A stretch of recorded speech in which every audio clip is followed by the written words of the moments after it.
Hey, everyone! If you enjoy my quantum audiobooks, you can support me by becoming a Patreon member.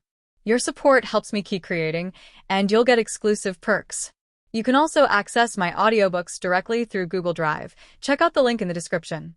Now, let's get started.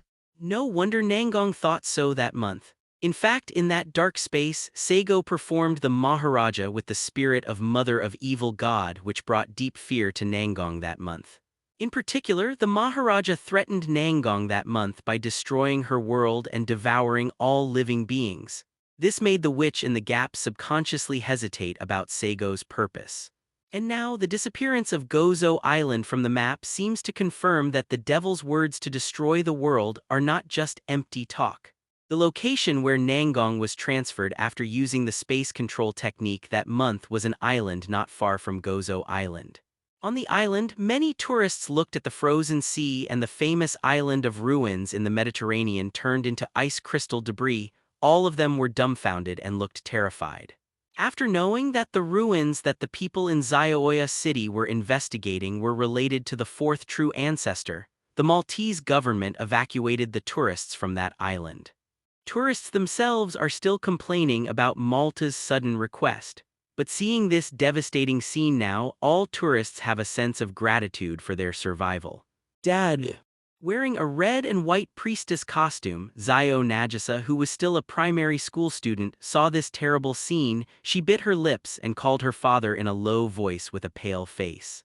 The smile on Zio Oyacheng's face was very reluctant. He comforted his daughter a few words, his heart darkened. People walking by the river, there will be times when their shoes will get wet.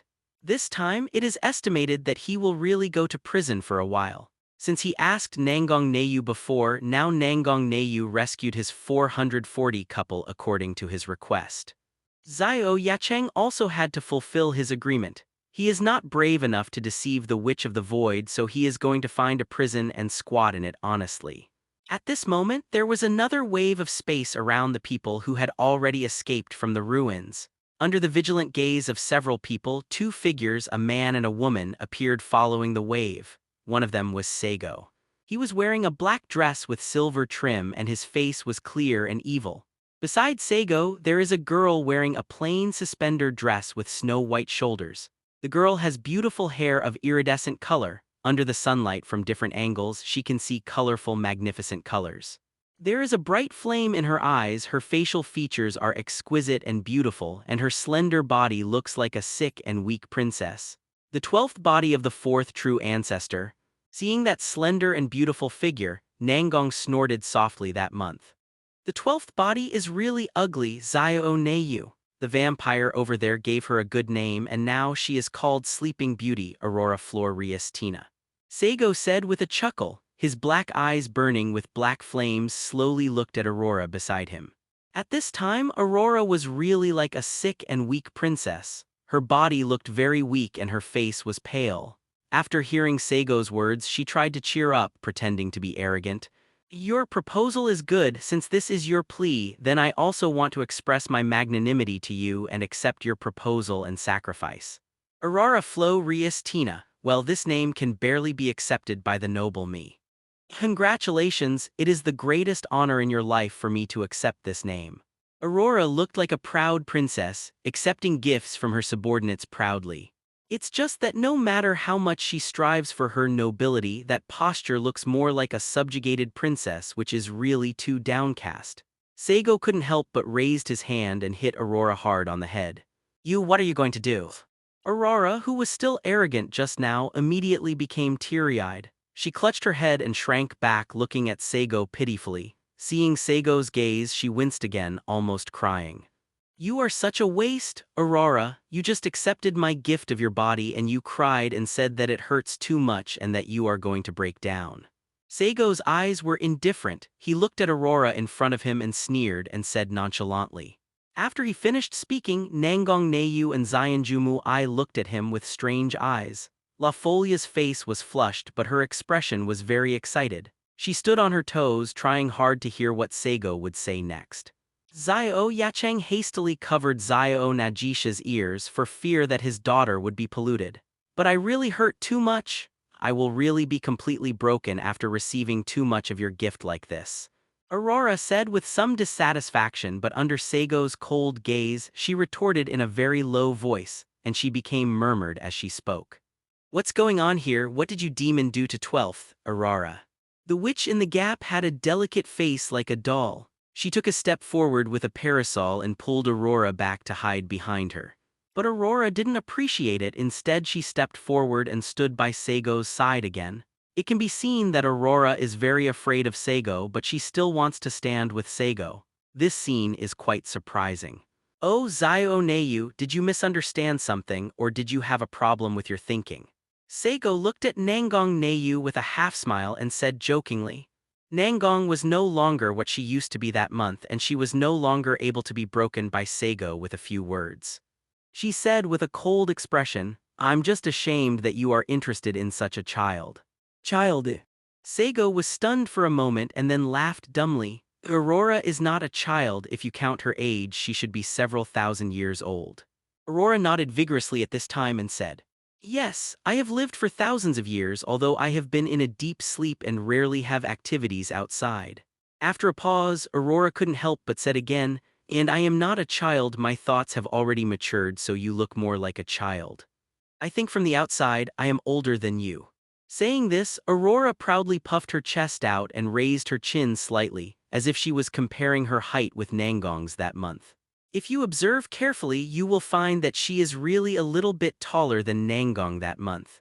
Xianjumu I almost laughed out loud with a puche, but fortunately he endured it at a critical moment. Shut up, don't talk until I tell you to. Nangong's face turned livid that month. Did she want to maintain the figure of a child and not grow up? That's just because, as a pure-blooded witch, she was influenced by magic rituals when she was a child. However, Nangong's real age was 21 years old after all, and she was no longer the kind of little girl who would be easily D off by a few words. A folding fan appeared on her delicate palm and slammed on Aurora's smooth forehead. Oh, it hurts so much from you hitting me. Aurora covered her head and said aggrievedly. Nangong's personality was strong that month, and her cold gaze, which was as if she was withdrawing from Saigo, made Aurora shut up quickly. What the hell is going on here? What did you do to the body of the fourth primogenitor? Nangong then asked the question back that month. This time Saigo didn't tease her again but chuckled and said, I just fed enough magic power to the no. 12 beast of the fourth true ancestor, I hope that beast can play more power. However, the strength of the beast can continue to increase, but this host body, which is the beast, is too fragile.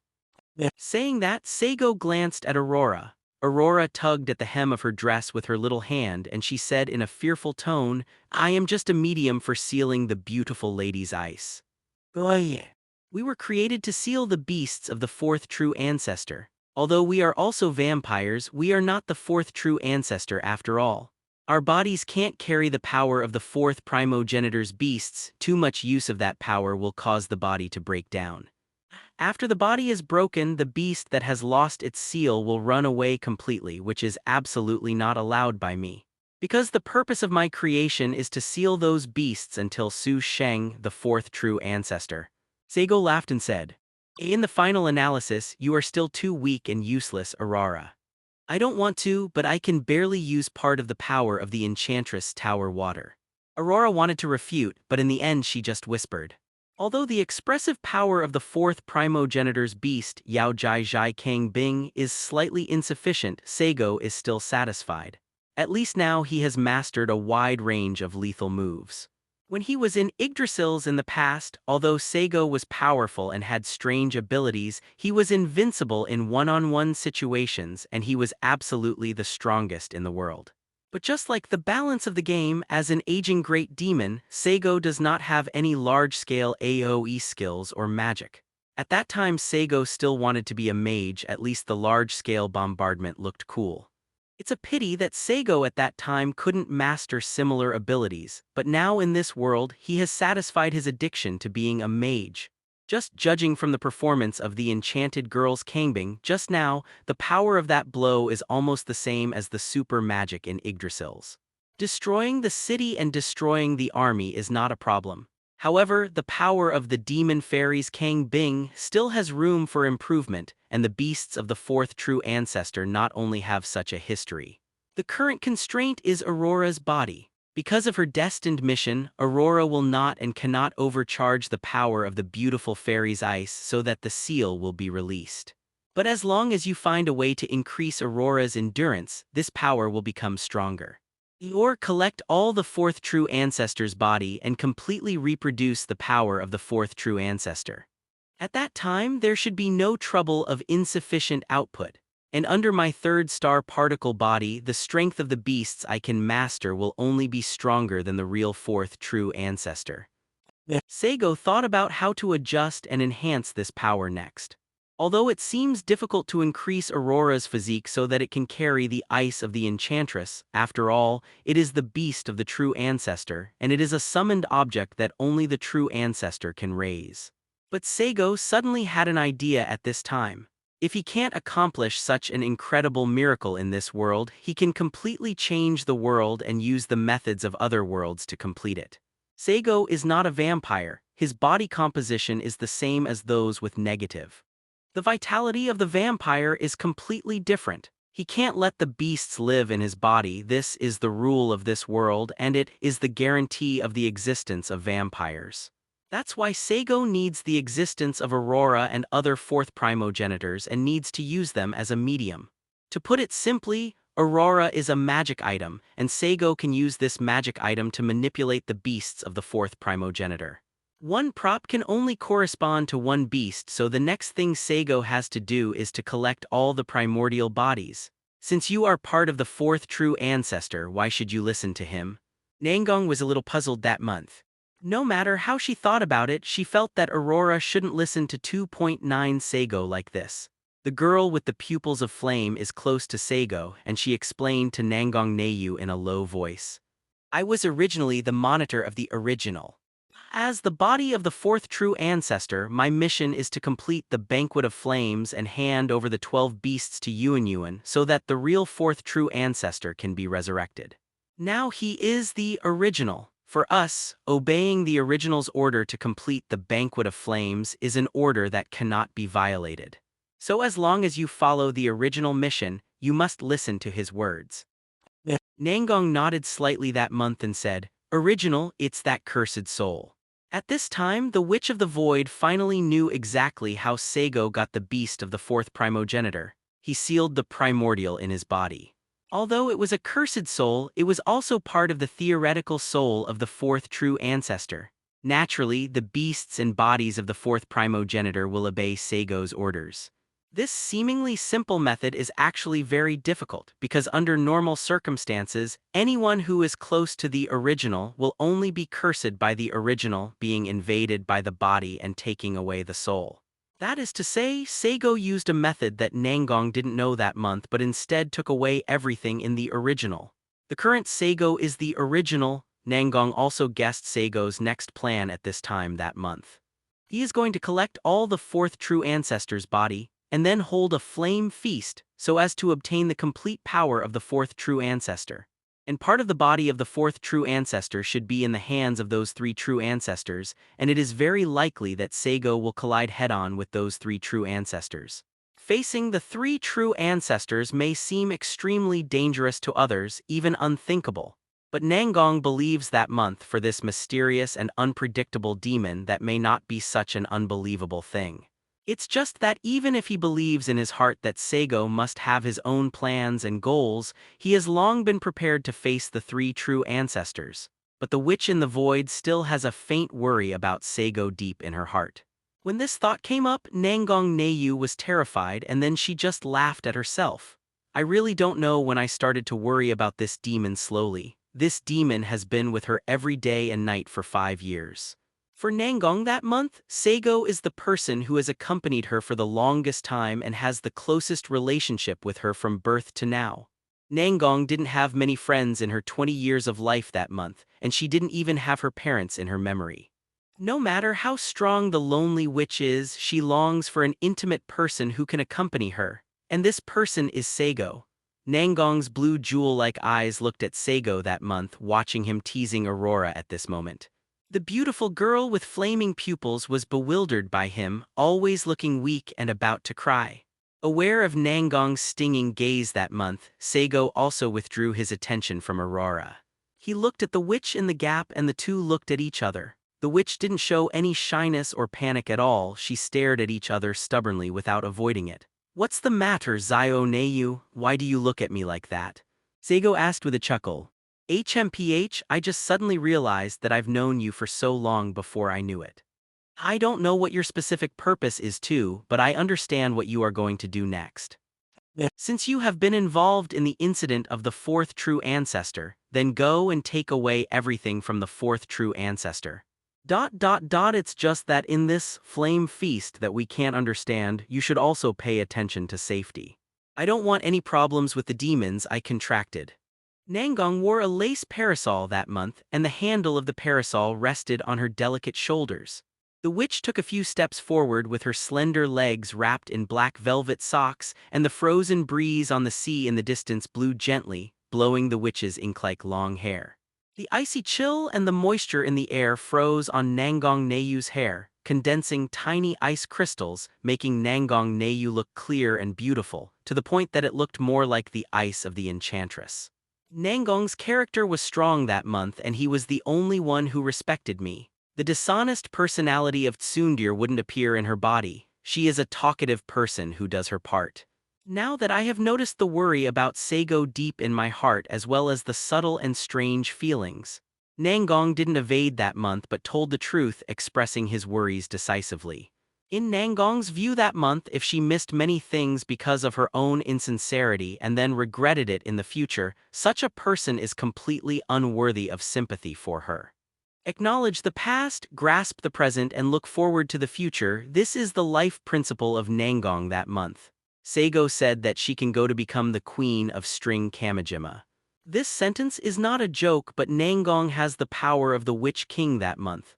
Even Saigo didn't expect Nangong to be so honest that month. After he was taken aback for a moment, his expression was serious and he said, "Our contract will not end until you die. And before the contract ends, I will always be the demon who protects you and monitors you." Standing in front of Saigo, Nangong Neiyu, who only had a back view, raised her cherry lips, revealing an invisible smile. "I will stand with you and help you, Zeratul. For our ultimate goal, the power of the fourth primogenitor can be used as a deterrent," Nangong said with certainty that month. "It's just that no one understands what the ultimate goal," Nangong said that month. "Only Saigo and Xianjumu I understand what she means." At this time, the Hefeng beauty with a pair of fiery eyes covered half of her face with her wide sleeves. Xianjumu I looked at Nangong's back that month thoughtfully, and his delicate face hidden behind the sleeves showed a playful smile. La Folia sighed at this time. It's a pity that Gozo Island, as a famous scenic spot in the Mediterranean region, was destroyed like this unexpectedly. Saigo heard La Folia's words and he joked. Is your Royal Highness blaming me for not being merciful?" La Folia quickly said, "Of course not, how could I blame Mr. Zeratul? Anyway, the matter has been settled. It is because Mr. Zioyacheng over there coveted and explored the power of the fourth primordial ancestor which caused the disaster. Well, there is also the Black Death Emperor faction. The destruction of Gozo Island this time was caused by the Black Death faction and Mr. Zioyacheng. Fortunately, the tourists from all over the world were not injured, otherwise Mr. Zioyacheng would really have to bear the blame and even death would not be able to repay the crime. La Folia is worthy of being a professional diplomat and she tried to shirk responsibility just to determine the nature of this matter. Wait a minute, I have nothing to do with the Black Death Emperor's faction, Your Royal Highness, please don't mix me with the Black Death Emperor's faction. Zioyacheng's expression changed drastically at this time, he said hastily. The Black Death Emperor faction is a terrorist. You can blame the terrorists for this accident even if you blame him, an archaeologist. After all, archaeologists and lodging scholars are inherently dangerous industries. But if you put the two together, things will be big. If he mixes himself with terrorists, Zioyacheng really doesn't know what he will face in the future. Her Royal Highness's expression remained unchanged. She was still smiling and said with perfect etiquette, "This has nothing to do with me, Mr. Zioyacheng. As for whether you are related to the Black Death Emperor faction, you need to explain to Malta's security department. Whether they believe it or not is their business. With just a few words, La Folia took herself and Saigo out, letting the Black Death Emperor faction and Zioya City take the blame for everything. Even if the Maltese official understands that there must be a reason for La Folia, the Maltese official will still be dumb and swallow the pain of this matter. After all, the Kingdom of Aldickia has a strong overall national strength and stronger military capabilities, and the Maltese officials, who are in a weak position, dare not do anything to the princess of the kingdom. You are really black-bellied.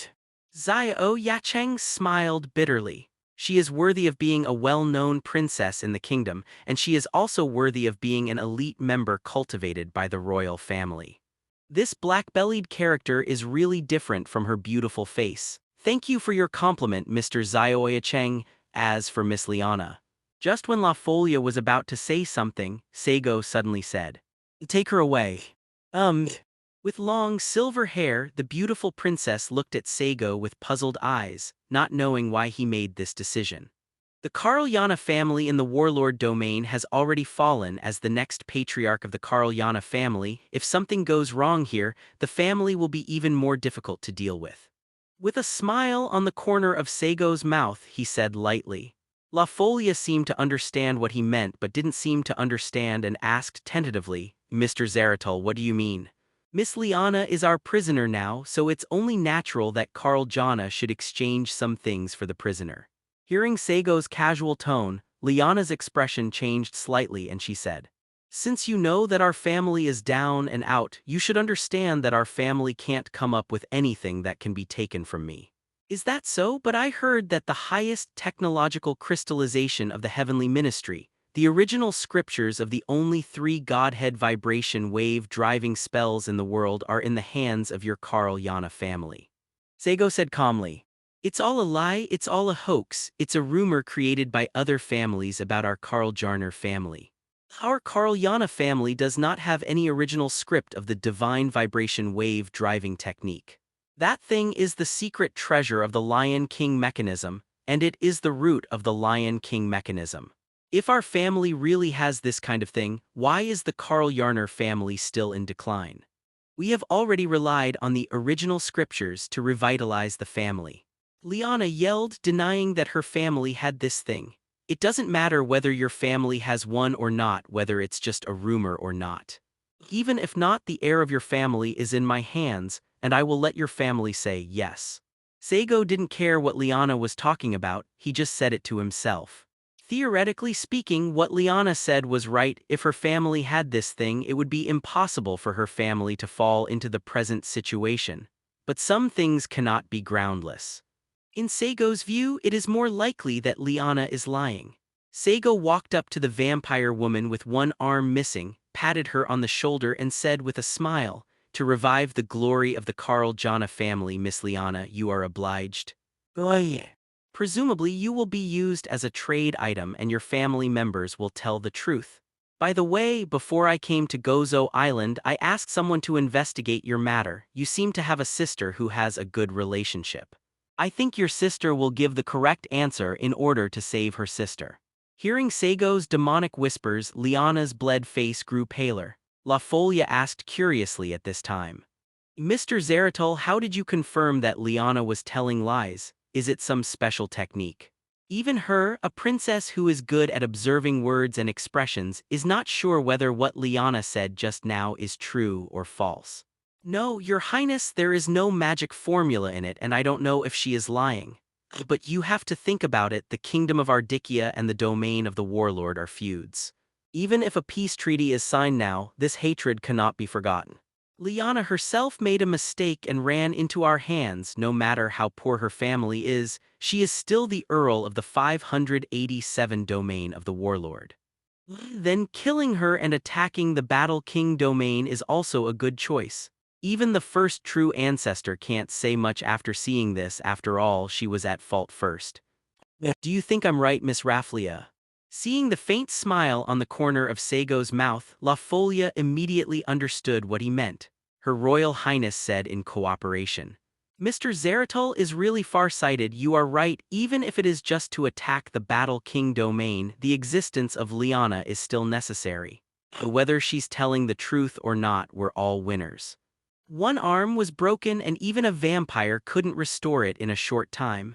Liana listened to the words between Saigo and La Folia and she struggled to hiss. Shouted, "You two demons, demons." La Folia secretly smiled where Liana couldn't see and blinked her beautiful eyes at Saigo, looking playful and cute. Saigo shrugged innocently. "Be honest, you criminal." Nangong Neiyu said indifferently. A chain of discipline suddenly appeared in the void, directly binding Liana, making her unable to move anymore. Zio Gacheng and Zio Najisha, who had been watching this scene for a while and suffered a little frostbite, looked terrified and trembling. When Zio Gacheng's eyes accidentally looked at La Folia, he quickly looked away with a fearful expression on his face. This girl, who was about the same age as him, with her thunderous and ruthless methods, made a very strong impression on the ignorant him. But that more impression is fear. Not long after, Malta's official personnel arrived and took Zioya City away. And Saigo and others followed La Folia, boarded her exclusive battleship, Hunkyo, and left Malta to return to the kingdom of Ardikia. In a beautiful garden full of colorful flowers and countless flowers, there are 3 figures wearing masks sitting in the throne room that is faintly visible in the garden. This is the Whispering Garden, a place where the leaders of the Sanctuary Covenant countries hold international discussions and issues. The Whispering Garden is not in the real world but in a different space. The heads of state who come here will enter with false phantoms to ensure their own safety. But now, the Sanctuary Covenant has not held any important meetings, but in the Whispering Courtyard 3 figures are already discussing. They are the rulers of the Empire of the Night, the King of War domain, the Extinction Dynasty and the Chaos Realm, and the 3 true ancestors at the apex of this world. 3 figures in the Whispering Garden sat on the throne. Their phantoms are erratic, all wearing golden masks, and under the blooming flowers they have a very mysterious atmosphere. One of them was tall and calm. Although his face could not be seen, he gave people a sense of peace of mind and trust. The other person was so thin that it was difficult to tell the difference between male and female. He was sitting gracefully, exuding a decadent aristocratic atmosphere all over his body. The last one was petite. She couldn't calm down at all sitting on her throne. She looked left and right, her mind was jumping. The 3 of them live together in the Whispering Garden, which will make people feel as if they are children, youth, and adults in life. What are you 2 waiting for? Could it be that there will be other people coming in the Whispering Garden? Why don't I remember that the heads of other Sanctuary Covenant countries were invited this time? The petite figure couldn't help at first in this silent environment. She spoke. Her voice was slender and immature, but with an inexplicable majesty and maturity. It is the 3rd true ancestor Jayada Kukakin who ruled this world and established the Empire of the Night in Central America, the realm of chaos. With the 3rd true ancestor's voice, the quiet atmosphere was suddenly broken, and the decayed figure that made it impossible to distinguish between men and women said with a smile at this time, "Garda, you are still the same as before. You can't sit still." The voice of the speaker is also slender, giving people the feeling of being neither male nor female. He is the 2nd true ancestor of the extinct dynasty in the Middle East, Eswaldgul Yazes. "What, are you unconvinced, Eswaldgul?" The 3rd true ancestor was aggressive. She sat on the throne, raised her graceful and vigorous claws, and the delicate face under the mask showed an excited smile. Judging by her appearance, as long as the words of the 2nd true ancestor are not to her liking, it is estimated that she will go directly to fight. Okay, except in this Whispering Courtyard the 3 of us have almost no chance to meet each other. It's rare to see each other now, so you 2 shouldn't quarrel as soon as you meet. The tall figure spoke out. His voice was hearty, giving people a gentle and honest youthful feeling.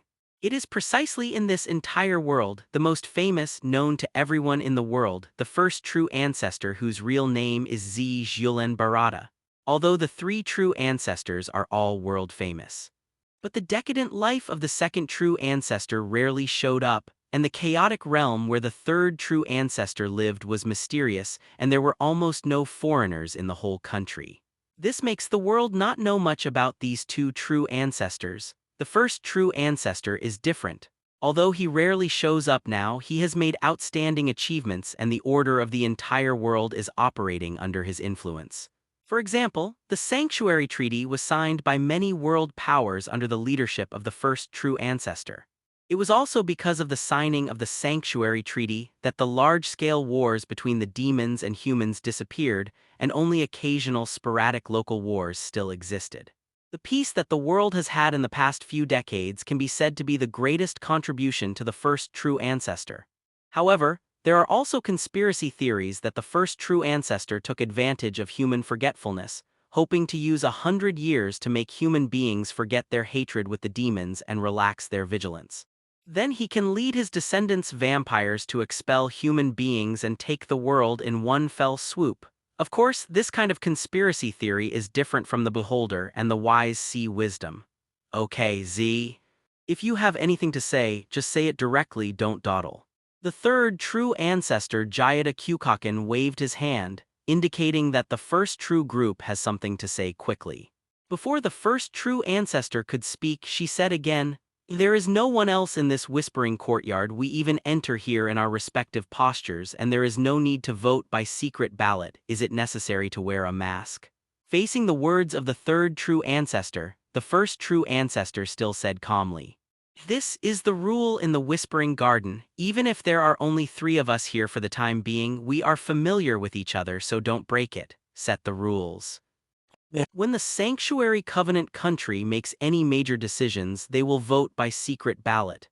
As the heads of the Empire of the Night, the 3 true ancestors have a veto power. You just like the rules.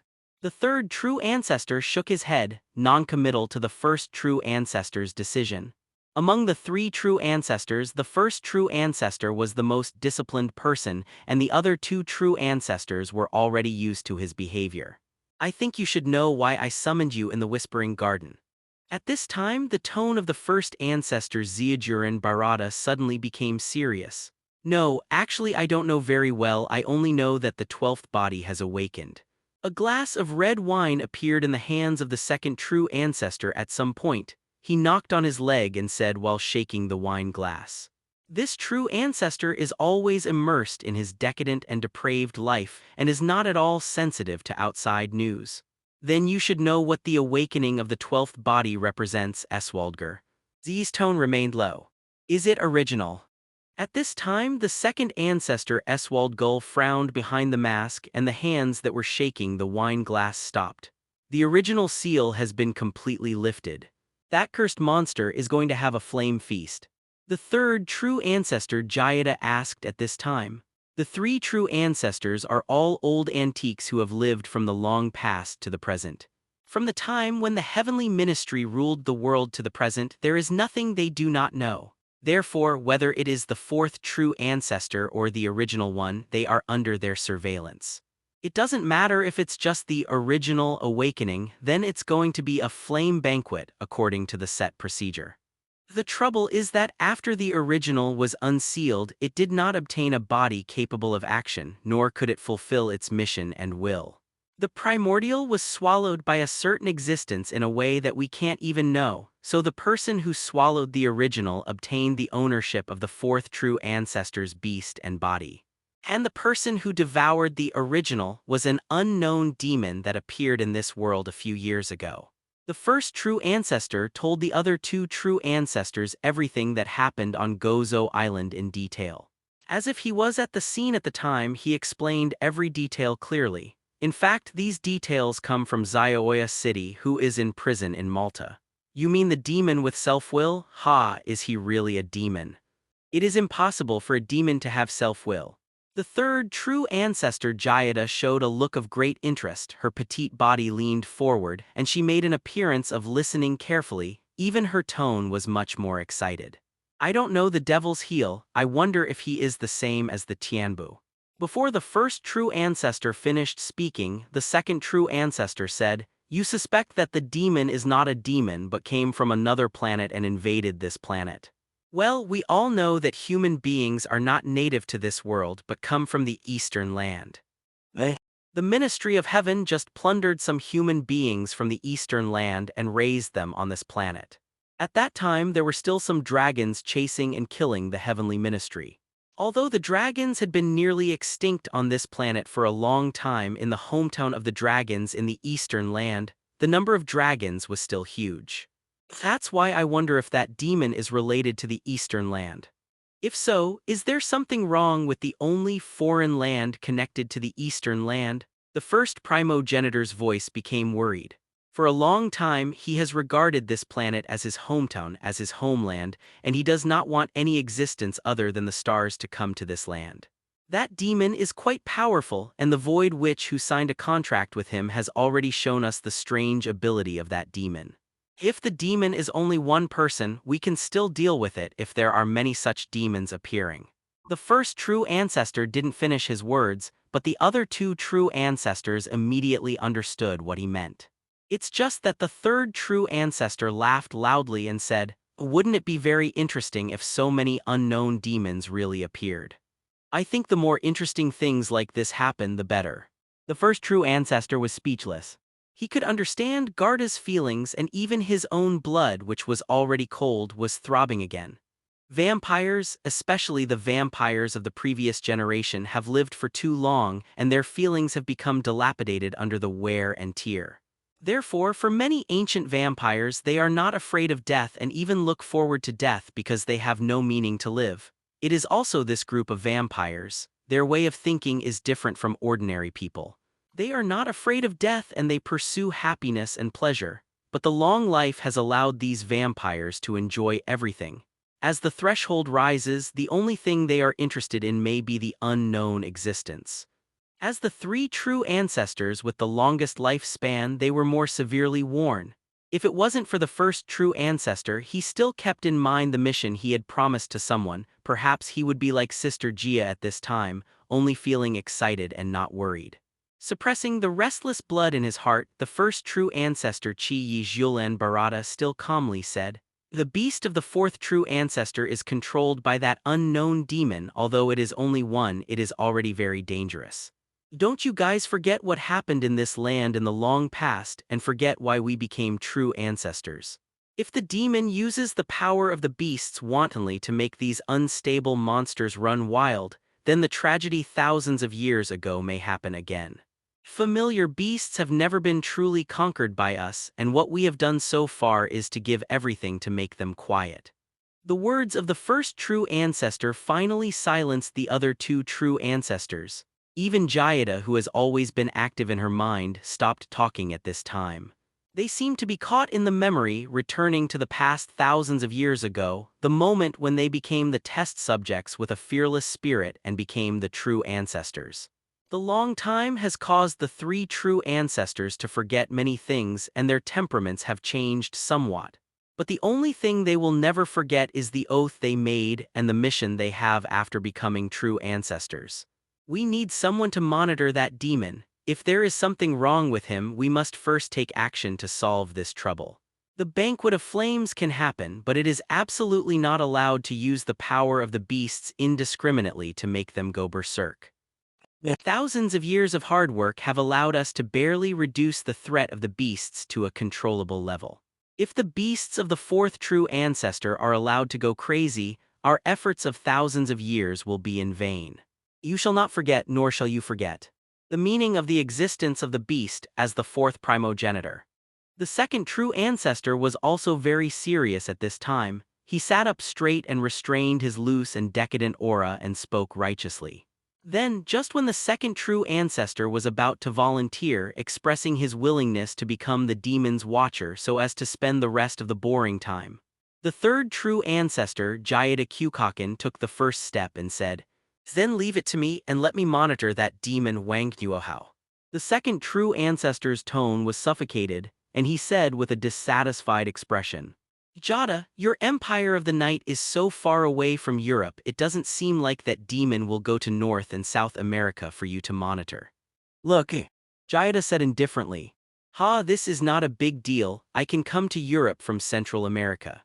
Besides, I'm in Eastern Europe right now, so I'm closer to that demon than you, Eswaldgull." The second true ancestor became annoyed. "You are not staying in your Central America. Why did you come to Europe?"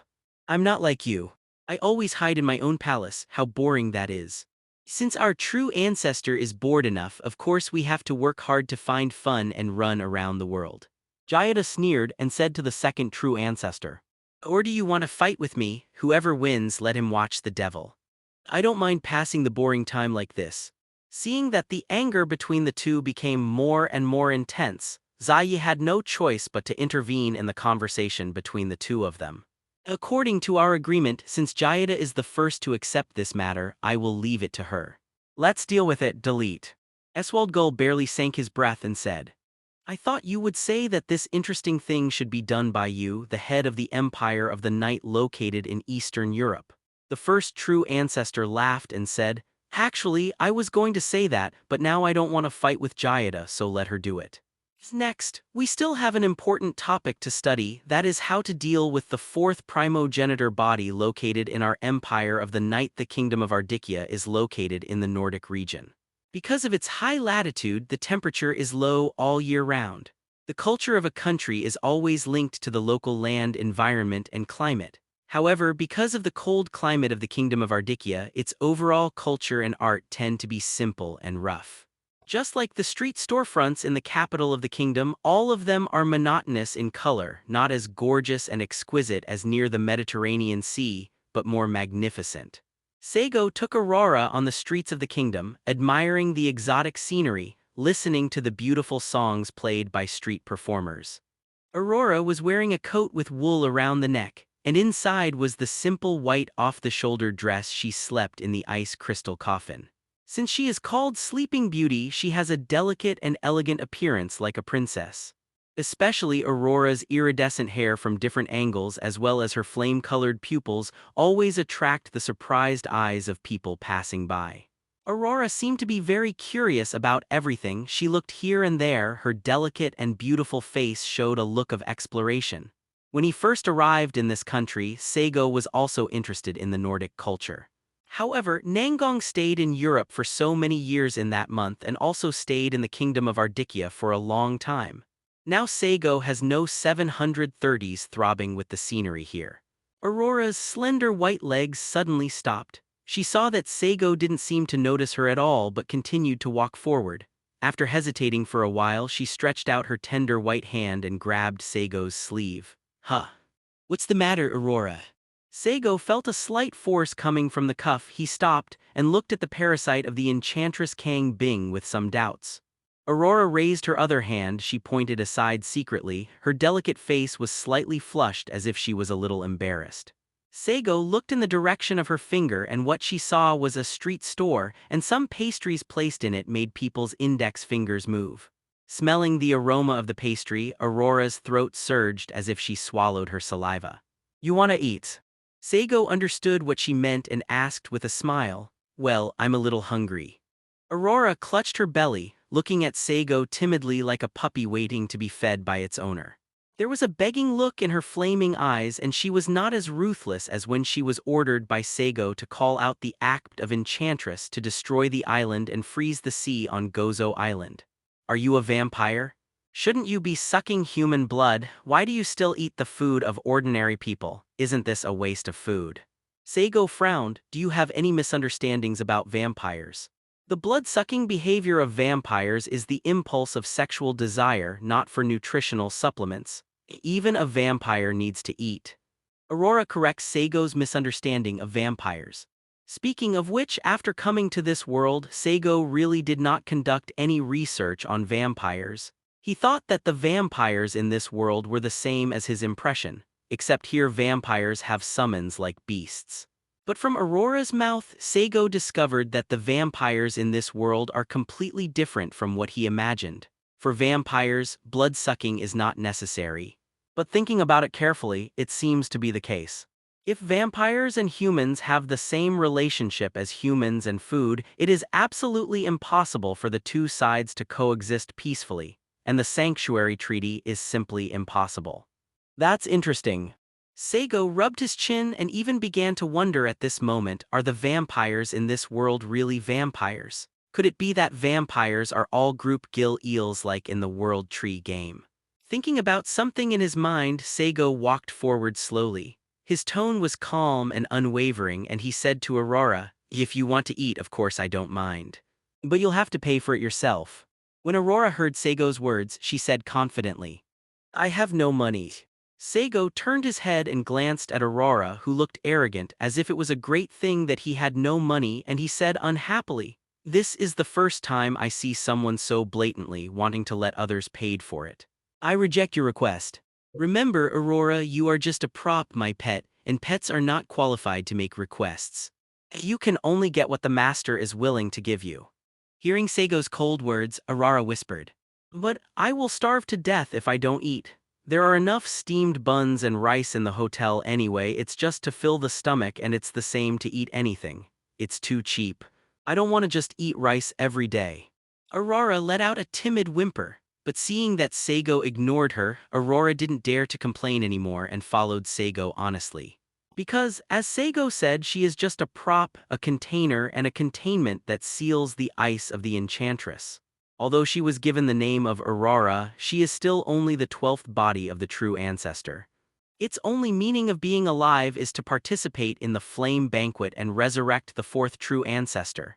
And when the 4th true ancestor is resurrected, they will lose their function as containers and lose their lives. Aurora can understand the meaning of Saigo's words. There is no need to give her any preferential treatment for such a prop that will surely lose her life in the future.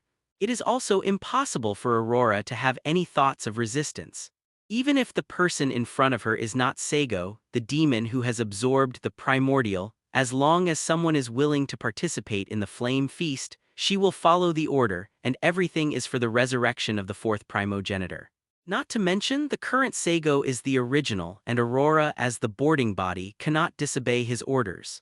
Walking through the wide street, he came to a high-end store. Saigo stopped again, and he turned his head to look at Aurora Rui, who was obediently following behind him, and said, "You really are an obedient little pet. Since you are so obedient as the master, I can't treat you too badly. Come here, the store you wanted to go to just now is just a simple dessert shop. Children will get tooth decay if they eat desserts. It's better to eat something serious to compare prices." Saying that, Saigo walked straight into the restaurant. Aurora was taken aback for a moment, and then she showed surprise and hurriedly stepped forward with her straight and slender legs trotting towards Saigo. "Since you want to offer sacrifices to me, then of course I will grant your wishes, and I will also forgive you for the bad words you just said to me," Aurora said plausibly. Saigo is used to Aurora's way of speaking. This vampire is obviously very timid, but he never opens his mouth, always showing a very proud look. Herring and grilled eel from the Baltic Sea are unique, and sea bass and rainbow trout are juicy and delicious. The soup made from salmon and cod from the confluence of ocean currents is extremely delicious. The fresh herring is marinated with spices and a little onion is added to it, which is simply amazing. Coupled with the crab legs of king crab, abalone marinated in white wine, and the rich strawberries and blueberries in the kingdom of Ardicchia, they constitute a sumptuous seafood feast. It's so delicious. I have never eaten such a delicious thing. I am very satisfied with the tribute you have offered to the noble me. Aurora's mouth was full of oil. She holds the king crab legs in her white and tender hands.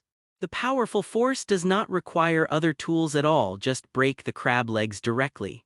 Then she sucked the sweet crab meat in the crab legs. Her pair of flaming pupils were watery, as if she was moved by this rare delicacy. She let out a satisfied voice. "You forgot how to address me so soon, Aurora." Saigo slowly enjoyed the abalone marinated in white wine. After swallowing the abalone in his mouth, he glanced at Aurora, who was sitting opposite him, and said calmly, "Extremely sorry, Lord Zeratul. Joe and I are just used to it." Aurora was at a loss. She was shaking her little hands back and forth with a pair of knives and forks, her expression a little panicked. She is not afraid of Saigo slapping her and beating her or something like that. As the true ancestor body, she doesn't care about these things. What Aurora cares about is that she is afraid of making Saigo unhappy, and she will never bring her to enjoy a big meal and delicious food next time. Seeing Aurora like this, Saigo felt a little helpless, and he felt more and more that he was really raising a pet. This number 12 body is obedient, and there is nothing wrong with it. At least she will not refuse anything Saigo orders her. But sometimes she is very disobedient, quickly forgets what she said and can't correct herself at all, just like a cat with her own personality. Aurora, you said that you have never eaten such delicious food, so what did you eat in the past? Saigo thought about it for a while and started to talk, wanting to know some past secrets from Aurora. The reason why he didn't ask directly was that Saigo was afraid that Aurora would have some limitations and could not tell the secrets of the past, so he used some cryptic means. I haven't eaten anything in the past, I have been sleeping on that island all the time. I am the original watcher, the medium that seals the original until I wake up to help the original to complete the Feast of Flames and resurrect the fourth primogenitor. Now Lord Zareth, you are the original, so I am also your watcher now. Already full, Aurora still didn't want to give up with her bulging belly and tried her best to stuff salmon into her mouth. As for Saigo's question, she didn't think too much and answered directly, "Have you ever eaten anything before?" Saigo frowned and said, "Yes, as I said, I have been in a deep sleep and this is the first time I have woken up. I am so lucky to meet Lord Zaratul right after waking up. Lord Zaratul will serve me such a precious tribute, I am very happy in my heart." Aurora narrowed her flaming pupils, shook her iridescent hair and showed an innocent smile. That smile is too pure, like a transparent ice crystal, clear and beautiful. Master Zaratul is really a gentle and good man, Aurora said sincerely. Aurora gave herself an exaggeration and was non-committal. He was just a little strange, and he could tell from Aurora's words that she had fallen into a deep sleep since she was born. In the past, although the body of the fourth true ancestor was awakened under the riot of the beasts, the legend of holy annihilation spread. But there was absolutely no Aurora in the awakened body. How much do you know about the ministry of heaven? This time, Saigo asked directly, saying that in this world, apart from holy annihilation and Cain, he is most interested in the ministry of heaven. Tianbu, I don't know. Aurora's eyes showed confusion. She shook her head and said, "You don't know, aren't you created by the ministry of heaven?" Saigo asked again. According to the information provided by Nangong Neiyu and Xian Shendao, the fourth true ancestor launched a rebellion against the Tianbu and was finally suppressed by the Tianbu and divided it into 12 parts. This is what is known to the present people about the past deeds of the fourth primogenitor. I don't know if I was created by the ministry of heaven. The only thing I know is that my mission is to seal the original and complete the banquet of flames. As for the rest, I don't know anything. Aurora shook her head and said, but her mouth kept talking and her words were also muttering. Then you are really useless, Aurora. Zero asked for flowers. Saigo said regretfully, I'm sorry I'm so useless, I can't bestow blessings on you. Uru obviously offered me such a precious gift, but I can't respond, which makes me very sad. Aurora's tone was lost and she racked her brains to think about how to give back to the meal that Saigo invited her to eat. But there was nothing in her empty head and she didn't know what to do. Forget it, Aurora. You just keep me as a good pet.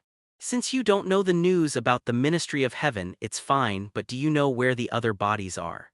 Since the 12 of you are going to complete the ceremony of the Feast of Flames, why don't you know where each other is? Saigo asked again. This is also his other purpose, to collect the other bodies completely, just like the task in the game. I don't know where the other bodies are, but when enough bodies wake up, the Feast of Flames will naturally begin, and my buddies will be attracted unconsciously. So don't do anything now, just wait. Saigo really wants to say that your number 12 is really useless, but after thinking about it, let it go. Even if you scold Aurora like this, it won't bring much happiness to Saigo. But sitting and waiting is not Saigo's way of action. He doesn't like to wait for things to happen but prefers to take the initiative. It's best to control even the so-called flame feast in your own hands. While Saigo was thinking about where to find out where the other bodies were, there was a commotion in the restaurant. Saigo looked up and saw the first princess of the kingdom, La Folia Lihavane, who was proudly puffing out her chest and walked into the restaurant. Is that Her Royal Highness? It's Her Royal Highness. That silver hair won't lie. She is really the first Her Royal Highness. I've seen her on TV. Why did Her Royal Highness come here?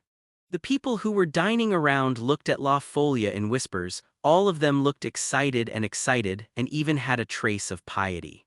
It is no exaggeration to say that La Folia is the most famous idol and star in the kingdom, and she has a high reputation among the masses. But after seeing La Folia, Saigo frowned. He always felt that there was something wrong with La Folia in front of him. La Folia, the first princess of the kingdom of Ardicchia, walked into this restaurant. Her beautiful azure blue eyes glanced around, and the aura of looking down on the world caused many whispers, and the diners who were peeking here all turned their eyes away. Everyone who was stared at by Her Royal Highness felt their heart beat faster, and a sense of fear and terror emerged from their hearts. This made the guests present all sigh as expected of Her Royal Highness. She is really too aura. After meeting Saigo, Rafflia's expression flashed with amusing surprise.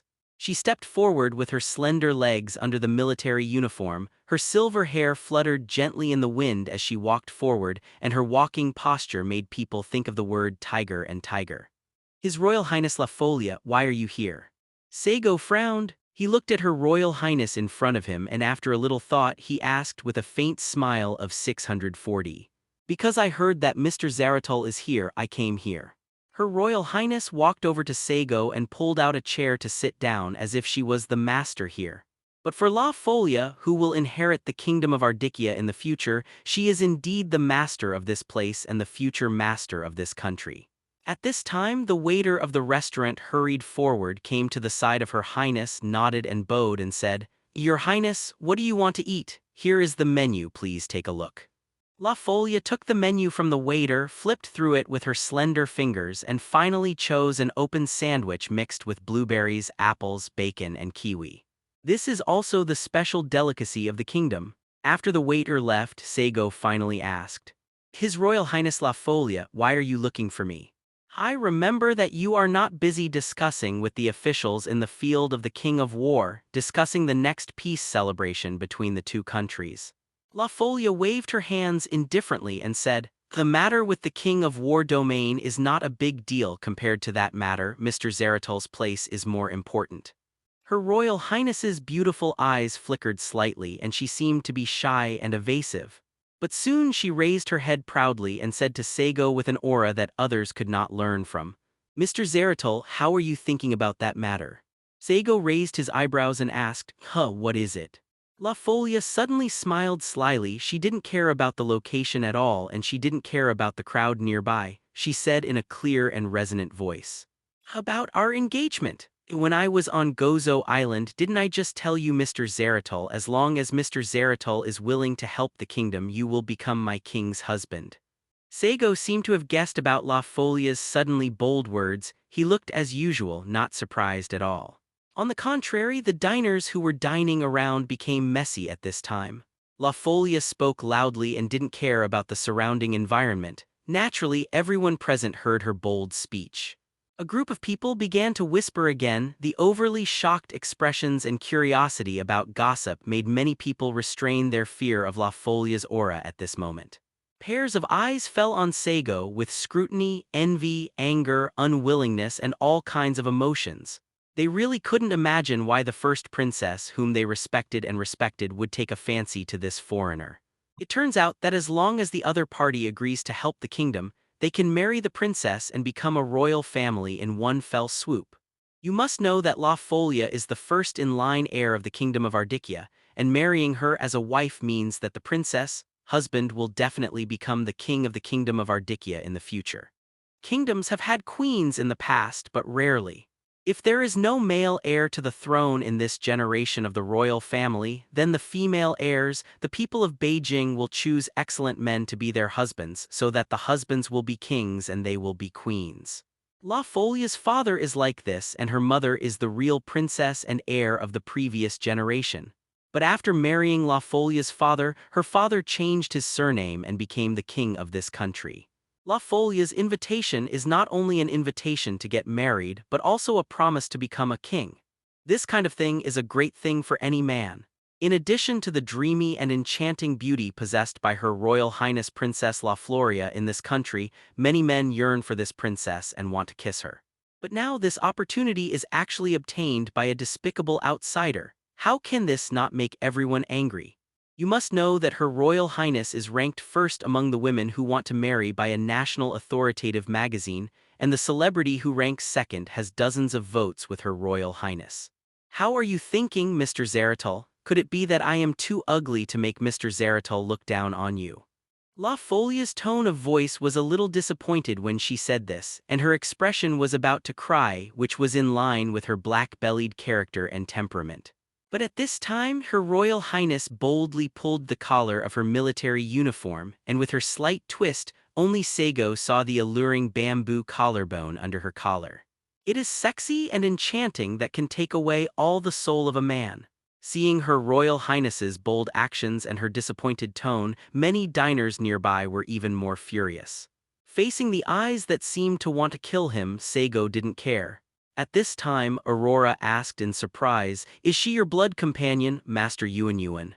If so, she possesses a very powerful and excellent spiritual power.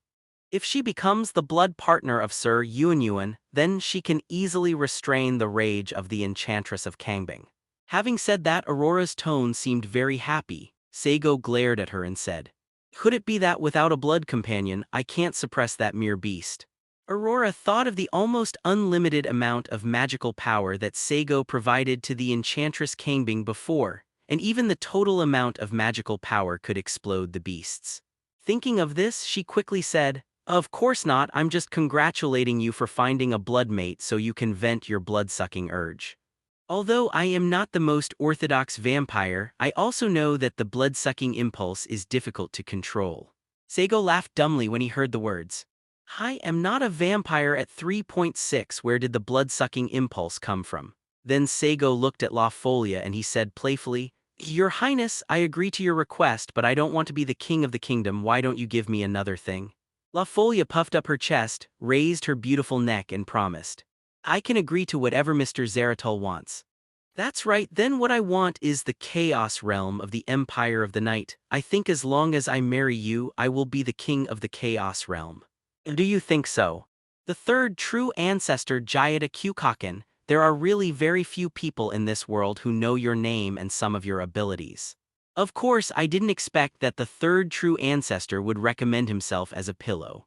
It's because you can't suppress your blood-sucking impulse, and you need a man to fill your emptiness," Saigo said with a low laugh. La Folia froze for a moment, her blue eyes stared at Saigo with interest, and after a moment of silence she smiled and said, "How did you see that?"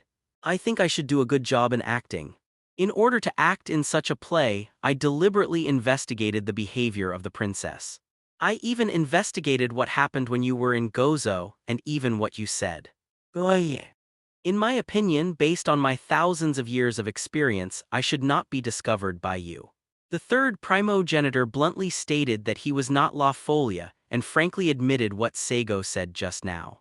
"Actually, I felt that something was wrong at the very beginning. Whether it's your expression, posture, or even some living habits, you acted very similar. It was the appearance of La Folia in my impression. But there is only one problem with your performance which caused too much abruptness."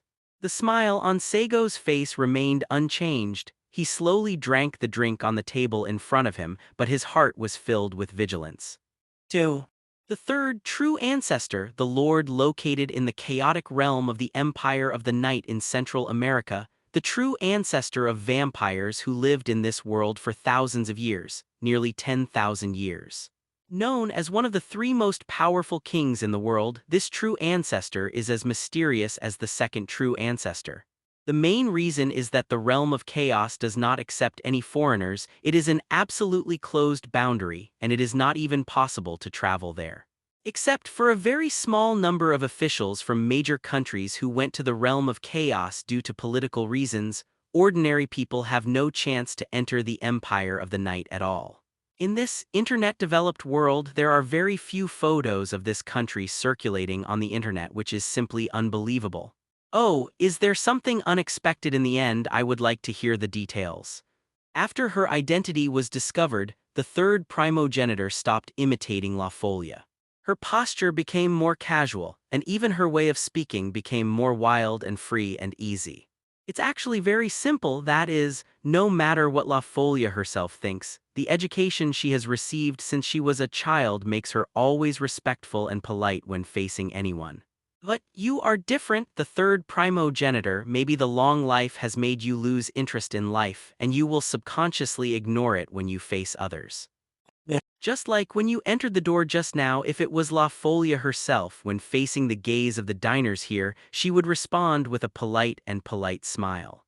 And you didn't do that, even though you also maintained the elegance of a royal family member and maintained a polite attitude towards me. But you didn't show the same gesture to the ordinary human beings who may be ants around you. That's why I have doubts about you since then. You must know that La Folia is a princess who treats everyone equally on the surface. It is her elegant and noble demeanor, as well as her friendly attitude towards ordinary people, that makes her loved by the people of this country. Third primogenitor, all your performances are too perfect, but you have lost the most important thing in La Folia. Saigo said unhurriedly. He picked up the drink glass in front of him and slowly sipped it. Aurora, who was sitting opposite Saigo, was at a loss at this moment. The beautiful girl with the pupils of flame looked at the third primogenitor with a hesitant look, and she looked very dazed. Obviously, Aurora knew the third true ancestor. At least she knew the existence of this famous true ancestor. So much fun, you devil is so much fun. Although I knew about the existence of you, a demon, from the information, I didn't have much interest in you at first just because I was a little surprised. This time I took this opportunity from the other two guys to come to you, which is really the right decision. Well, it's been a long time since I was so happy. When was the last time I was so happy and interested? Was it decades ago or 100 years ago?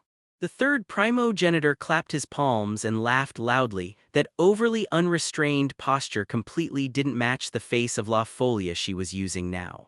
The voices of Saigo and the third primogenitor were not loud, and the surrounding diners did not hear them.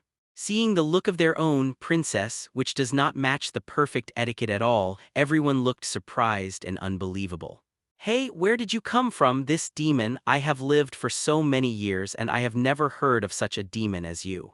The so-called demons are just discovered by ancient humans using magic rituals, a rule that exists in this world, similar to equal exchange. Then the world's first witch improved this spell and exchanged it with her own soul, in exchange for a magic power that could even surpass that of the upper demons. Since then, demons have entered people's sights. Precisely because we know that the so-called devil is just a rule, then it is a matter of course that the devil should not have self-awareness. Isn't it possible that you came from outside the sky? La Folia, transformed by the third primogenitor, leaned forward, her blue eyes showed curiosity, and her small cherry mouth was very close to Seigo's cheek. The transformation of this true ancestor is very real. Even the fragrance she exudes is exactly the same as that of La Folia. Saigo didn't answer the third primogenitor's question. He just continued what he said just now. After I found out that you might not be La Folia, I was thinking about who you are. Point 947. The third true ancestor is mysterious, but it's not without any information. At least there is some information about you in Zionjin Island. At that time, I guessed that you might be Garda Kyukaken, and then I tried to deceive you, but I didn't expect you to not hide it at all and directly admitted your identity. The third true ancestor said indifferently, since you have been discovered, just admit it openly. There is no point in concealing it, it makes people laugh. Saigo said curiously at this time. But I'm still surprised that your ability to transform can even transform the spiritual power possessed by humans. It just feels like spiritual power, but it is still magical power in essence. The third primogenitor waved his hand and said, the attitude of chatting with Saigo, as if the two were very familiar people. Then why did you come to see me, Princess of Chaos Jayaku Jikin? Saigo put down the drink in his hand. He looked serious and asked the final question. Jayada Kyukaken smiled slyly. She looked at Saigo. Her eyes were full of anticipation of finding fun. Do you want the body of the fourth primogenitor that I have preserved? As long as you can make me happy, I will give them to you. Saigo frowned. He laughed and said, you are not really manipulated by the blood-sucking impulse. You want me to accompany you for a night. Then my profession has become a cowherd, blood-sucking impulse. Well, compared to those two, my impulse in this regard is indeed stronger.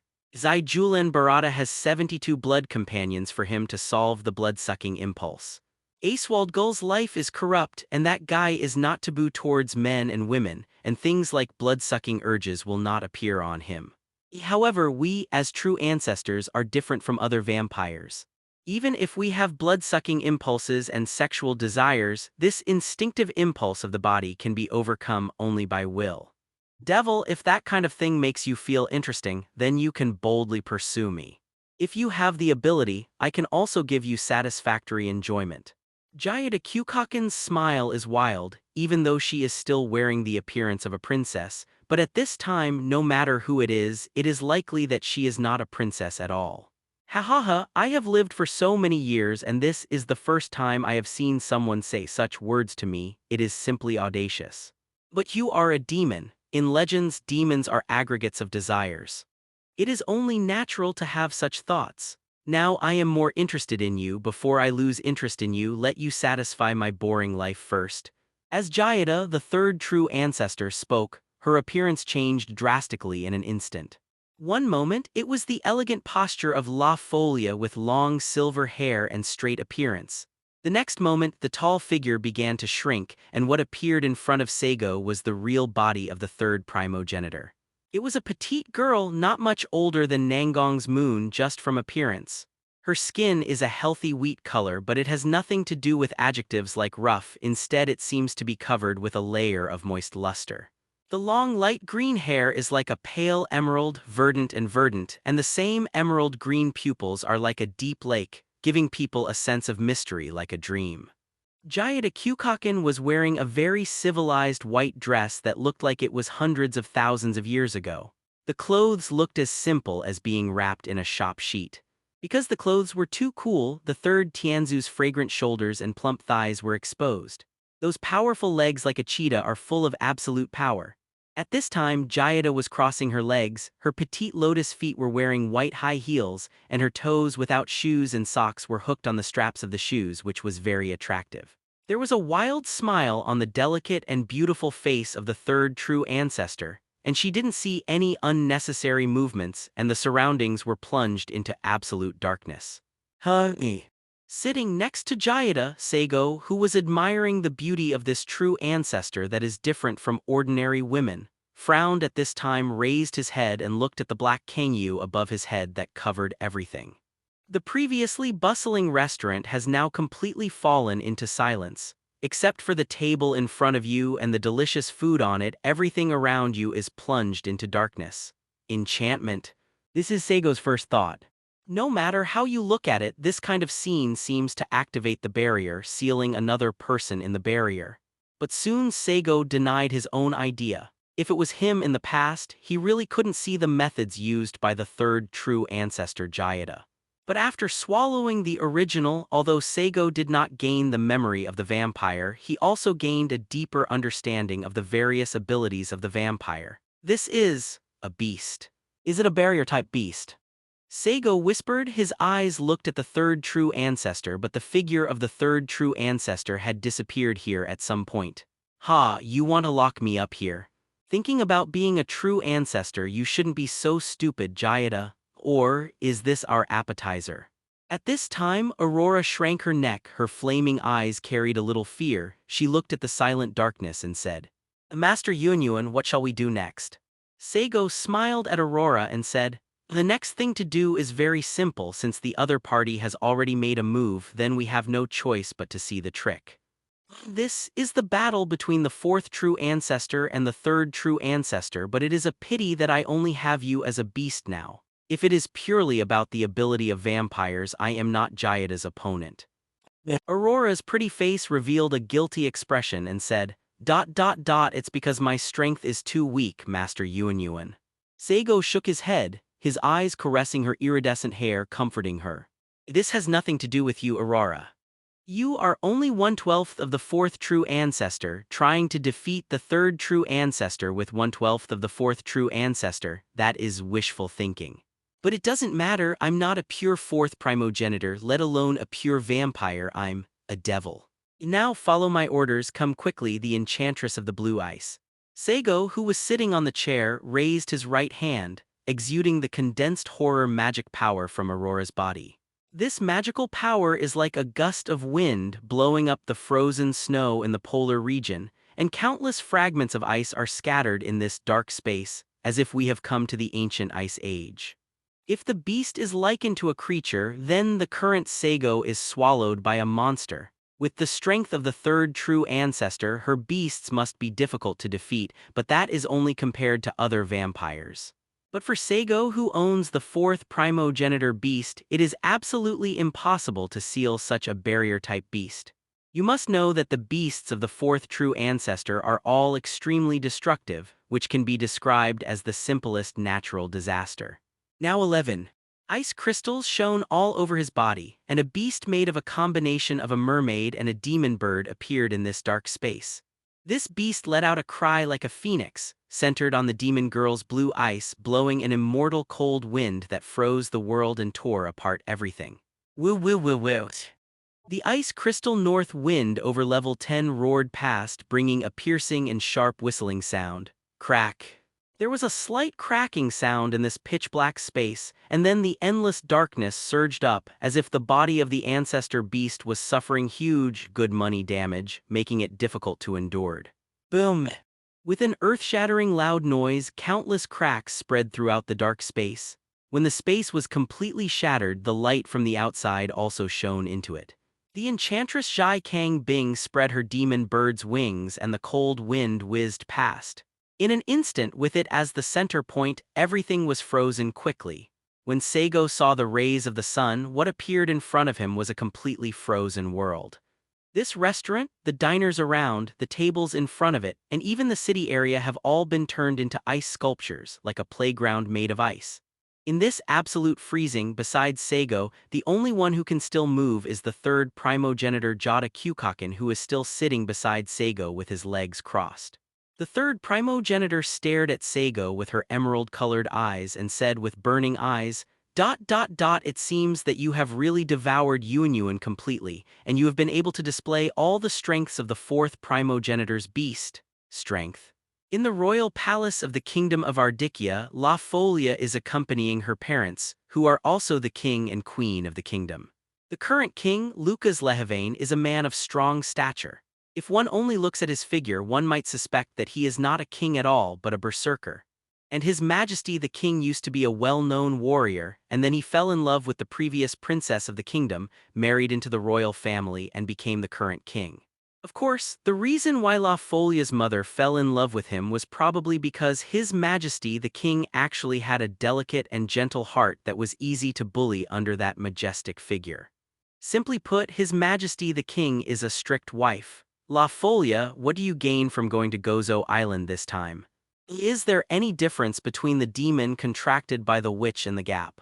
The dignified and powerful queen is chatting with her beloved daughter in the king's living room. That is the mother's concern for her daughter, and it is also a queen listening to the work report of her courtiers.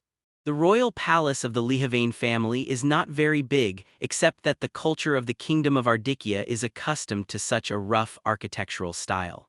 It is also because the kingdom was very poor when it was first established. In order to save materials, the royal family took the lead in thrift. Over time, this virtue has been passed down by the Lehavane royal family. Even now that the kingdom is economically developed and wealthy, the royal family has no idea of expanding the palace.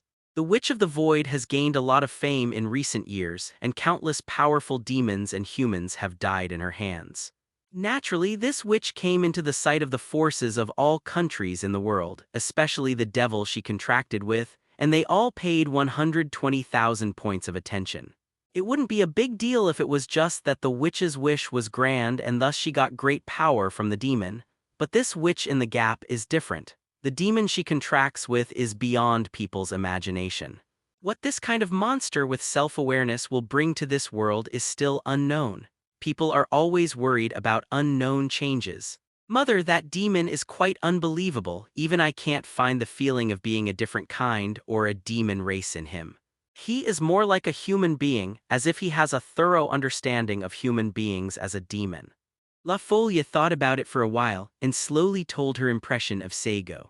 The graceful queen heard her daughter's words, but she frowned and said, "This is not good news, my daughter. The more demons resemble humans, the more demons understand humans, and that will only bring people deeper fear." After all, even if the devil is in the legend of this world, it is not a kind thing. Even if the demons in this world are just a rule of exchange, if you want to exchange the power of demons, you need to pay human souls. That will be the horror of eternal life and also the source of the witch's tragedy. If a demon with self-will can understand human beings thoroughly, it will only make human beings degenerate faster and make human beings dedicate more souls. You're right, Queen Mother. Normally, a demon understands humans too thoroughly, and that's not a good thing. But I think Mr. Zeratul is different. He doesn't seem to have much interest in this world. If I have to say it, I think his behavior and way of life are very similar to those three true ancestors. They all seem to have lived a long life, so they are not interested in everything but take happiness as the fundamental criterion of their actions. La Folia lowered her eyelids slightly and her bright eyes flickered, reflecting her feelings and understanding of Saigo. To a certain extent, Her Royal Highness does have a discerning eye, and she can see Saigo's attitude towards life at a glance. That was something Nangong, who had lived with Saigo for 5 years, didn't even notice that month. Saigo is not very interested in anything. Everything is interesting as the purpose of action. But it's different from other true ancestors who have lived too long to become like this. The reason why Saigo has this attitude towards life is because for Saigo, his only and real purpose is to grab the nourishment of this world for his own growth. To accomplish this goal, what Saigo has to do is to guarantee the existence of the contract, as long as there is no problem with Nangong that month. That's why Saigo lives a relatively salty life and doesn't like to do it very much.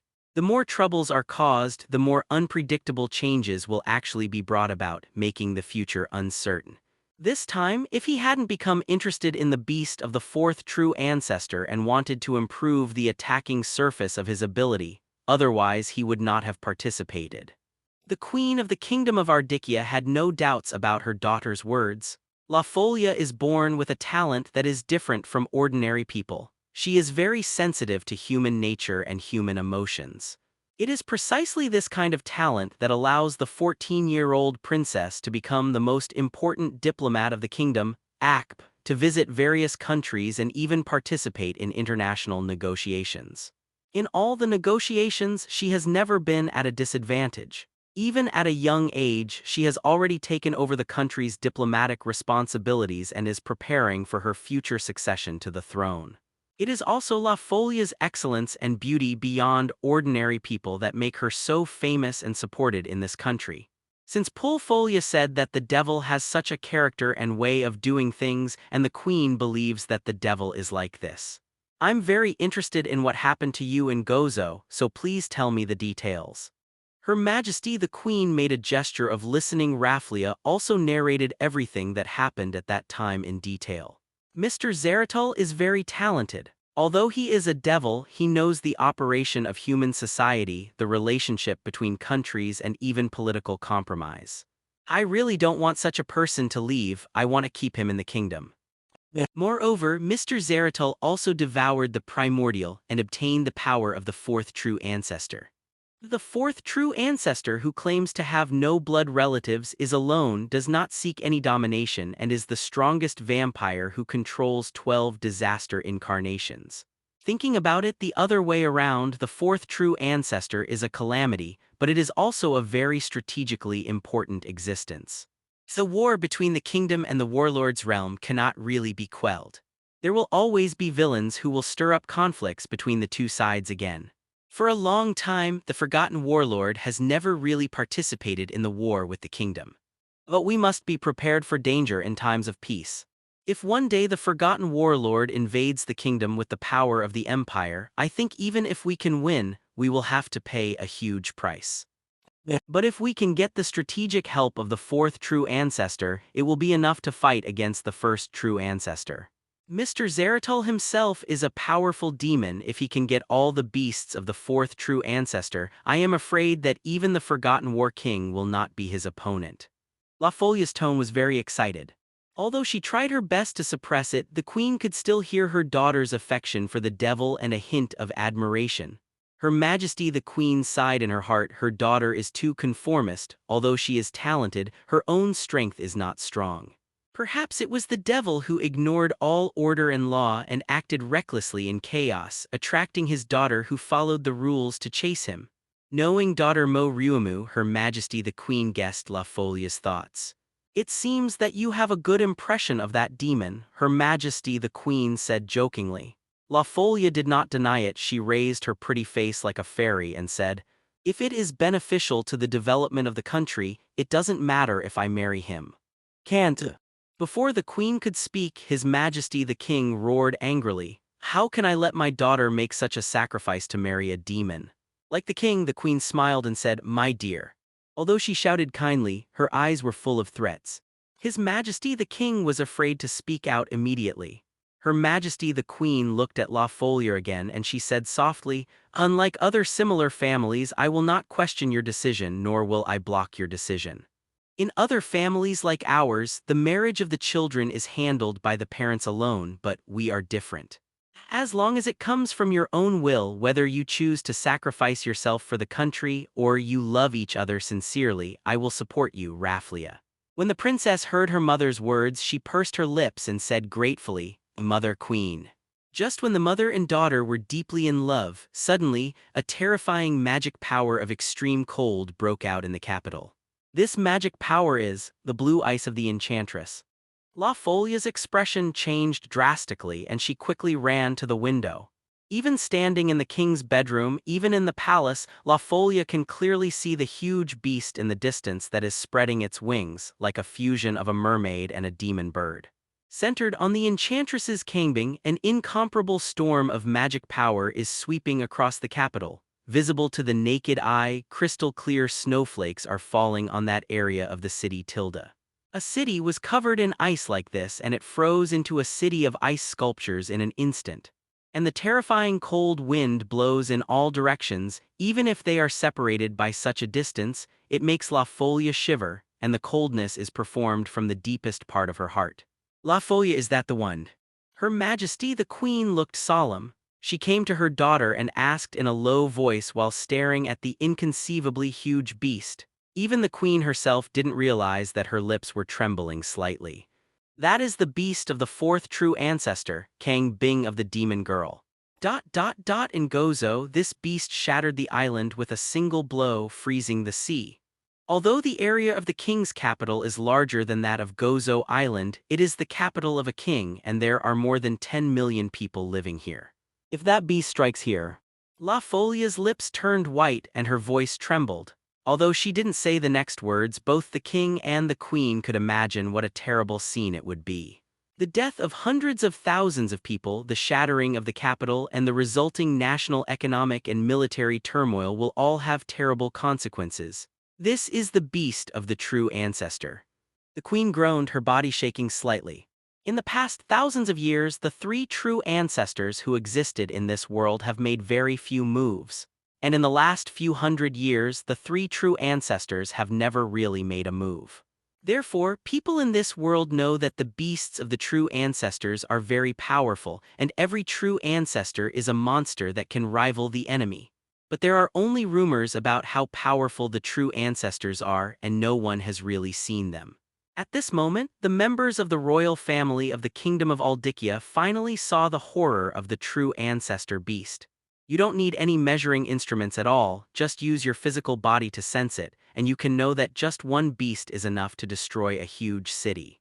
According to the legend, the first true ancestor, the Forgotten Battle King, had 72 beasts, and the second true ancestor, the Extinct Eye, had 19 beasts.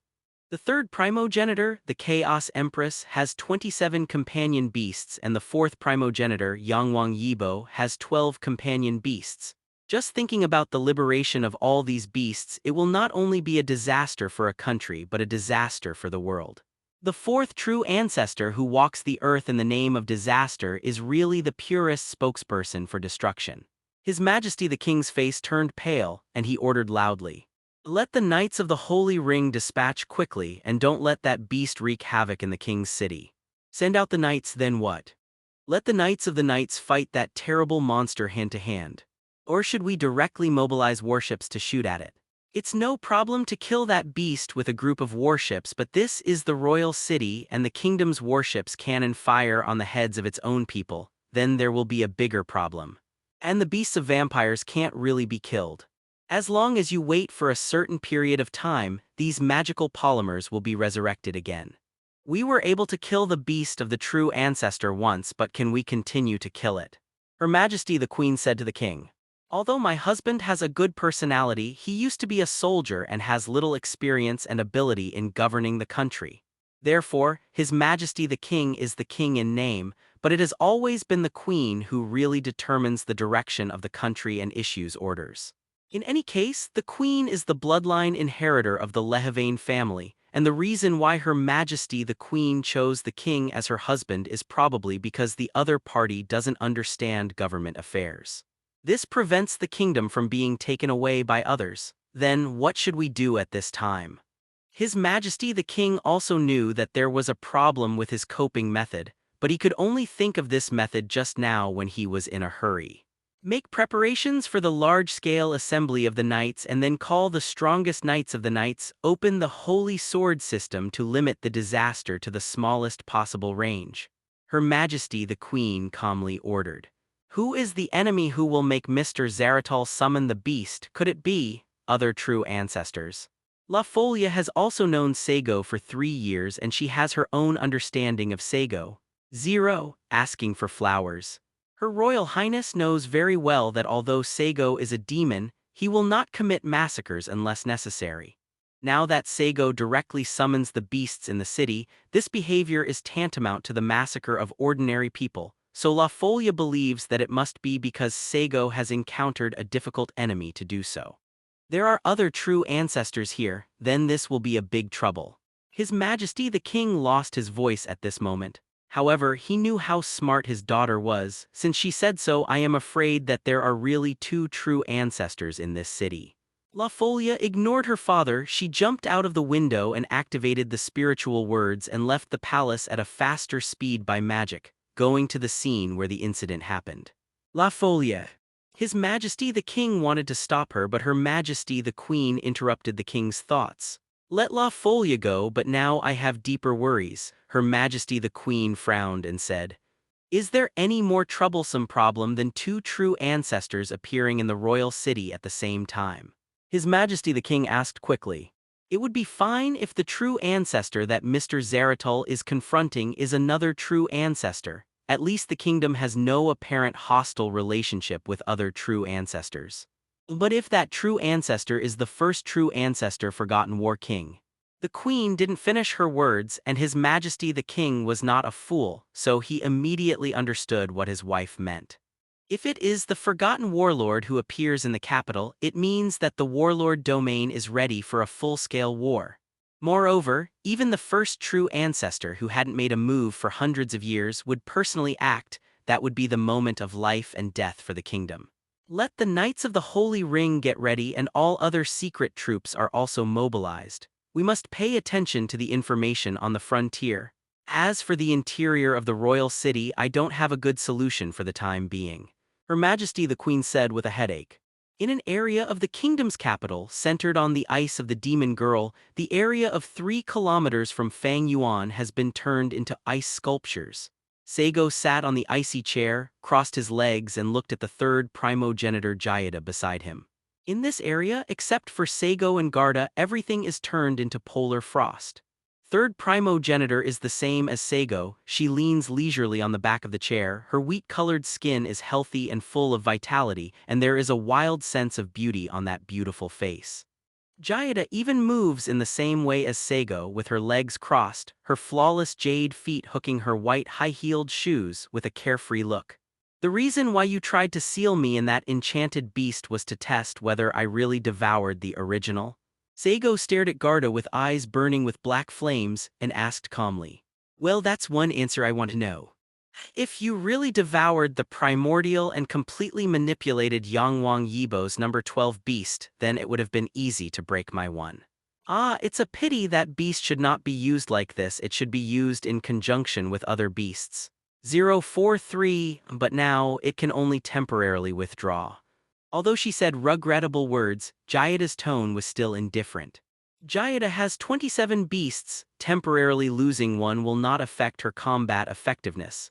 In Jayada's opinion, it was worthwhile to get the answer she wanted at the cost of temporarily losing a beast.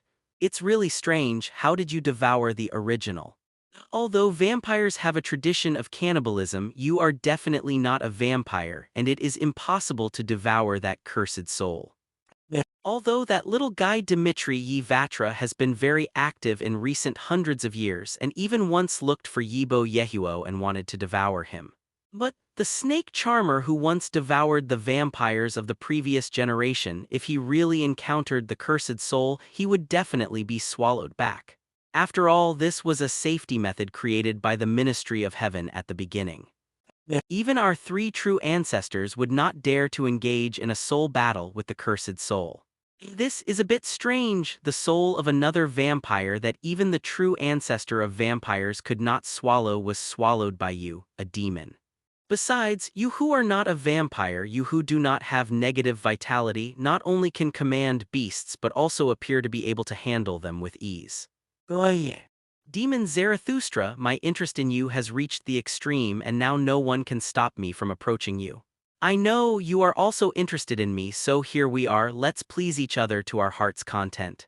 The third true ancestor's tone was extremely excited, and a wild and thousand-legged smile appeared on her delicate and noble face. Saigo smiled without saying a word. The reason why he can devour the cursed soul is because of his purest personality. As a big devil whose real personality reaches 3 digits, it is more than enough to solve a vampire's soul. Shall we please each other? Yes, yes, I like this pose. Saigo frowned frivolously and even used words to tease the third primogenitor. Jayada didn't care about this either. Her slender fingers turned into sharp claws at some point. It was the claw of a wild leopard. However, I still have a question. Since the cursed soul is a safety device used by the Ministry of Heaven to control the fourth progenitor, what if this cursed soul also betrayed? What is the safety device of the Ministry of Heaven to control the cursed soul? Saigo asked in a searching tone. Godhead Vibration Drive Technique. This is the method prepared by the Ministry of Heaven to prevent the original from betraying. At the same time, this is also the highest technological enchantment of the heavenly ministry. It can not only kill the body and soul of the true ancestor but also greatly weaken the beasts. However, although this technique was invented by the Ministry of Heaven, it has serious flaws. Jayada seemed to know everything and talk endlessly, chatting with Saigo here. She swayed a pair of slender and plump legs. The arches of her feet were tight, forming an extremely alluring arc. What defect? Saigo stared at Garda's beautiful feet swaying back and forth for a while, then turned his gaze back and asked. The third true ancestor suddenly showed a helpless and mocking smile and said, that is, as the highest technological crystallization of the Tianbu, the Godhead Vibration Drive Technique, Tianbu cannot use it by itself. This technique uses human spiritual power technology, so some conditions need to be met to be able to use this technique. One condition is that if you want to use this technique, you must first have spiritual power, that is, you must be a human being because only humans have spiritual power. Secondly, this kind of spiritual power must be a special ability, just like overadapters among human beings. A small number of people's spiritual power has been mutated, and in ancient times they were even called a certain god descendants of. Although this has nothing to do with God, this is how people have been called in history. The Lion King Agency in the island country searches for children with this kind of spiritual power all over the world, and then sends them to the Lion King Agency for education and upbringing, so as to ensure the use of the Divine Vibration Drive Technique. It is precisely by virtue of the Godhead's vibration-driven technique that the Lion King mechanism has been able to develop rapidly in the past 300 years. Jayada is worthy of being one of the oldest true ancestors in this world, as if there are no secrets in front of her, and her words also answered many doubts for Saigo.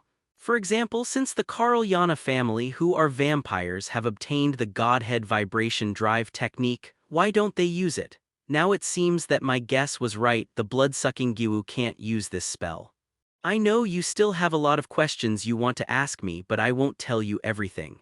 If you want me to tell the secrets of history, you can also tell the real history of this world. As long as you can bring me happiness, I can give you all the answers. So demon, come and show me your power, your true power. And don't try to fight me with the beasts. The 7 beasts of Yibo Yangwang cannot be my opponents. If one day you get all of Yangwang Yibo's beasts, you will be able to fight me with only the beasts. Now let us enjoy this rare pleasure. Let me see your true face, let us forget the rest. Garda laughed out loud. She looked happy, the corners of her mouth curled up, revealing her pink tongue and licking her own lips. This true ancestor has long lost her pursuit of life in the long 3.3 life, and everything is to feel the rare happiness. For this reason, she doesn't care about any secular etiquette, nor does she care about the consequences of her actions. Calling Tezcatlipoca, the third primogenitor let out a low cry. She summoned her own beast, and then her hands completely turned into leopard claws, turned into an afterimage and rushed towards Saigo. Saigo knew that a battle was inevitable, and his body turned into a pitch-black flame, showing his true demonic form. The sense of aging, which is enough to bring death to the world, erupted in the extreme cold of the enchantress's blue ice. Since you want to be happy, let me give you this happiness myself, Jayakukaken. I will grant an equal death to all things. The pitch-black flame burns everything along the ice of the enchantress, as if it wants to burn everything and all spirits.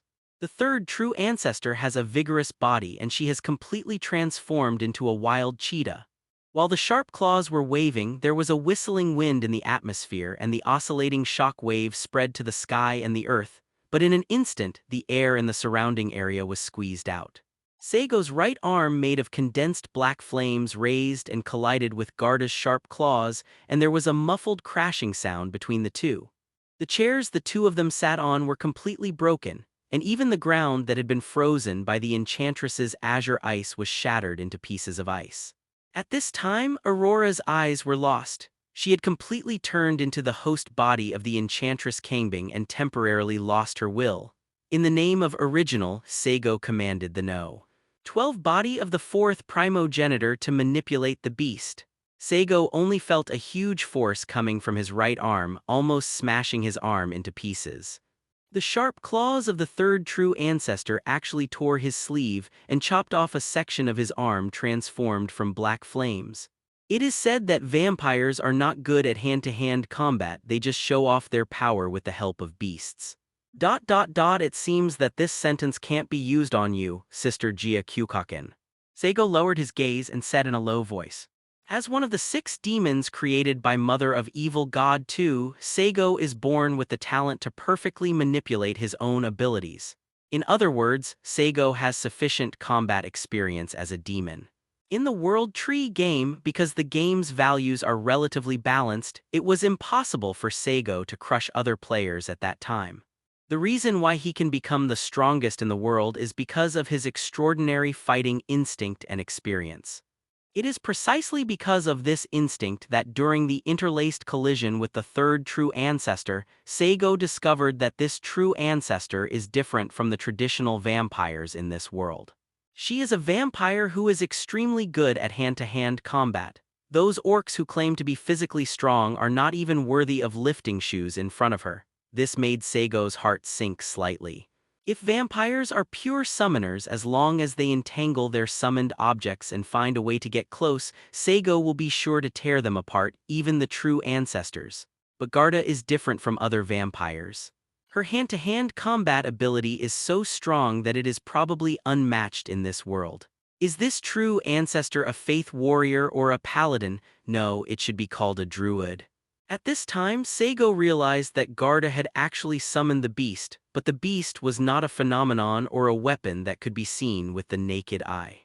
The beast she summoned belonged to the possessed type, which made her weak vampire body even stronger. Ha ha ha ha, Zarathustra, don't compare me with other vampires. In my opinion, vampires who can only command the beasts to attack but have no fighting ability themselves are vulnerable to a single blow. However, this is what our true ancestors intentionally made vampires like. If you want to know the true origin of vampires, you might as well come and make me feel happy. The so-called first true ancestor and second true ancestor are as good at this kind of battle as I am, but they are not stronger than me. Come on, let's fight. Zarathustra, let us please each other in the fight at the cost of our own lives. The third primogenitor's body arched, as if turning into a real jaguar. Her speed was extremely fast, and every leap brought a sound barrier beyond the speed of sound. Saigo was unmoved. No matter how fast Garda was, he still looked calm. The silent black flames burned fiercely. No matter how fast the third primogenitor was, Saigo could follow closely. The two fought hundreds of times in an instant, and every time they collided there was a terrifying explosion of magic power. The magical storm raged, and every blow was like an intercontinental missile falling to the ground with a loud bang. In an instant, the city that was frozen by the enchantress's azure ice was reduced to pieces. If one looked from the sky, one could see that an area of the city had turned into pale debris, which was the brilliance reflected by pieces of ice crystals under the sun's rays. The claw wind of the third primogenitor tore the blue ice, and after fighting with Saigo many times but not gaining much advantage, DxD.The not only was not angry but happily shouted, "Nice, it just makes it more fun for me. Just let me see how long you can last, Zarathustra. By me Tech." As the third true ancestor summoned the familiars again, Saigo found that the true ancestor's power had greatly increased. Every time she swings her sharp claws and fists, the terrifying power is like a galloping horse as if to smash the mountain. Again with me, Shulodal, Shudakutri, Ikodal, Telalok. As if it wasn't enough, the third true ancestor continued to possess the beasts, and as more beasts appeared to bless Sister Gia, her speed became faster and stronger. This made Saigo suspect that all the beasts of the third primogenitor are all such possessing beasts. Can you still keep up with my speed, demon? DxD.The laughed loudly. Her speed increased a little bit from the forward Mach 1 and finally reached close to Mach 23. That is already the first cosmic speed enough to leave the Earth. And relying on this speed, the light doesn't even need any attack from the third true ancestor. Just the storm brought by the collision with the air is enough to destroy everything. This is the strongest fighting stance brought by the third true ancestor possessing multiple beasts. At least in this world, no one can compete with her in hand-to-hand combat. Even if 207 is the other two true ancestors. Saigo groaned in pain. He couldn't keep up with Garda no matter his dynamic vision or movements at this time. His body made of pitch-black flames was instantly torn apart by the third ancestor, turning into pieces of sparks. However, as a demon, Saigo's body is composed of a concept similar to death, rather than pure flesh, so even if he is torn apart, he will not die directly. In terms of immortality alone, he is comparable to the true ancestor of vampires and even stronger. Saigo secretly sighed. DxD.The is worthy of being one of the strongest in the world. If he is a complete demon, then he will have 3-digit strength to crush this first king, true ancestor Ching Urksin. It's a pity that the current Saigo is only in the form of an embryo and he can't exert much power. But it is impossible to admit defeat at this point, not to mention that he still has the final whole card of the simulated star creation map, which is useless. He even has other powers that can compete with the third true ancestor. The third star particle body is beginning to flow in Saigo's body. As Saigo's spirit as a demon fully recovers, he also begins the development of the third star particle body. In an instant, Saigo's body surpassed the storm, and his athletic ability was as great as Jayapin's, reaching the first cosmic speed. And if it is just throwing an object, the instant burst can even double the speed again, reaching the third cosmic speed. The two silhouettes that have already surpassed the limits of what humans can watch and react quickly intersect. The violent wind spreads in all directions and the shaking world suddenly resounds. Saigo and Garda Kyukaken traveled all the way from the urban area to the suburbs, and the place they passed was a mess. The building collapsed, the ground collapsed, some people could not scream and died of rapid aging under the pitch-black flames. Someone was frozen into a popsicle and then shattered into pieces. Someone was blown by the fist wind of the two and turned into a pool of twisted minced meat. Fortunately, the place where Saigo and DxD.The met was not the city center, but it was close to the suburbs. Otherwise, the battle between the two might destroy the capital of the entire kingdom of Ardikya. just like when the vampires from the domain of the King of War invaded the capital. This is the power of the true ancestor. If you want to defeat the true ancestor, you need the strength at the national level to compete with it. It's like facing the third true ancestor who has already broken through the speed of the first universe. If you really want to defeat her, you must first restrain her speed. Facing the power that is completely relying on the mixture of many beasts, at least it needs a national-level big magic formula to do it. This is the horror of the true ancestor of the vampire, the horror of the vampire's beast. Just like the true ancestors of vampires, in fact, they have not completely conquered the beasts, they are using their lives to raise the beasts so as to use the abilities of the beasts. The Ice of the Enchantress. Behind Saigo, the beautiful monster made of a huge monster bird and mermaid spread its wings again. It is like a fish jumping in the water, releasing the icy cold enough to freeze the mountain peak. Be here XOLOL. Behind the third primogenitor, a huge skeleton titan rose from the ground. The eye sockets of this skeleton titan had no eyeballs and the exposed ribs were engulfed by the pitch-black darkness. This is the first non-possessed beast that Saigo has seen, belonging to the third primogenitor. As soon as the skeleton titan appeared, it opened its bloody mouth wide, took a deep breath, and inhaled all the icy wind blown by the enchantress's blue ice into its abdomen. After a pause, the cold wind unexpectedly overflowed from the gap between its ribs and bombarded Saigo instead. Saigo's complexion remained unchanged, and the incomprehensible pitch-black flame carried the true meaning of aging, enveloping the enveloping cold wind into it. In the next moment, even these cold winds were affected by aging. The cold temperature disappeared and gradually became warm, and even the violent wind began to be gentle. Familiar beasts that bounce back the enemy's attack. But this type of beasts or abilities must have their limits, otherwise wouldn't they be invincible long ago? Saigo chuckled, and the third star particle body flowing in his body flowed quickly. The demon girl Kangbing floating behind her had a happy expression on her face, as if she was tasting the delicacy that Saigo gave her. Enchantress Zhai Kangbing uttered a phoenix-like cry. She flapped her wings again and spit out a beam of light that froze everything from the mermaid's mouth. The beast of the third true ancestor opened its bloody mouth again and swallowed the attack of the enchantress Kangbing, but this time it couldn't bounce the attack back. After pausing for a few seconds, the beast blew out the cold air from the inside out and was completely frozen in place. Finally, it was blasted out by Saigo's punch, driving the air to shatter the beast into pieces. At this moment, the rock under Saigo's feet melted rapidly, and a magma-like fire pillar was generated from under Saigo's feet. Thick dark clouds appeared above his head and flashes of thunder shone in the sky. Show it Zeutekli Kamaxli. Jayada summoned her other beasts again. It was the clash of thunder and fire. That thick black cloud and the magma column under his feet are exactly Sister Jia's beast itself. The sturdy lightning shook the sky, and the pillar of fire with a diameter of thousands of meters exuded a hot spot that burned everything. Crackling. Boom. The thunder fell and the pillar of fire rose. Saigo in the middle is almost in a mortal situation. The blow of the third true ancestor's beast is enough to crush the city. But in the face of this blow that could destroy the city, the black flames around Saigo swelled. This flame is extremely strange and has the meaning of extreme aging.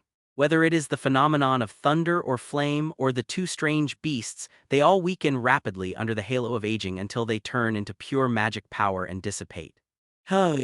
Jayada gasped in surprise. She obviously didn't expect Saigo's ability to be so treacherous. Her emerald eyes were full of vigilance. Then she discovered that her spirit was also contaminated with the concrete flame of aging. Saigo has poisoned her without knowing it and is eroding the spirit of the true ancestor with aging. When did you do it? This discovery changed Garda's expression greatly, and she tried to expel these aging wills with magic power. But as the essential power of one of the 6 demons created by the mother of evil gods, the aging personality is extremely high, and it cannot be driven out simply by the amount of magic power. After realizing that there was nothing she could do about this aging, Garda didn't hold back any longer. She went all out and vowed to defeat Saigo before her spirit reached its limit. As expected of a devil's ability, it's so weird that even I have never seen this ability in my life. Let me see how much you still surprise me, Zarathustra. The third true ancestor laughed wildly. She was in an extremely happy mood now and couldn't help using all the firepower she had never used since she became a true ancestor. Saigo is not feeling well right now. The ability is weird, open, and cheat. However, although Saigo is strong enough and his magic power is exhausted, his spirit has a limit. In any case, Saigo has only lived for 2 decades, not as old as some old human beings. In terms of life experience and spiritual comprehension, Saigo may not even be able to surpass some elders, let alone the third true ancestor in front of him. No matter how worn the spirit of the third god has been over the millennia, no matter how distorted her mind has been. But Jayada has actually lived for thousands of years and has seen all the changes in the world. The mental toughness honed in Wang Zhao's long life is definitely not comparable to Saigo. This can be regarded as Saigo's biggest weakness now. He may be very explosive enough to destroy cities and destroy land. But Saigo's spirit can't fully control such power, which makes him a man with explosive bursts but short duration. Although Saigo himself doesn't want to do this, but he can't say no. That kind of spiritual tempering cannot be accomplished overnight. He needs to hone his spirit over a long period of time to turn it into a sharp spear. The third primogenitor was confused by Saigo's decrepitude and wanted to make a quick decision. Saigo's own spirit is not enough to support him to fight for a long time, and he also wants to win the battle quickly. The thoughts of the two touched together at this moment, and the magical power that swept across the world burst out instantly, flattening the mountains and smashing the clouds. Until the two wrestled together and rolled in the Suili mountain. Unknowingly, the two are completely entangled together, and it is difficult to separate each other. The ground was shaken, and the suburbs of the capital of the kingdom of Ardicchia had been completely reduced to ruins. The mountain peaks located in the suburbs were all shattered by the collision between the devil and the true ancestor, and turned into dilapidated fortresses like the remains of ancient city-states. Saigo was panting violently, not pure physical exertion but a kind of mental exhaustion. In a state of high tension for a long time, no one can bear it. Saigo is in this state now. He is sitting on a broken stone pillar with his elbows resting on his knees and his upper body is slightly forward. The pitch-black flames all over his body were burning fiercely, shaking under the blowing of the breeze, and the deep eyes formed by the condensed flames were staring ahead at the third true ancestor. At this time, Garda's situation was not as good as Saigo's. The third true ancestor sat paralyzed among the rubble, and her long white dress with Central American culture was already broken. In the damaged part of the skirt, her smooth and flawless wheat-colored skin can still be seen. At this time, Jayada was curling up with one leg and the white high-heeled shoes on her feet had been thrown away. One of her delicate and small 560 jade feet stepped on the gravel and was covered with dust, which made people feel distressed when they saw it, and they wanted to pick up the lotus feet and wipe them carefully. At this time, little black flames were emerging from the surface of Jayada's skin, and every time the flames rose, she let out a muffled groan, her face showing pain. And accompanied by the pain, there was also a substantial decline in her strength, as if her strength had already become old.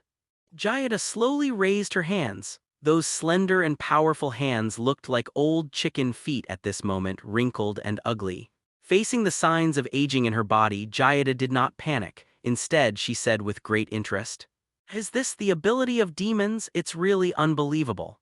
The ability to make all things age is enough to make any creature feel fear, because aging means death and aging means the decline of strength and mental state. No one can bear the fading of all that they once possessed under the faculties of aging. Strong people lose their muscles, tall people bend their backs, and the mere thought of not being young anymore, of losing one's strength with age, is scary enough. Especially as a long-lived race like vampires, we are far away from natural aging. When the horror of loss reappears one day, vampires will be more afraid than anyone else." Jayada leaned back against the broken stone behind her, her neck pressed against the stone, raised her beautiful face and looked towards the sky. The third true ancestor ignored the fact that the aging on her hands was rapidly spreading, making the skin of her wrists and small arms all the wrinkles of old people. It's not that Jayada didn't want to stop it, but she found that she couldn't stop it. Even if she used magic power to resist the erosion of aging, even the magic power itself would age. To some extent, this aging, which is the most terrifying among the 10 forms of death, has no cure at all, just like the laws of nature, because aging and death are gifts of nature.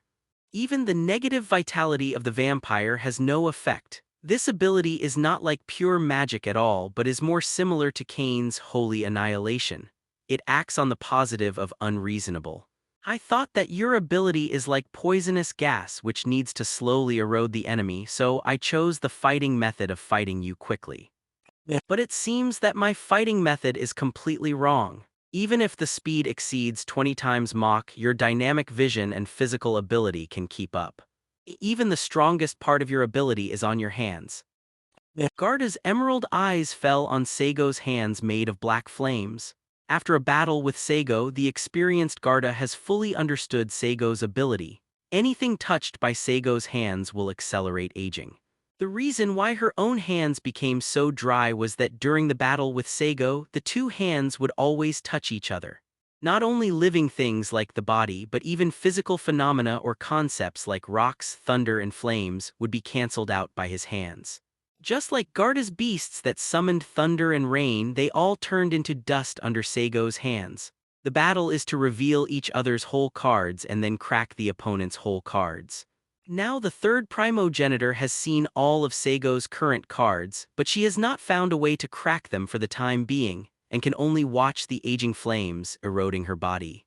If you throw in the towel now, I might be able to help you undo the aging that is eating away at you.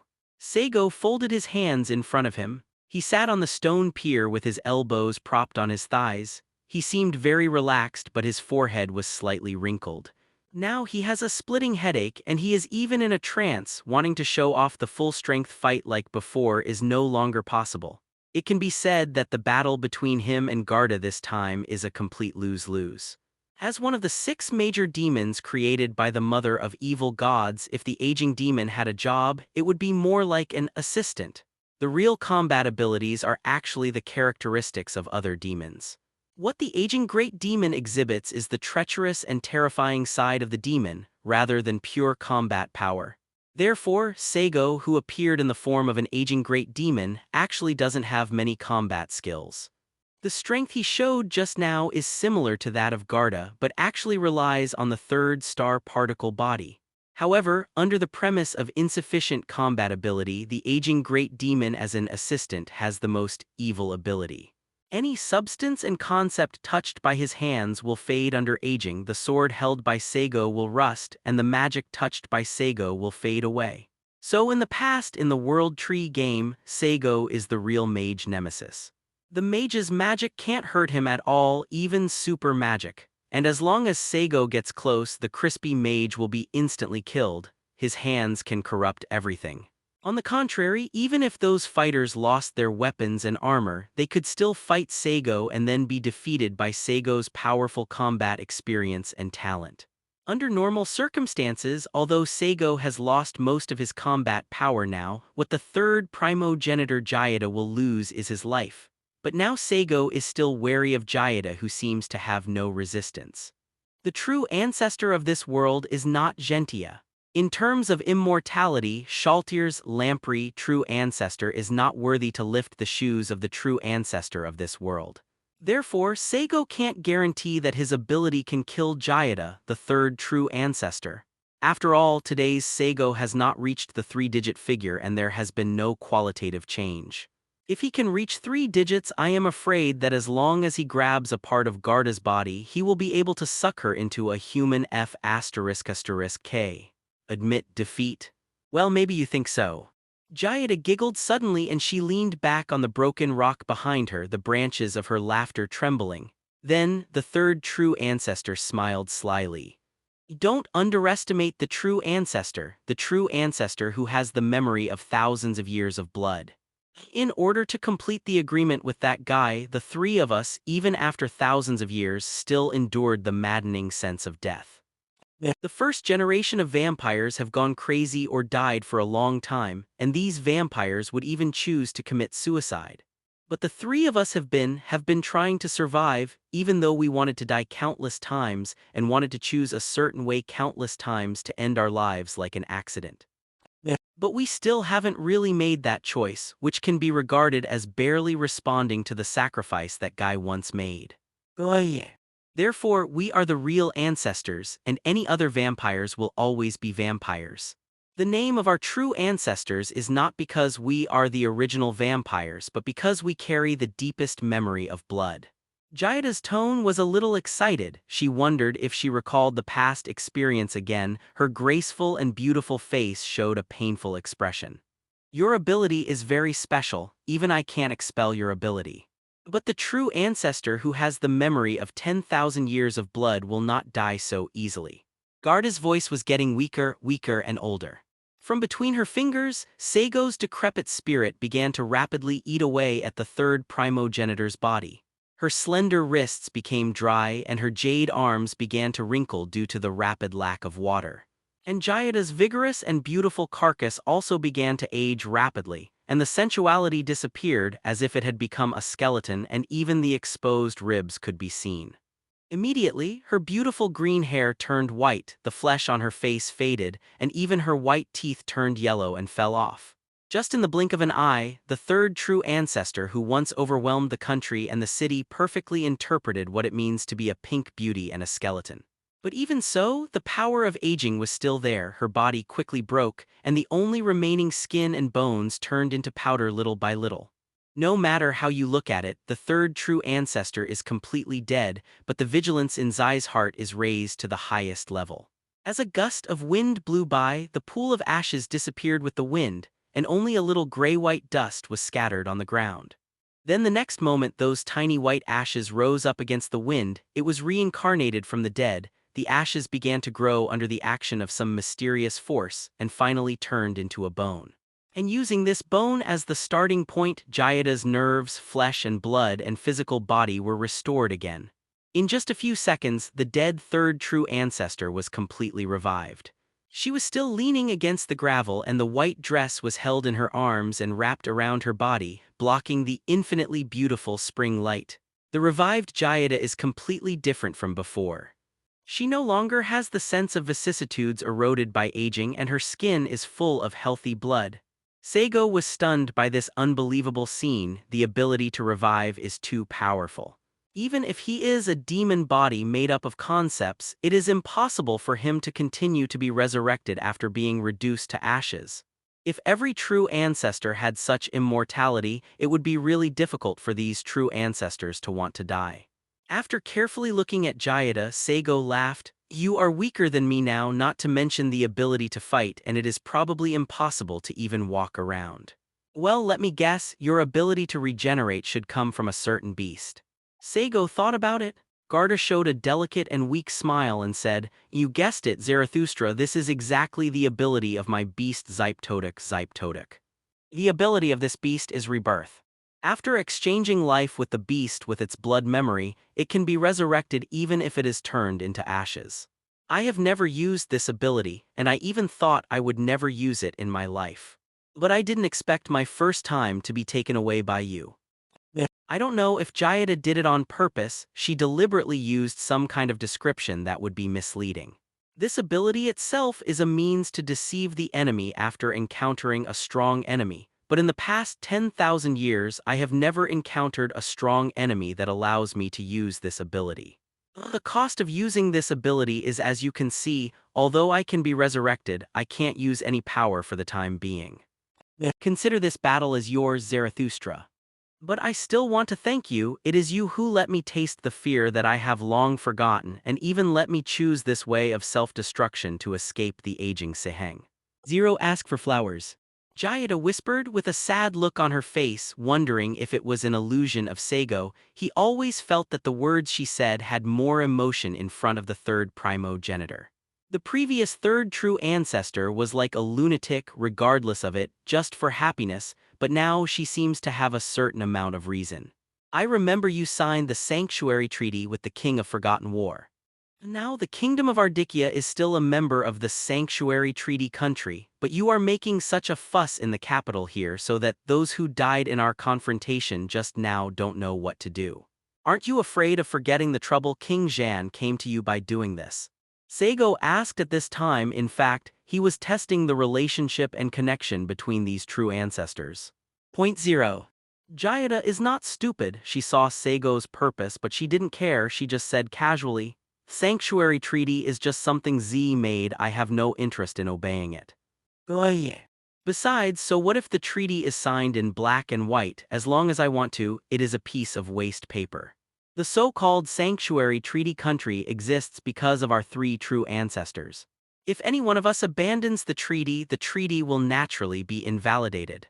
I was looking for fun and so was Z, but he was a rule and order guy. His efforts to bring peace to the world and to promote the coexistence of humans and demons are actually just his way of finding self-happiness. Although Jayada didn't say it clearly, Saigo roughly guessed that the relationship between the three true ancestors is actually very good. Although they have their own goals and some minor confrontations, overall they have coexisted peacefully for 10,000 years. This is actually not good news. The three true ancestors are a small group which undoubtedly represents the most powerful force in the world. At this time, Jayada smiled narrowly and said, Are you collecting the body of the fourth true ancestor? It seems that you are interested in the power of the fourth true ancestor.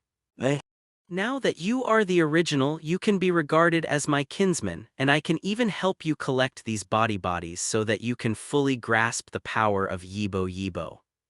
Just promise me one condition. Saigo's heart moved and he asked, What conditions? Jayada blinked her beautiful emerald eyes at Saigo and said with a faint smile, Just let me be your watcher. Be my watcher. Saigo couldn't help laughing and then he said with a cold face, Although your proposal is a little touching, I still refuse it. I hate being threatened, especially when the other side is in the underdog position. Although compromise is a rule of politics and a product of order, it is a pity that I am a devil. What I follow is not the order you are familiar with, but absolute chaos. The more reasonable things you think, the more likely I will not do them. The more unreasonable things you think, the more likely I will do them. After a pause, Saigo, like Jayada, showed a sly smile. Of course, if the benefits are enough, I can't adjust my morality. After all, I am just a demon. People are contradictory, and so are demons. Sometimes Saigo likes to be a riddle in 407 and likes to deceive others. But sometimes he is very frank and doesn't mind telling the other party what he thinks directly. Regarding Garda wanting to be my own monitor or something, Saigo will certainly not agree. He doesn't want to live under the nose of others. If Garda is really strong enough for him to resist, maybe Saigo will make a compromise. But Jayada's strength is not enough for him to compromise. From Sister Gia, Saigo also roughly understands the strength of the true ancestors and understands the true power of the true ancestors' beasts. The range-attacking beast that is similar to magic does not pose any threat to Saigo, and his aging is completely the nemesis of this kind of ability. Only a type like Garda, capable of hand-to-hand combat and extremely capable in close combat, will give Saigo a headache. His demon spirit is not a pure fighting type, even because the spirit brings a wealth of combat experience, but that combat experience can easily crush ordinary people in the World Tree game. The game's skills are formulaic stuff, nothing threatening. But if it is Garda who has lived for tens of thousands of years, Saigo can't guarantee that she will be stronger than the opponent with the combat experience and will.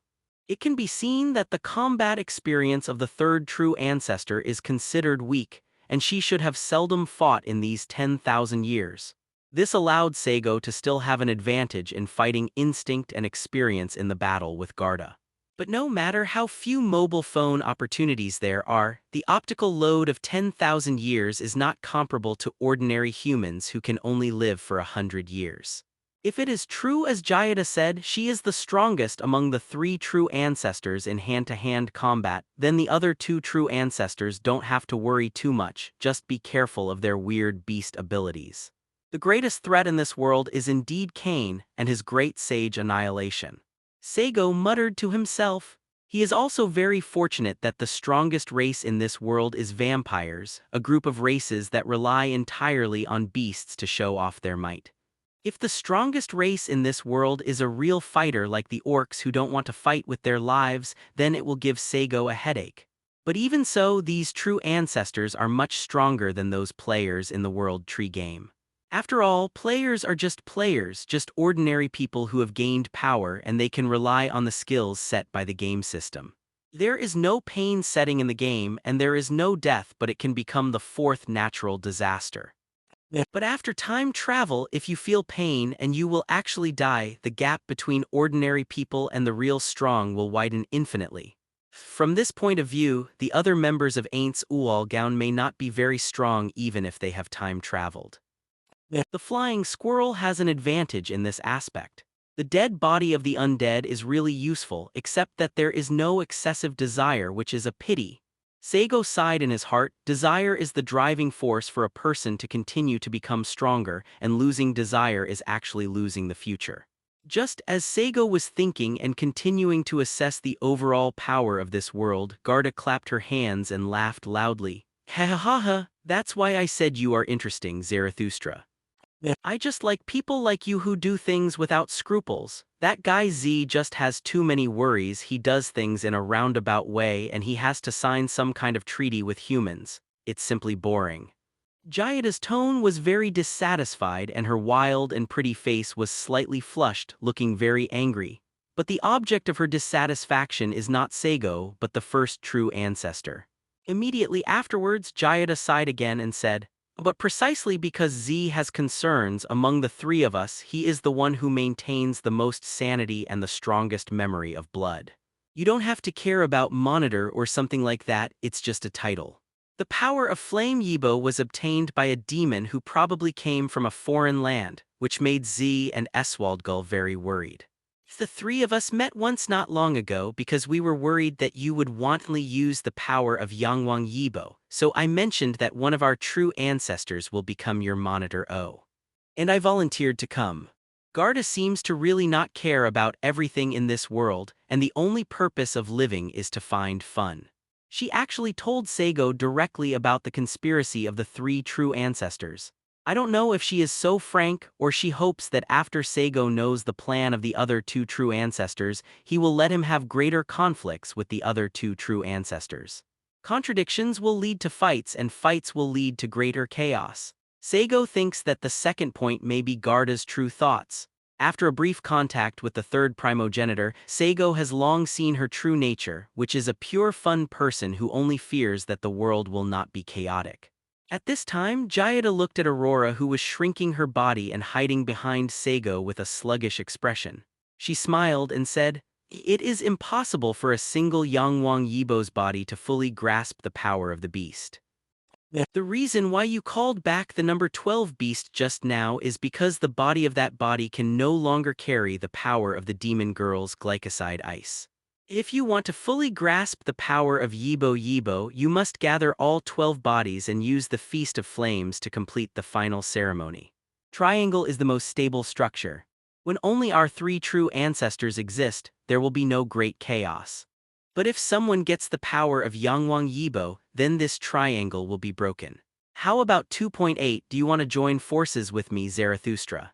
I am different from the other two true ancestors. I have been tortured to the point of going crazy, and I am about to forget what I promised to that person mission. I can give you the body of Yibo Yangwang that I have, and I can also tell you where the other bodies are and even tell you what the beast is. Why did our true ancestor appear? Knowing this, you will understand why Z and Eswaldgull want to spy on you. I invite you not as a relationship between the monitor and the monitored, but as an ally. The long time has made me almost crazy and made me forget my mission. I have enough of this unchanging world." Jayada's voice became weaker, her arrogant expression gradually faded, and a trace of sadness appeared on that wild and beautiful face. The space twisted for a while, and following the space distortion appeared a petite woman wearing a black Lolita lace dress and holding a parasol as delicate as a doll. Nangong stepped on the ruined land under her feet that month. Her little head looked around. Her immature face was completely incompatible with her appearance. After searching around but not finding the person he was looking for, Nangong's face sank and her delicate and lovely face like a doll showed a touch of anxiety. She frantically searched around with a parasol and then stomped her feet on the ground irritably. At this moment, her crystal ear beads trembled and she immediately restrained her anxious emotions, and her expression became calm again with a calm and breezy look as if she was in control of everything. She didn't want to expose her flustered state of helplessness to others, Miss Nangong. La Folia drove a car quickly approaching here. The car stumbled and drove through the scattered ruins until she saw Nangong. She stopped the car and walked over with a slightly flustered expression. No matter what kind of talent you have, no matter how young you are, you can show your talents in the international political situation. After all, La Folia is nothing more than a girl of 14 or 5 years old. Faced with this sudden event, even she can't find a backbone. And after seeing Nangong's calm mood that month, La Folia's heart also calmed down a little and she rationally tried to expel those fears from her mind. Miss Nangong, what happened here? Where is Mr. Zeratul? Same as that month in Nangong, La Folia who came here also looked around, and when she didn't see Saigo, she felt a sudden in her heart and asked hastily. I just arrived here too, and I haven't seen that demon. The magic fluctuations here were too strong before, even I didn't dare to intervene in the battlefield rashly. After the fluctuation of magic power here has completely calmed down, I will use the magic of space control to take a look, and I arrived not long before you. Nangong explained to La Folia with her immature voice that was inarticulate. Yeah, the magic fluctuation in this area just now is too huge, it's almost like the core reactor of the elf furnace. La Folia also said in fear. She glanced around, and she knew Wang very well, but she knew that this area used to be a mountain peak. Although there are some mountains at most a few hundred meters, but now those mountains are all crushed.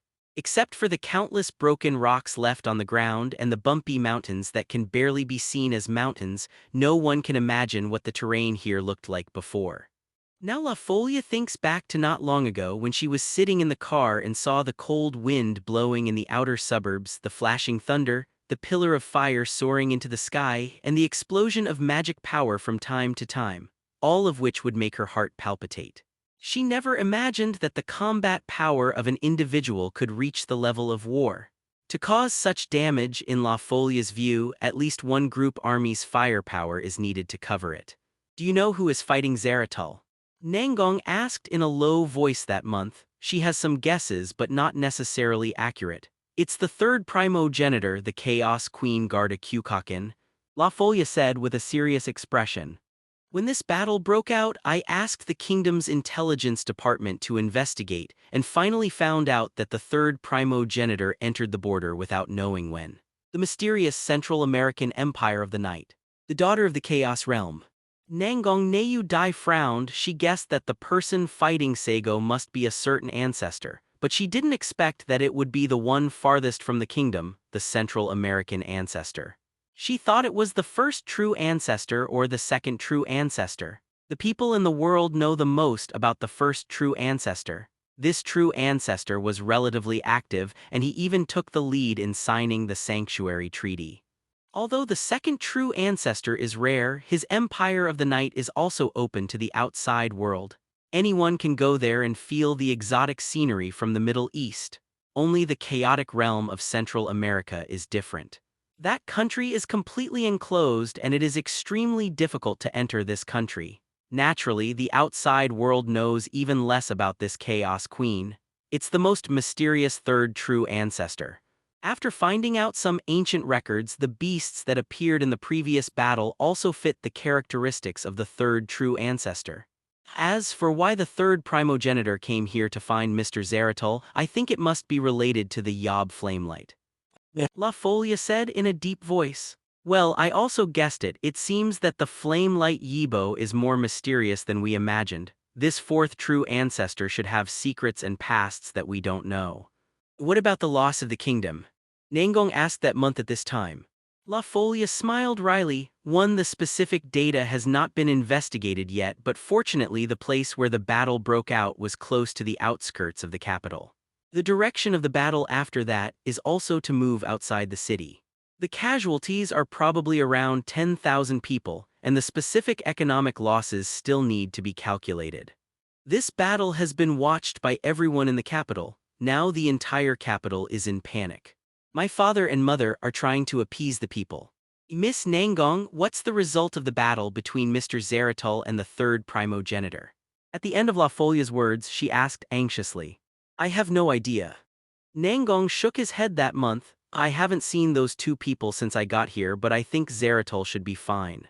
He has a contract with me. Since the contract between us is still there, it means that he is fine now.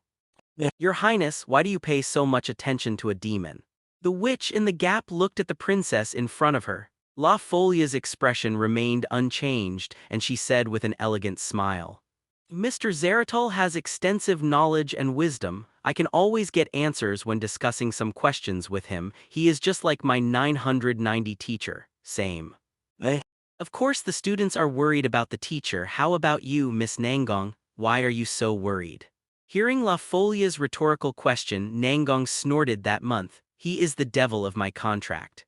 If something goes wrong with him, wouldn't I also lose the calendar area that sold my soul? The two tacitly agreed and did not continue to say more. On the bottom of the Baltic Sea, a huge submarine is quietly parked there. In a luxuriously decorated room with woolen blankets on the walls, Saigo and Garda were sitting opposite each other. This third primordial ancestor should have just taken a bath and changed clothes. His body is wet, exuding the sultry aroma after bathing. The lights in the room were not turned on, only a few candles were burning, and the slightly swaying flames reflected the figures of the two people faintly. Only the long shadows extended into the distance, bringing a huge sense of oppression. The third true ancestor clapped his hands at this time and heard the door of the room open, and two female vampires dressed in exotic styles like Jayada and with excellent figures came in. Beside the two vampires there are several petite girls who look exactly like Aurora. That is the body of Yibo Yangwang, which is kept by Jayada. It's just that Saigo was very weird when he saw this scene.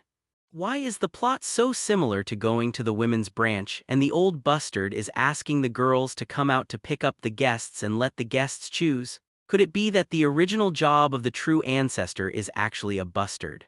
Saigo looked calmly at the body of Yibo, who was brought in by two female vampires. Those are two beautiful girls who are exactly the same as Aurora. No matter in appearance or figure, they are like replicas. They also have beautiful long iridescent hair and flaming pupils. Even the clothes on their bodies are the same as when Saigo first met Aurora. It is a simple suspender dress. In this slightly dim room, the snow-white fragrant shoulders and collarbones of the two girls exude a vague temptation, making people want to embrace them in their arms and love them well. The only difference from Aurora is that the expressions of these two girls are more indifferent, just like a real doll. After Aurora saw her two sisters, she looked excited and wanted to go to reunite with them. But after Aurora glanced at Garda, she retreated to Saigo in fear and hid behind him. Aurora tugged on Saigo's sleeves with a pair of tender white hands and carefully exposed her small head, staring at her two older sisters. Saigo's face was calm at this time. He just picked up the red wine on the table in front of him and shook it. After taking a sip, he looked at Jayada, waiting for her explanation. This is the number 6 body hectos and the no. 7 body hebdomos of Yangwang Yibo. They only have a code name but no name, unlike the number 12 body beside you who was named Aurora by you. Jayada seemed to understand what Saigo meant. She leaned lazily on the back of the chair, knocked on one of her slender legs and introduced the two flame Yibo to Saigo. The beasts sealed in their bodies are the rainbow flame of Mingji and the black sword of Yimo. As for the abilities of these two beasts, it depends on what you discover in them later. I still have the 10th body Decados here, but don't let me let that little guy go tilde. Jayada introduced the basic information of these bodies to Saigo and even told him the names of the beasts. Let go. Saigo asked with interest. Well, let it go. Body number 10 is just like body number 12 beside you. She has a very strong sense of self and a very peculiar personality, completely different from her sisters. Jayada looked at Aurora's sisters as if she was looking at goods. To her, these bodies of the flame Yibo were really goods. The 12 bodies were all manufactured, and their only mission as tools was to temporarily seal the beasts of the fourth true ancestor until the birth of the fourth true ancestor.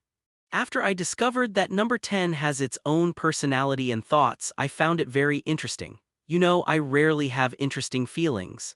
The 10th body expressed her willingness to leave, and I agreed as her reward for making me feel interesting. But you don't have to worry, even if she has a strong will and character, she will not forget her mission. She will naturally appear when the Banquet of Flames begins. Or if you want to get her in advance, I can also tell you where she is now. Body number 10 is now in an organization called the Abyss. As long as you investigate this organization, you can find her. You have a good relationship with the princess of the kingdom of Ardikia. With the information of the kingdom, it is not difficult to investigate the movements of an organization. Or if you want, I can help you find her. Jayada seems to really regard Saigo as her ally, her best friend, and helps him solve all the troubles in every detail. This is the character of the third primogenitor. She now has an extremely strong interest in Saigo, and this interest makes her feel alive. In order to keep this feeling, she is even willing to do anything for Saigo, even if it is against the other two true ancestors. It can be said that just at this moment, the third true ancestor Jayada is living for Saigo, and she needs Saigo to provide him with the desire to live. Satisfying her desires and satisfying her needs, Saigo understands that he can use the third primogenitor as his own tool and his own plaything. And Sister Gia doesn't mind. The true ancestor who lived for more than 10,000 years actually forgot his dignity and arrogance long ago in that long, lonely time. This is why Jayada looks arrogant but speaks very casually without the sense of aloofness of a strong person. Sister Gia used to have that kind of thing, but she has been unable to find it for a long time. Saigo understands very well that during the period when the third primogenitor is interested in him, he can even play with her body and her soul wantonly until the day she is no longer interested in him. But if Saigo can keep her interested in him, the true ancestor will always be at his beck and call. It's really a twisted character, a crazy woman. Saigo slandered, but at the same time he also had deep worries. Will one day, after a long period of time, become like Garda in this horrific state? If it really will become like this, even if he has the power to destroy the world, it will only make people feel sad. But Saigo quickly let himself forget about these things. After all, he has only lived for more than 50 years in 2 lives, which is far from the 10,000 years of Sister Gia. Aurora, you go out with them. Saigo spoke at this moment. I know, I will leave voluntarily. You, be careful, this woman is scary. Aurora gave Garda a fearful look, and she couldn't help saying to Saigo, telling him to be careful. It's just that Aurora was a little too stupid to say it out loud, Zhao Mahao, in front of Jayada. Fortunately, the third true ancestor didn't care about her hostility and vigilance at all. You two take Hectos and Hebdomos out too, the next words are not for you. Garda knew that Saigo wanted to ask her about the true ancestor and the beast, and what happened 10,000 years ago. She doesn't mind telling Saigo, but there are some things that should not be heard by others, especially Yibo and the vampires. Yes, Lord Garda. The 2 tall and beautiful female vampires said respectfully, and then left the room with no. 6 and number 7, Aurora turned her head 3 times a step at a time, looked at Saigo worriedly and followed Saigo's nod and left here. Then tell me now how the true ancestor was born and what kind of beast is it? Saigo crossed his legs, he said slowly while drinking the red wine in his glass. Ancestor and familiar beast. The third true ancestor Jayada leaned back on the soft cushion, her pair of strong and plump legs kicked away the white high-heeled shoes, the arch of her foot was tightened, forming a seductive arc. At this time, Jayada's temperament changed drastically from that wild style to elegant, except that her posture was still too unrestrained and casual. With her slender fingers, she picked up the glass in front of her desk, looking at the red wine just like looking at blood. Candles flickered in the luxury room inside the submarine, casting a gloomy shadow. If you want to tell the story of the ancestors and the beasts, you have to start with the first creatures on this planet.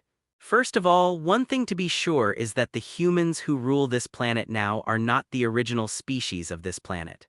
Human beings originally came from another world called Eastern Land, just like the almost extinct dragon race on this planet. Zarathustra, you should know about the Department of Heaven, right? Jayada's delicate body leaned forward, her elbows were propped on the tea table in front of her, her calves were swaying under the candlelight. Of course, I have also been in this world for 5 years, so it is impossible not to have heard of it. The Ministry of Heaven has many names, such as the ancient superhumans of prehistoric civilization, or the Ministry of Heaven is the so-called gods. Saigo stared at the slightly tired emerald eyes of the third primogenitor and said, "Well, this description is not wrong. With the technology mastered by Tianbu 550, it is not an exaggeration to say that it is a god. Actually, Tianbu is not a native species of this planet. Tianbu once went to the Eastern Land to plunder some of the humans in that world, and then fought with the dragons in that world. After completing the purpose of plundering human beings, Tianbu left the Eastern Land and came to this planet and cut off the connection between this planet and the Eastern Land. Actually, there are some dragons who came here chasing the Ministry of Heaven, but in the long time. Most of the dragons have died, and the remaining dragons on this planet can probably be counted on one hand cleared." Garda spoke eloquently, telling the true history of the creatures on this planet. "Why does the Ministry of Heaven want to plunder humans?" Saigo asked the most critical point. Your consciousness is really sharp, that's right. In fact, the most important thing is not the news that Tianbu and humans are alien species, but why Kaibu wants to plunder humans." Jayada suddenly smiled coldly and said, It's very simple. Although the Tianbu has powerful magical technology, all members of the Tianbu or races have huge flaws. Tianbu must suck human blood to survive and cannot be exposed to sunlight. Members of Tianbu will be reduced to ashes under the sun. The so-called human beings are actually the food raised by Tianbu. Tianbu lives by devouring human blood. Does this situation sound familiar? That is the oldest vampire story. In the oldest legend, the vampire must drink human blood and the vampire cannot shine the sun. But for modern vampires, their main food source is grain and meat like humans, and the blood-sucking drive is a manifestation of sexual desire, and vampires will not die in the sun. So this ancient legend is only regarded as a legend, but in fact, the vampire in this legend actually refers to Tianbu, who is regarded as a god by humans. The Tianbu once wanted to use its own powerful technology to change the defects of the race. But even at the peak of technology, it couldn't do it. As if the third primogenitor had really experienced a scene in that ancient history, he unfolded the past story in the form of a scroll for Saigo to read. No, it should be said that Garda survived from that era, and the words of the third true ancestor undoubtedly explained one important thing. Saigo said with certainty, "So that's the case, the true ancestor is the Tianbu and all the vampires today are also the Tianbu.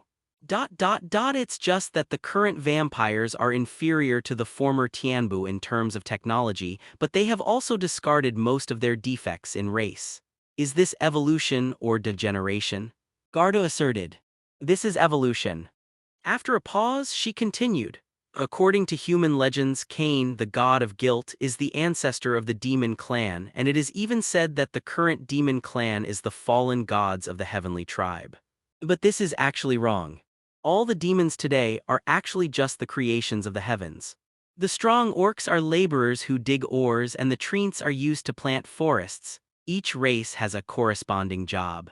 The Ministry of Heaven lives in the castle in the sky. The human beings on the earth are the food, and the other races are the slaves created by developing this planet. This is the true history of this planet." Jayada cruelly told the side of the prehistoric civilization that this land was once tyrannically ruled by the Ministry of Heaven. All people are slaves and food, not even pets. Every creature has to contribute its flesh and soul to the Ministry of Heaven since its birth. And those members of the Heaven Department live high in the sky, enjoying all the splendor and wealth. Saigo laughed mockingly when he heard the words. Gods, it seems that you Tianbu are the devils." Garda does not deny this. Judging from the actions of the Ministry of Heaven, their behavior is no different from that of demons. Jayada breathed a sigh of relief, probably telling a stranger a secret known to only a few people in this world, exposing all the secrets hidden in her heart, which gave her rare relaxation and joy. Where there is oppression, there will be resistance. the Ministry of Heaven does not care about the ants living on the earth. But human beings are a highly adaptable race. When human beings existed as food, they obtained the technology of the sky through various methods and developed part of it into their own technology. Humans have finally established their own civilization on the earth. They want to build towers that go straight to the sky, and they want to let the high gods fall into the earth. Humanity finally rebelled, and all the other slave races on the land were also united. Humans provide technology, and other races provide their own abilities to compete with the Ministry of Heaven. At the beginning, Tianbu thought that this was the same small fight as in the past, thinking that with his own skills he could easily wipe out the resistance. But in the end, Tianbu discovered that this time is different. The races all over the world are united together. No matter in ability or technology, their strength is no less than Tianbu. This is a protracted war, a war in which the heavenly ministry is retreating steadily. At this time, Jayada curled up on the chair. She hugged her legs and her 10 toes tightly clasped the corners of the chair. It could be seen that she was not at peace. The first true ancestor, Zijulen Barada, was a general of the Tianbu at that time, leading the army of the Tianbu to fight against the rebels. The second progenitor, Eswaldgul Yages, was a well-known researcher who worked in the Research Institute of the Ministry of Heaven. Having said this, Garda paused. Saigo looked at her thoughtfully and said, "What about you, Garda Kyukakin?" The third true ancestor laughed at himself. The ruling regime of the Tianbu is headed by the royal family, and there are 13 clans under it. And I am the successor of the Tianbu, the former royal princess who should be the king of the Tianbu. In fact, Saigo had already guessed Jayada's identity. He stared at the chaos princess in front of him with a scorching gaze and said with a laugh, "So your title of princess came from here and you are the real princess, is the queen of the heavenly ministry who once ruled this planet and all living things, Queen of Tianbu." HMPH, this word sounds really mocking now. The third true ancestor, Jayada, smiled sarcastically, which was not only a sarcasm to Tianbu but also a sarcasm to himself. The next thing is the important point, Mr. Zarathustra. The heavenly department is retreating steadily in the war with the allied forces of hundreds of races headed by humans. Even many death capitals have been breached. As for what the death capital is, you can understand it as a kind of fortress, which is one of the strongest weapons in the hands of the Ministry of Heaven. Under such circumstances, the pampered Tianbu finally panicked. If this continues, the Tianbu's rule will end, and the Tianbu itself will also be destroyed. The royal family held a meeting with the patriarchs of the 13 clans, and finally they decided to use the secret weapon that has been banned by the Ministry of Heaven, the beast. Jayada's body leaned forward slightly, her tone was low, and she couldn't hear the emotion contained in her words. Familiar beasts are a kind of magical aggregation. Although the members of the Tianbu claim to be immortal and have strong recovery ability, that is just a claim. No Tianbu can really live for tens of thousands of years. But the beasts are different. This is a twisted monster made entirely of magic power, part of them combined with the law of heaven to form many incredible special abilities. And the most frightening thing is that the beasts cannot be truly wiped out unless you let all the magic power of this planet and this universe disappear. This kind of monster that exists in the foreign space itself has no entity, but Tianbu has summoned it with its own technology and made the beast appear in this material world. In the beginning, some people opposed the use of the beasts because the beasts were out of control and they were purely destructive monsters without much self-awareness. As long as the beasts are released, these monsters will destroy and destroy endlessly. Even if the Ministry of Heaven uses the beasts to destroy the enemy, so what? The Ministry of Heaven itself is powerless against these beasts. The beasts will destroy the earth and destroy all the material and living beings we see. After releasing the beasts, what they finally get is nothing but land, and this planet will only become a dead and silent place that cannot be suitable for the existence of life. The Tianbu itself is a wanderer and finally found a planet that can survive, so some members of the Tianbu objected to this proposal, and some members opposed it with the excuse that if the human race is destroyed, the Tianbu will lose food. But the opposition still failed. Even if this planet is lost, Tianbu can continue to wander in the universe. Even if humans die here, Tianbu can still find opportunities to go to the Eastern Land to continue plundering.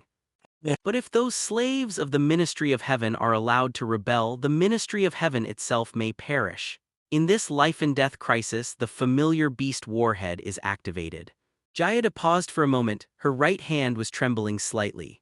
I am afraid that she had experienced the World War of Destruction and witnessed the World War that destroyed civilization with her own eyes.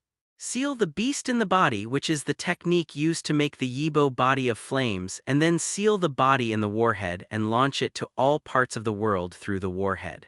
These beasts will appear all over the world and they will carry out destructive damage without purpose. This is the beast warhead, the ultimate weapon of the Ministry of Heaven, which is similar to the same. At first, the effect was very good. The coalition forces of hundreds of ethnic groups were powerless to fight back under the warheads of the beasts.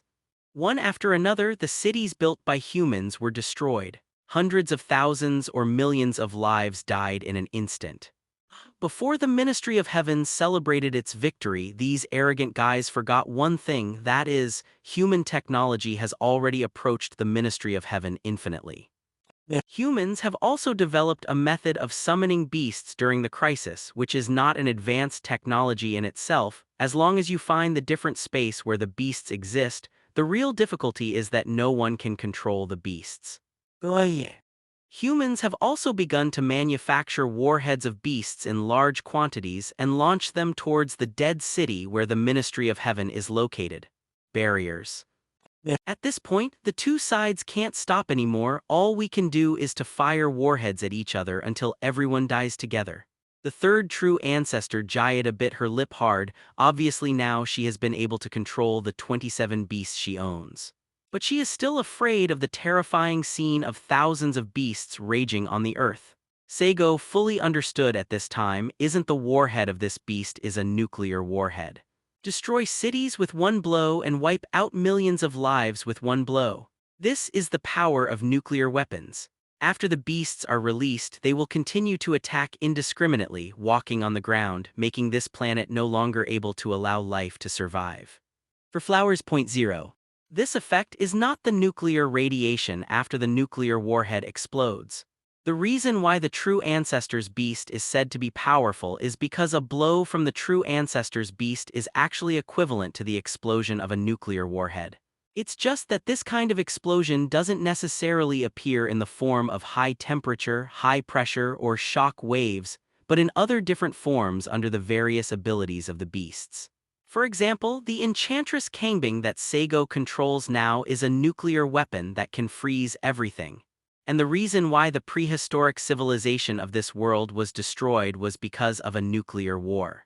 Why does the Empire of the Night established by the three true ancestors have a veto power in the Sanctuary Treaty country? You must know that the Sanctuary Treaty country almost includes most of the powerful countries in the world.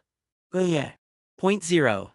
In terms of comprehensive national strength, the three major empires of the night are really not the strongest, and their conventional military strength is not invincible in the world.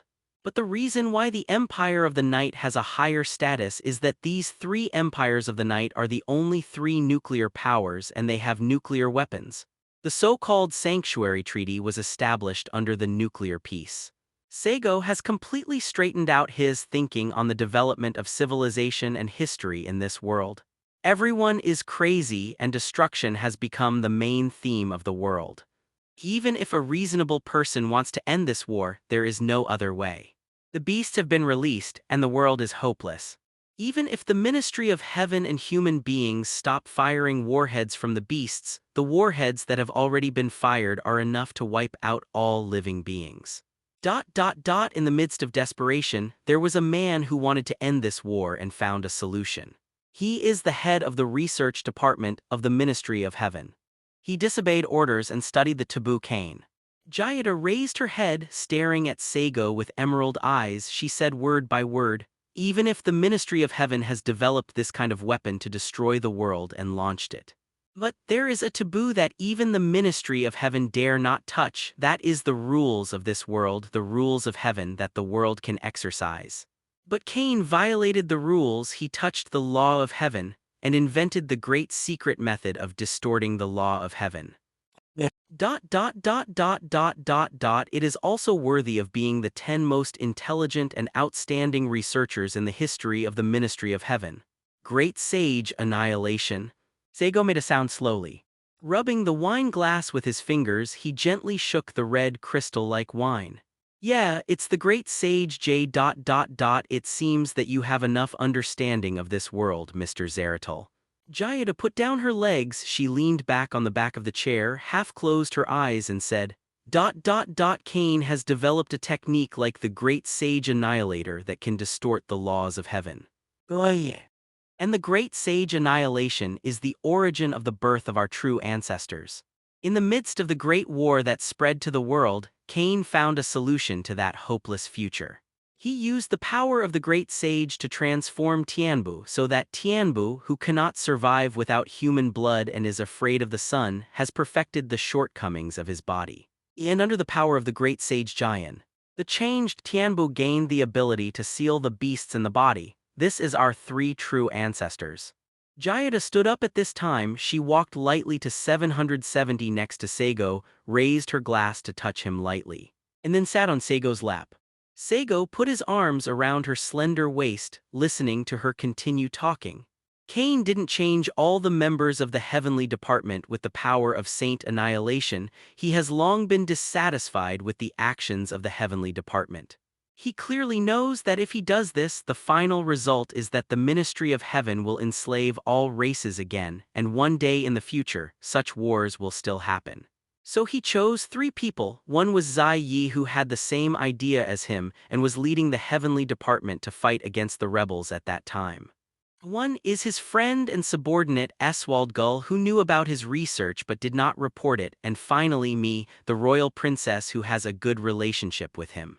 Yeah. As the chief researcher of the Ministry of Heaven, Cain has a very high status. He often meets with me, and I have also been influenced by his thoughts since childhood. Oh yeah. At the critical juncture of the war, all members of the royal family also joined the battle, and Cain, a researcher, became the acting executive officer of the Tianbu royal capital.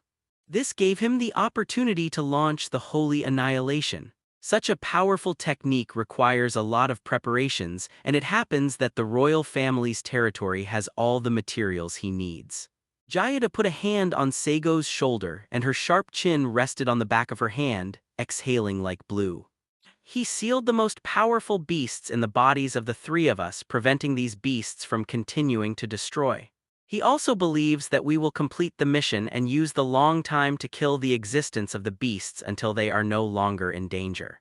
At this time Saigo's heart moved. Since you said that the beasts cannot be truly eliminated, and now you say that Cain has found a way to completely eliminate the hidden dangers of the beasts. Is this method just to give birth? With Saigo's wisdom, he immediately saw the problem. Since the role of the 3 true ancestors is to seal the containers of the beasts, there is no need for them to expand their clan. Secondly, those vampires of the later generations also have beasts. Where did these beasts come from?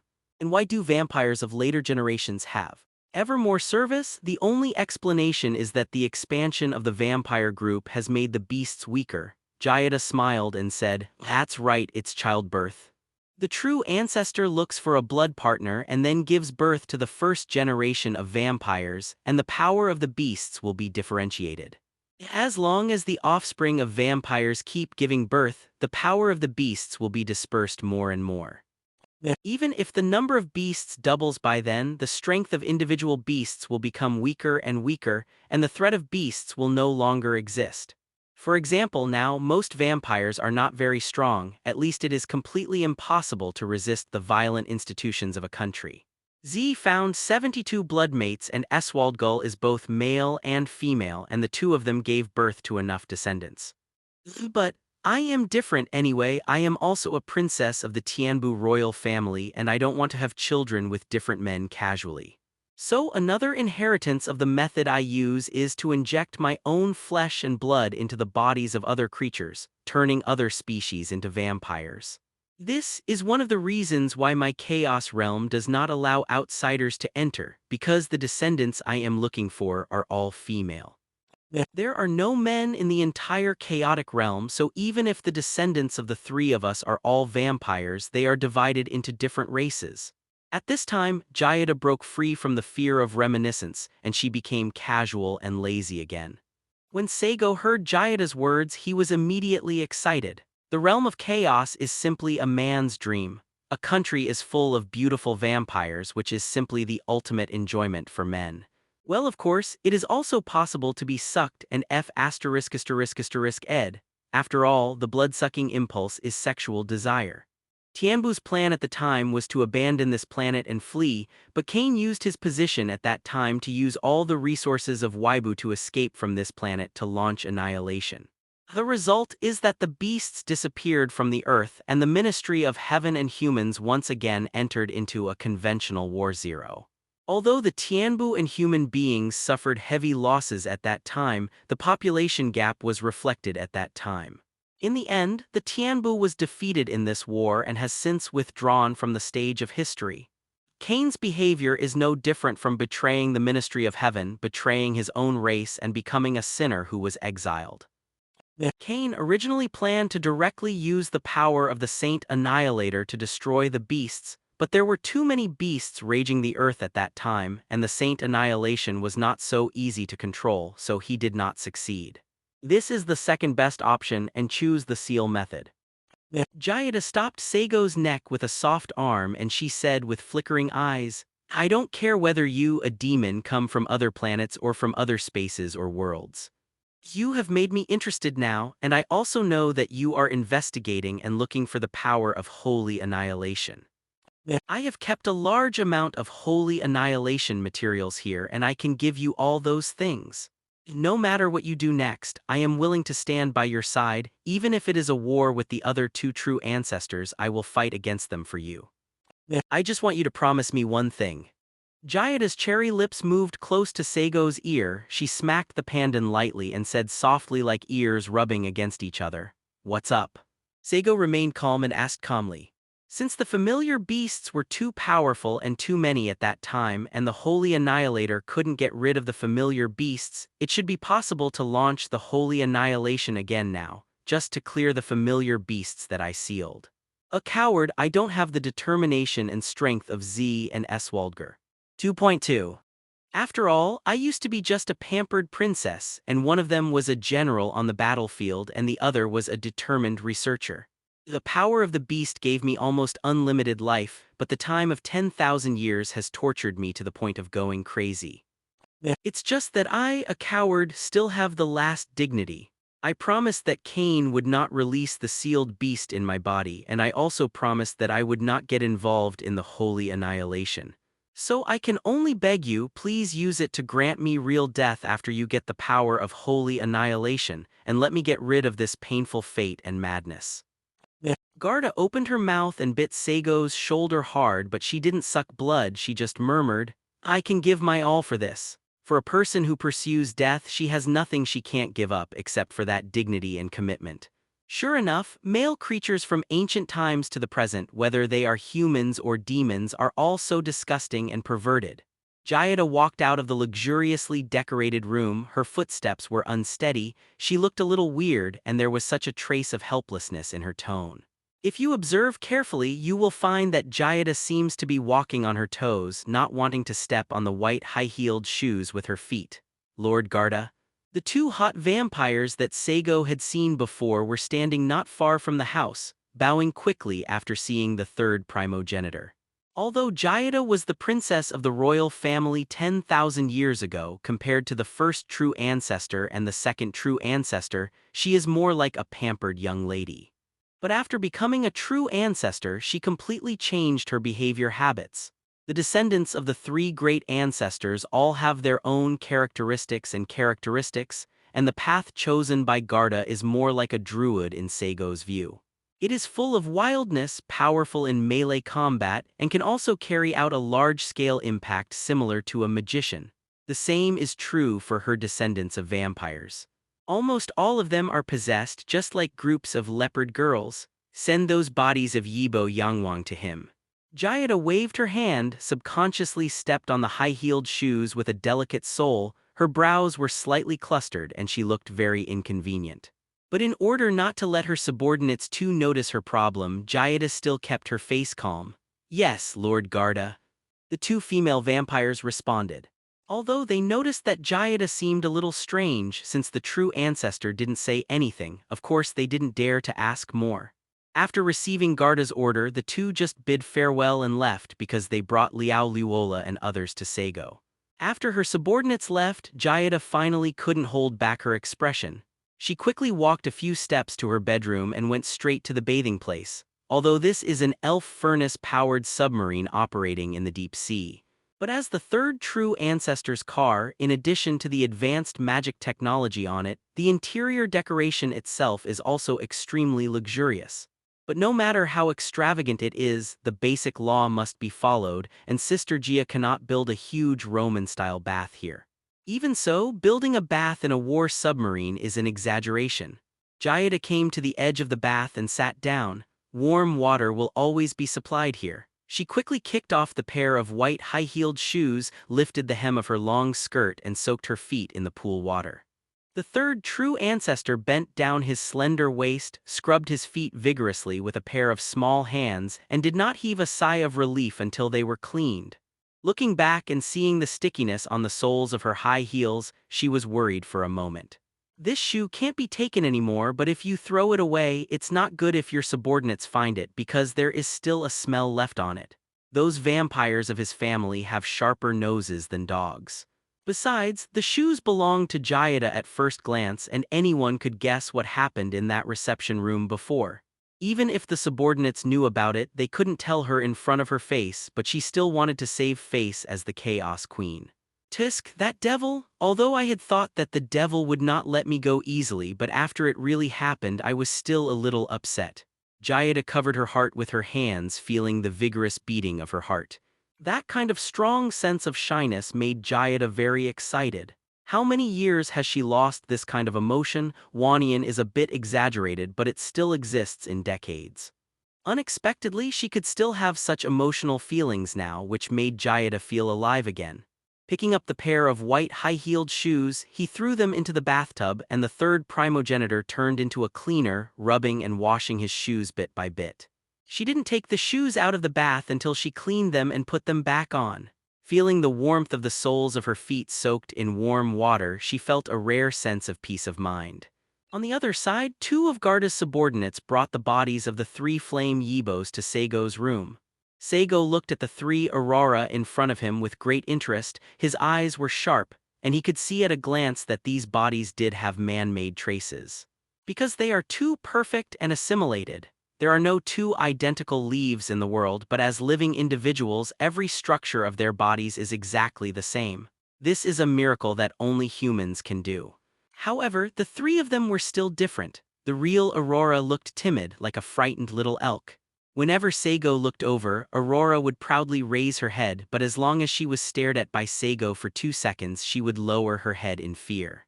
Although the two bodies are expressionless, Saigo, who is a demon, can perceive that their emotions and emotional expressions are completely different. This is also enough to prove that they are a complete individual life, not a pure clone.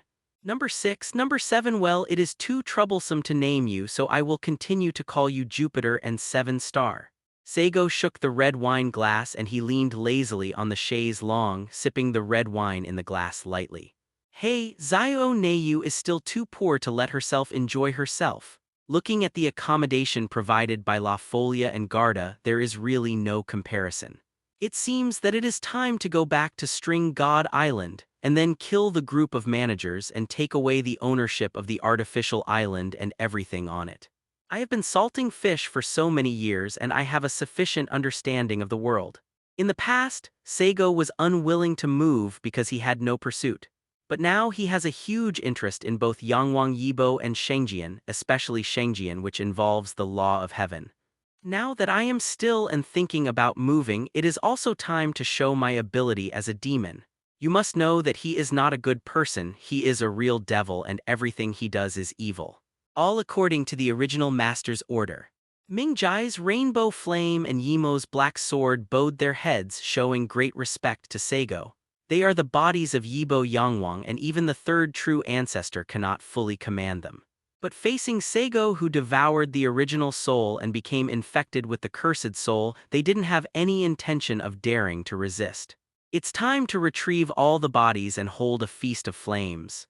Saigo's words were deep, and under the dim light he showed his cruel expression as a demon. From Garda, Saigo has fully understood what the Banquet of Flames is. That was not a simple ceremony but a birth ceremony of Yibo Yangwang that would cause death and madness on a large scale. But in Saigo's view, this is in line with his tonality as a demon.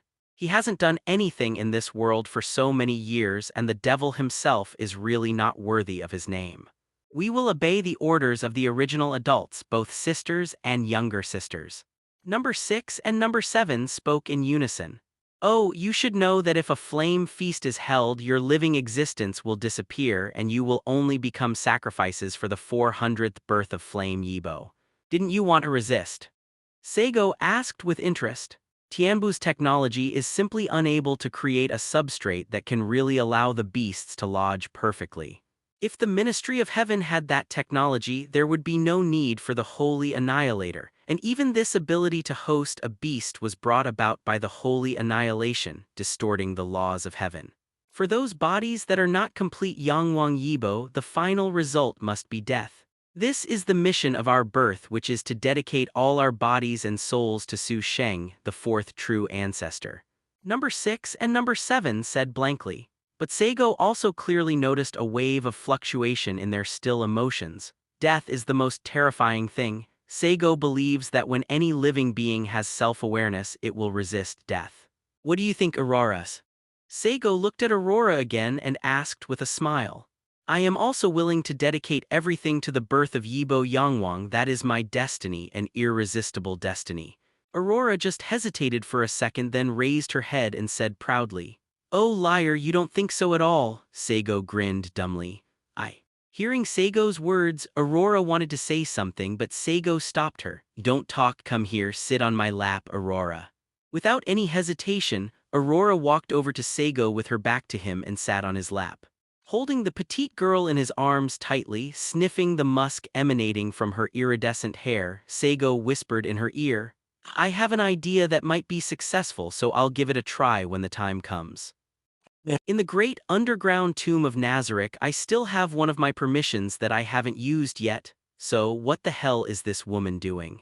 In the penthouse suite of a luxurious hotel in the capital of the Kingdom of Ardikya, Nangong wore a Gothic lowly dress that month. She was sitting in front of a very Western European-style wooden table on which was a set of white porcelain and was elegantly tasting the black tea in the cup. A pair of slender legs under the witch's skirt are wearing black stockings. She is sitting upright with a straight waist as if she is some kind of young lady who has undergone strict etiquette training. Opposite her, the real Chaos Queen has a casual attitude. Jayada crossed her legs and leaned against the back of the chair. Although every tiny movement exuded a sense of nobility, but that overly unrestrained posture still made people couldn't help but look at it a few more times. Xianjimu I was sitting not far away. The beauty of Hefeng was smiling slightly, her fiery eyes were calm. And La Folia, the princess of the kingdom, had a smile on her face, but that smile was very ugly. Through the floor-to-ceiling glass windows all around, she can still see the busyness of people in the distance, which is the scene of disaster relief. However, La Folia's political literacy passed the test. Even if she was angry in her heart, she would not show it at this time. You don't have to be so hostile to me, fight in the gap. I am not here to be your enemy, but in the future we may even become the closest allies. Jayada didn't care about Nangong's hostility that month. Having lived for thousands of years, she had already experienced too much of this kind of hostility. It was a ripple that could not shake the calm lake in her heart. Allies? Is this something an ally would do? La Folia still couldn't help but speak out. She suppressed her anger and looked at the destroyed area of the capital. Anyone who just blows up a corner of your nation's capital and then comes over with a lick of cheek and says their allies will be outraged. Jayada had already prepared for this situation. She smiled softly and said, I am deeply sorry for your country's loss. Therefore, the chaos realm of the Empire of the Night will pay a large amount of compensation to the Kingdom of Aldikya, not only for material losses but also for casualties and economic losses. Your Highness, you are an excellent diplomat and politician. I think you should know what choices to make at this time. Sure enough, after Jayada's voice fell, La Folia, who was still angry just now, immediately changed her expression. With a smile on her face, she bowed slightly and said, "Since the Empire of the Night is willing to compensate our country for the loss, then our country can also pass by this matter tilde. Oye. I also hope that our two countries can continue to maintain peace and promote the development of their respective economies in the future. This is political compromise, and it is the most correct choice that a truly outstanding politician will make. Things have happened and the kingdom has suffered. If Chaos Realm does not make any compensation, then the kingdom will have to pay for the money in the end. The kingdom can use this to be hostile or even go to war with the Chaos Realm, but that will undoubtedly put the kingdom in danger. Now that it was finally a truce with the King of War domain, the country could rest and recuperate. If it went to war with another Empire of the Night, it would not be worth the loss. In particular, this Chaos Princess is different from the King of Forgotten War. It can be seen from her actions that she is even more unscrupulous and even dares to enter other countries to wreak havoc. The destructive power of the true ancestor was finally reflected in this riot, allowing the kingdom to have a more correct assessment of the combat power of the Empire of the Night. If it's just a true ancestor, the country can still rely on its comprehensive national strength to fight. But when a true ancestor led an empire to invade, the kingdom of Ardikya might not be the opposite. Moreover, the kingdom is located in northern Europe and the Chaos Realm is located in Central America. In addition, the Chaos Realm is economically closed and the kingdom really has nothing to do with it. La Folia's choice will inevitably get the support of all the upper echelons of the kingdom, and the princess will compensate for the loss, and even the kingdom will try to open the market of the closed country of Chaos Realm. This can be said to kill two birds with one stone. Compared with the benefits obtained, the people who died in the capital can be ignored. Sad as it is, that's politics. Nangong and Xianjumu I were also non-committal about La Folia's choice that month, and they didn't express much. Saigo, who was sitting on the side, nodded secretly, thankful that these allies of his are all rational and smart people. If a hot-blooded young man emerges from among them, clamoring to avenge the dead, it will be a big trouble. Such a person does not have the qualifications to become a king, nor does he have the ability to lead a country. If a country falls into the hands of such a person, the final result will inevitably be the country's decline. Compromise is politics. If there is not enough powerful force to be invincible in the world, then one must learn to compromise. The third true ancestor, the matter between you and the kingdom has been temporarily resolved, but why do you say that you are an ally with us? Nangong directly pulled Saigo into her side that month. Her blue eyes were cold and ruthless. As a witch, she was not afraid of the so-called true ancestor. Even if the third true ancestor showed a strength that made her deeply afraid. Sister Gia looked at Saigo and she smiled slightly. I have already made an agreement with Mr. Zeratul, and I know what you are going to do next, witch. You should already know by now that the system of holy destruction is at the bottom of Zyangami Island, and many countries of the Sanctuary Treaty have already known the original intention of Zyangami Island. So don't look at the artificial island management commune's interest in Saint Annihilation, but they don't dare to research it blatantly. It will only give the Sanctuary Treaty countries an excuse to invade Zyanjin Island. Jayada's words are easy to explain. When a small country tries to conduct research on weapons of mass destruction, all countries will inevitably oppose it. If they are stubborn, they will use an excuse to launch an invasion. This kind of thing is not uncommon in the international community. If you want to study holy annihilation, you must be an enemy of the Sanctuary Treaty country. With the strength of Zyantian Island and Artificial Island, it is impossible to be an enemy of so many countries and the other two ancestors. But we, the Realm of Chaos, can help you and be your allies. Zyangami Island is also constrained economically by the island country, and many supplies are shipped from there. If the island country cuts off the supply, the economy of the entire island will also collapse. At this point, the realm of chaos can also help you tide over the difficulties. How about witch? Are we allies?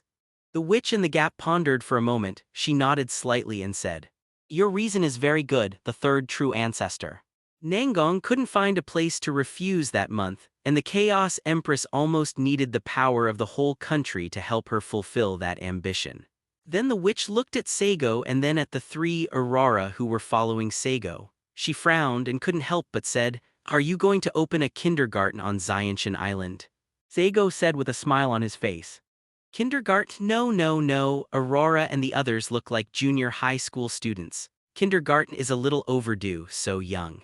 "Then you are going to be the guardian of these vampires, to Wang Xiao." Nangong snorted coldly that month. "You are their guardian, Zioneu." Saigo said calmly, "I." The witch froze. "That's right, it's you. I'm asking you to learn how to raise children in advance. I always thought that you had the talent to take care of children when you were young." Aurora and 6 and 7 hurry up and call Team Mom. Following Saigo's order, Aurora looked hesitant and did not speak directly. But Ming Jai's Hong Yan and Yi Mo's black sword were very obedient. The two identical girls stood together and shouted at Nangong Neiyu, Neiyu's mother. The witch was completely dumbfounded. She jumped angrily and said in a slurred voice, "I'm only 21 years old and I haven't even had a boyfriend. How come I'm going to be a mother now?" "It's okay, it's called pregnancy before marriage." Saigo said indifferently. "You're so big when you're unmarried and you, a devil, are looking for trouble for me. You should be said to be worthy of being a devil." Nangong gritted his teeth that month. The Bay of the Baltic Sea in the Kingdom of Ardikya, the third primogenitor Garda was preparing to leave. The compensation promised to the kingdom has already been paid by Chaos Realm, and the upper echelon of the kingdom also concealed the relationship between this incident and the third true ancestor. After all, if the public knew that the culprit who caused the casualties was the third true ancestor, even if she made compensation, it would cause opposition from the public. So the best solution is to hide this matter directly and not let it be exposed. Then I will wait for your good news in the realm of chaos. At the critical moment, the realm of chaos will stand on the side of Ziontian Island, provided that the artificial island is controlled by you and that witch, and the sacred ritual field is also under your control. On the coast, a huge submarine was floating on the water. Garda and Saigo stood together, the chaotic princess said with a smile on her lips. "Then I'll see you in due time, Garda, but I still want to say that you've done a good job with your feet." Saigo stroked his chin and said suddenly with a teasing smile. The third true ancestor rolled his eyes at him, and the lotus feet that were stepping on the white high-heeled shoes felt awkward for a while, as if they felt the sticky feeling in the palm again. "As long as you can really complete the holy annihilation and fulfill my wish, then no matter what request you have, I will agree to you. It is my coward's hope to escape this sad fate. In the face of equal death, all things can be abandoned. Then I will leave 520. I have already told you the location of all the bodies of Yibo Yangwang, and then you just need to go and take them away. I will deceive Z and Eswaldgull, tell them that I have become your watcher and let them believe that you are harmless, which will allow you to reduce many unnecessary troubles. The two of them don't care about the reappearance of Yibo Yangwang. What they care about is whether the person who has the power of Yibo Yangwang will let the beasts be liberated again in this world." Garda whispered next to Saigo. Her voice was so small that no one else could hear her. After finishing speaking, the third primogenitor didn't look back. She stepped onto the submarine, stood at the entrance, waved to Saigo and others, and resolutely got into it. The submarine, powered by the Spirit Furnace, one of the world's highest technological crystals, slowly entered the deep sea. Accompanied by the rippling waves of the sea, the third true ancestor and her subordinates are preparing to return to the chaotic realm of Central America from the deep sea. After the third true ancestor left, several people from Nangong came to Saigo's side that month. La Folia said apologetically at this time, "I'm sorry, Mr. Zeratul. Although I don't know the next plan of you and Miss Nangong. But from the words of the third true ancestor, I can roughly guess that it will inevitably involve a big battle with the Sanctuary Treaty country." At this point, Akvug, the kingdom of Ardikia cannot stand on your side and support you, which is closely related to the interests of our country. As the first princess, what I can promise you is that when you are hostile to the Sanctuary Treaty country, we will definitely remain neutral and will never join the Sanctuary Treaty country. La Folia lowered her head slightly. She embarrassedly told the kingdom's plan. Saigo said indifferently, "There is nothing to be sorry for, Your Highness La Folia. You are the princess of the kingdom and the first heir to the throne in the future. The first thing you have to consider is the interests of the people of your country, and you must never abandon the interests of the people of your country because of your selfish desires. Your choice is very correct.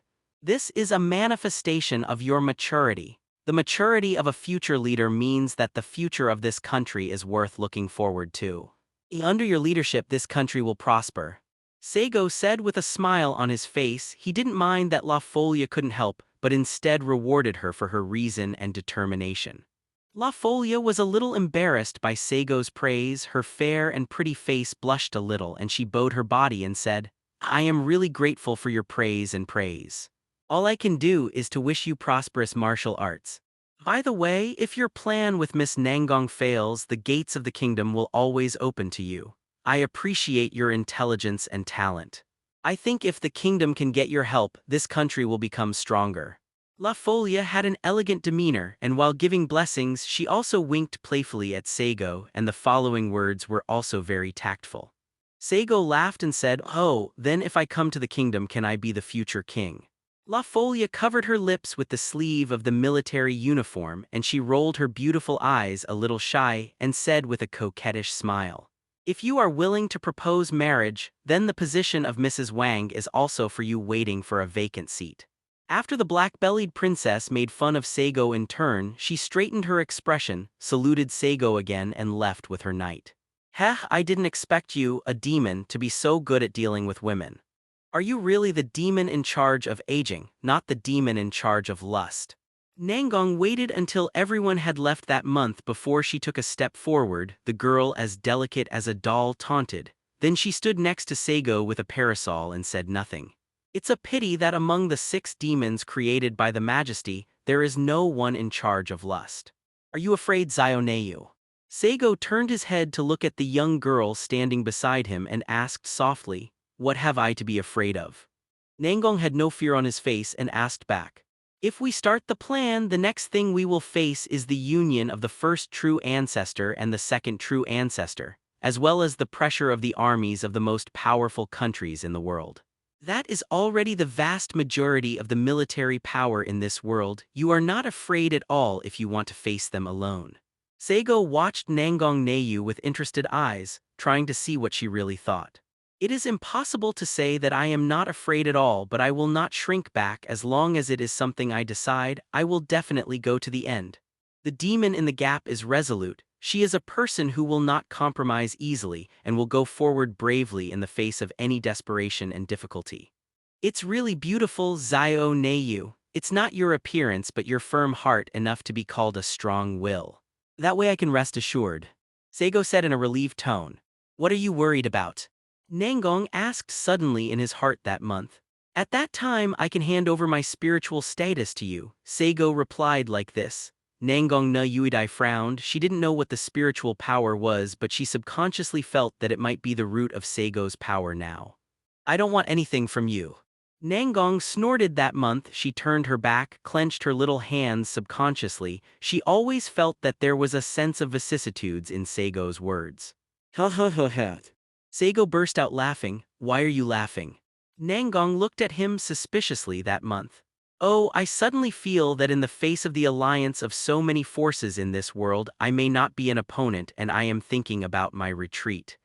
Do you think I will come to the kingdom of Ardikia to be the future king or go to the realm of chaos to be the king? This is really a difficult choice." Saigo pretended to be distressed. Nangong ignored him when he heard the words that month and just walked away. Looking at Nangong's back that month, the smile on Saigo's face is also restrained. One day he will fully grasp the spirit status of the mother of evil gods and then return to Little Garden to face his mission. When Saigo received the gift from the mother of demons, he must also bear the fate of the evil god. But even with the spiritual status of the mother of evil gods, there are still strong enemies around in that world full of Shura gods and Buddhas. So Saigo needs someone to help him. He is grabbing nutrients in this world to restore the full power of the spirit of the aging devil, and at the same time he is cultivating people who can help him in the future. When the power of the spirit power is fully restored, and when people gather, he will bestow all the spirit powers of the 6 great demons, thus completing the symbol that the mother of evil gods created the 6 great demons. And he himself will become the prince of all darkness and evil. Reviving the glory of Zoroastrian cult, we are duty bound. Xianshan Island is an artificial island built by Xianshan Qianliu at all costs, using the most advanced technology at that time, feng shui, and even the combination of magic. This island is located in the very center of the Pacific Ocean, which is why the 3rd true ancestor Jayada dared to say that when the island is in danger, her Chaos Realm can quickly support it. Geographically speaking, Chaos Realm and Island Country are really the closest countries to this island.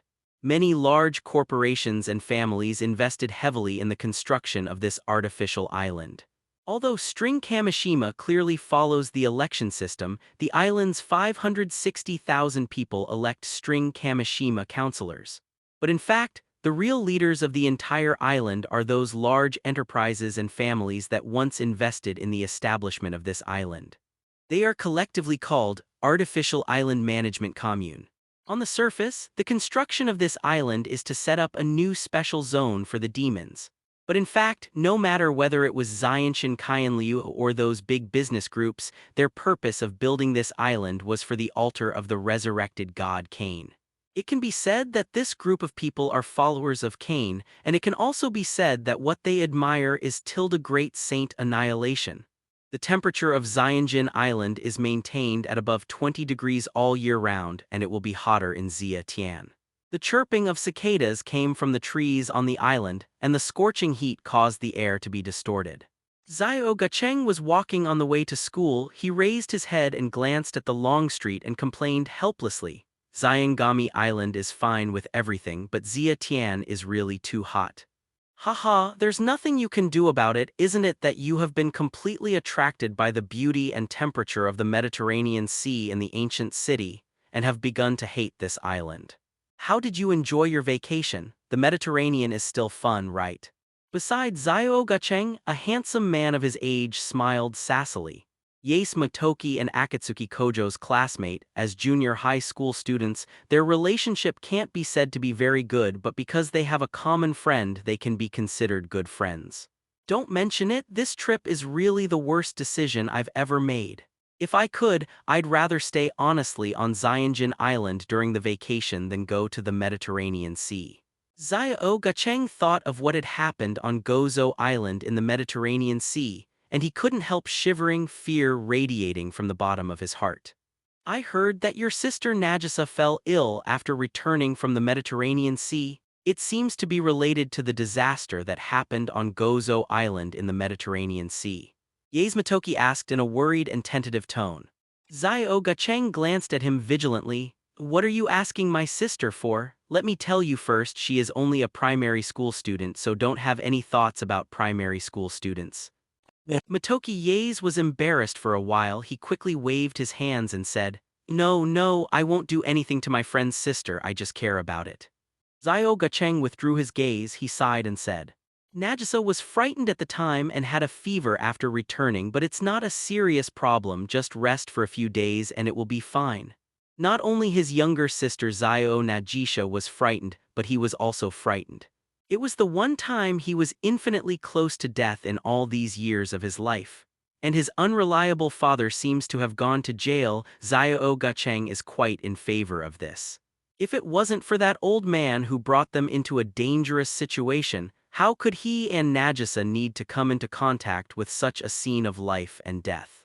Xiao Gacheng, who blamed his father in his heart, casually looked towards the side of the street. When he saw a shop facing the street, he froze in place with a look of fear on his face. Huh. What's the matter, the ancient city? Sensing that his friend had stopped, Motoki Yace gave him a suspicious look. Following Zioga Cheng's gaze, he saw a tall, handsome man sitting at a stall on the street drinking a drink. And beside the man sat three girls who looked exactly the same. The hair of the three girls is quite gorgeous, and under the sunlight it actually emits colorful iridescent light, which makes people wonder which top hair colorist is the proud work of. Those three girls who looked like they were junior high school students had exquisite and beautiful facial features. Even from a distance, they could see their white and delicate skin under the sun. They were wearing white suspender dresses of the same style with their slender shoulders exposed and a section of calf under the skirt, which was even more slender and tender that men were fascinated by. Yae's Matoki blew a whistle. He patted Akatsuki Kaju on the shoulder and snickered, "Yo, Kaju, your puberty. And why, you can't take your eyes off her beauty. Don't tell me those three girls are so beautiful.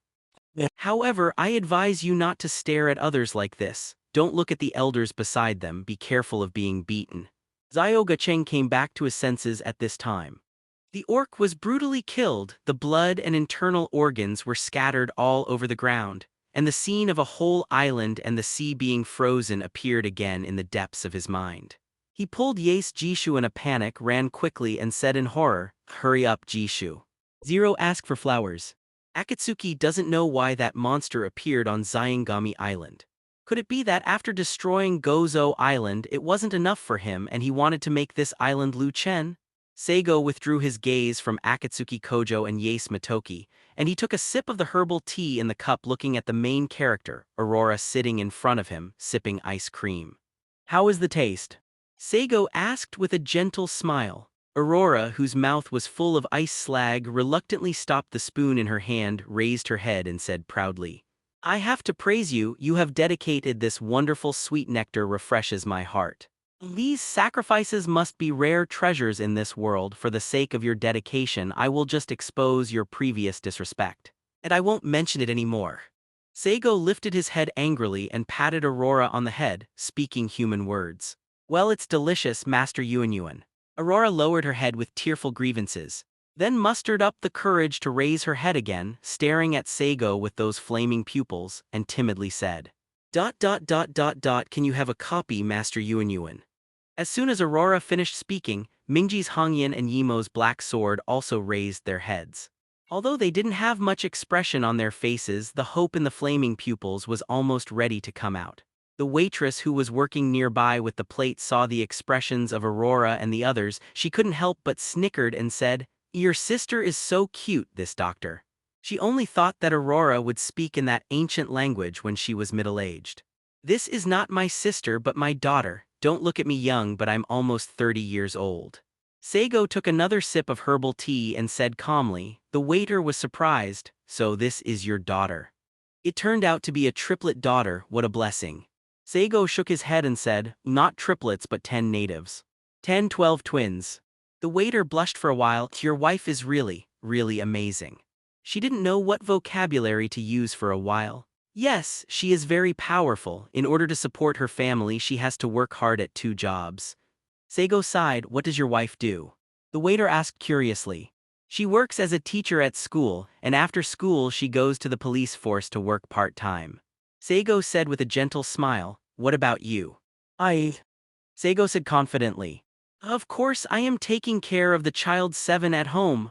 The waiter left with a look of disdain. However, it can be seen that this waitress still has the basic quality of work. At least the contempt is not too obvious.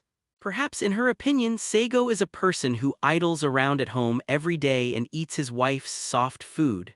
Saigo sat under a parasol by the side of the road, drinking herbal tea in a cup, looking at the air distorted by the hot sun. Saigo doesn't like Zia Tian and doesn't like sticky summer days. Even though the current him would not be bothered by this temperature, he still doesn't like Zia Tian, but beside Aurora she wouldn't feel like Zia Tian. The severe cold of the Enchantress's blue ice made the temperature around Aurora drop by at least 10 degrees. It seems to be dark and windy tonight.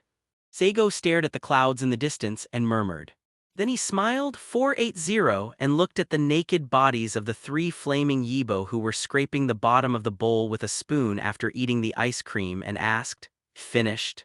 The 3 Aurora nodded quickly. "Let's go after eating and do something with me tonight."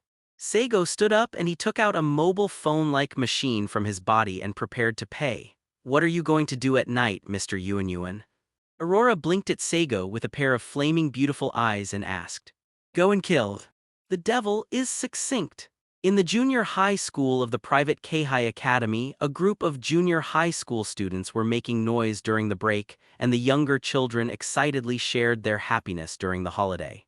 Have you heard, we will have a new teacher this year? Some students said mysteriously. I heard a long time ago that a new English teacher is going to be our head teacher. A girl said excitedly. Hey, it is said that this new teacher has just graduated from college, and he is not much older than us. I hope the new teacher is a handsome guy so that my English class will be motivated. I hate learning English the most. Another girl next to the girl teased. Then do you still want to have a teacher-student relationship with the handsome teacher, Mayan Sauce? I think you should give up this idea. Teacher Zin is fired. The girl known as Mei Yunjiang blushed and shouted. Hey, don't talk nonsense, Inoka. Ha ha ha ha. When the students around heard the noise of the two, they all laughed out loud. Yace Mitoki looked at a beautiful girl who was sitting next to him by the window, holding her cheeks and looking out the window, and asked, Isagi, what is our new teacher, what kind of person? The girl who was holding her chin turned around. Although she was a junior high school student, the girl in front of her was very stylishly dressed.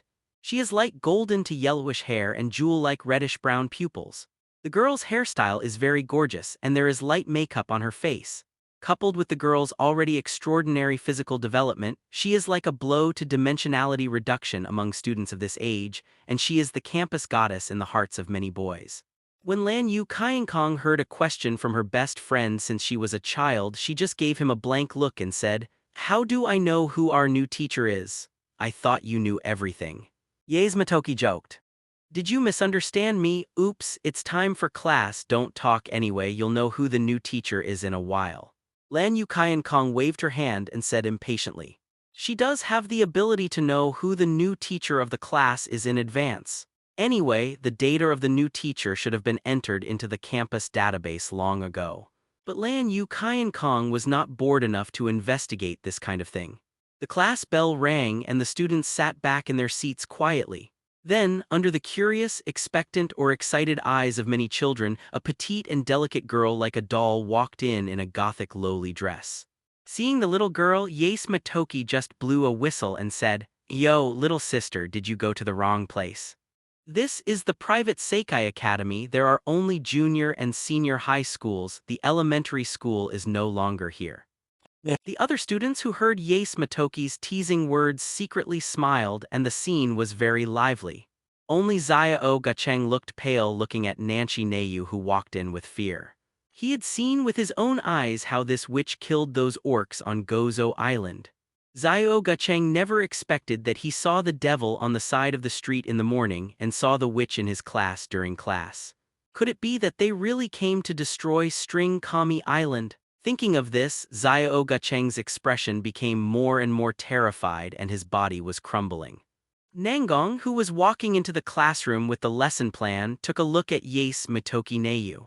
She lowered her head and quickly looked at the photos of the students in her hand and said coldly, Yace Matoki, copy the text 10 times for me today. Although Nangong was petite that month, he was full of majesty. Just one sentence made the students present noisy, and they all sat up straight and dared not make a sound.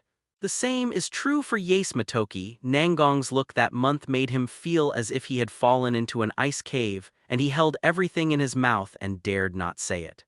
Nangong put the lesson plans on the table that month, and she picked up chalk and wrote her name on the blackboard.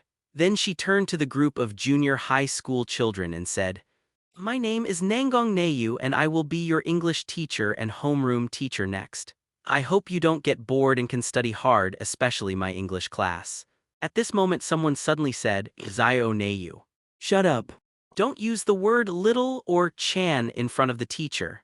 When you hear this word again, just copy the text 10 times for me like Yace Matoki over there. That month, Nangong had blue veins on his forehead. To be honest, this appellation has almost become someone's exclusive appellation, which made Nangong dislike hearing this appellation from others that month.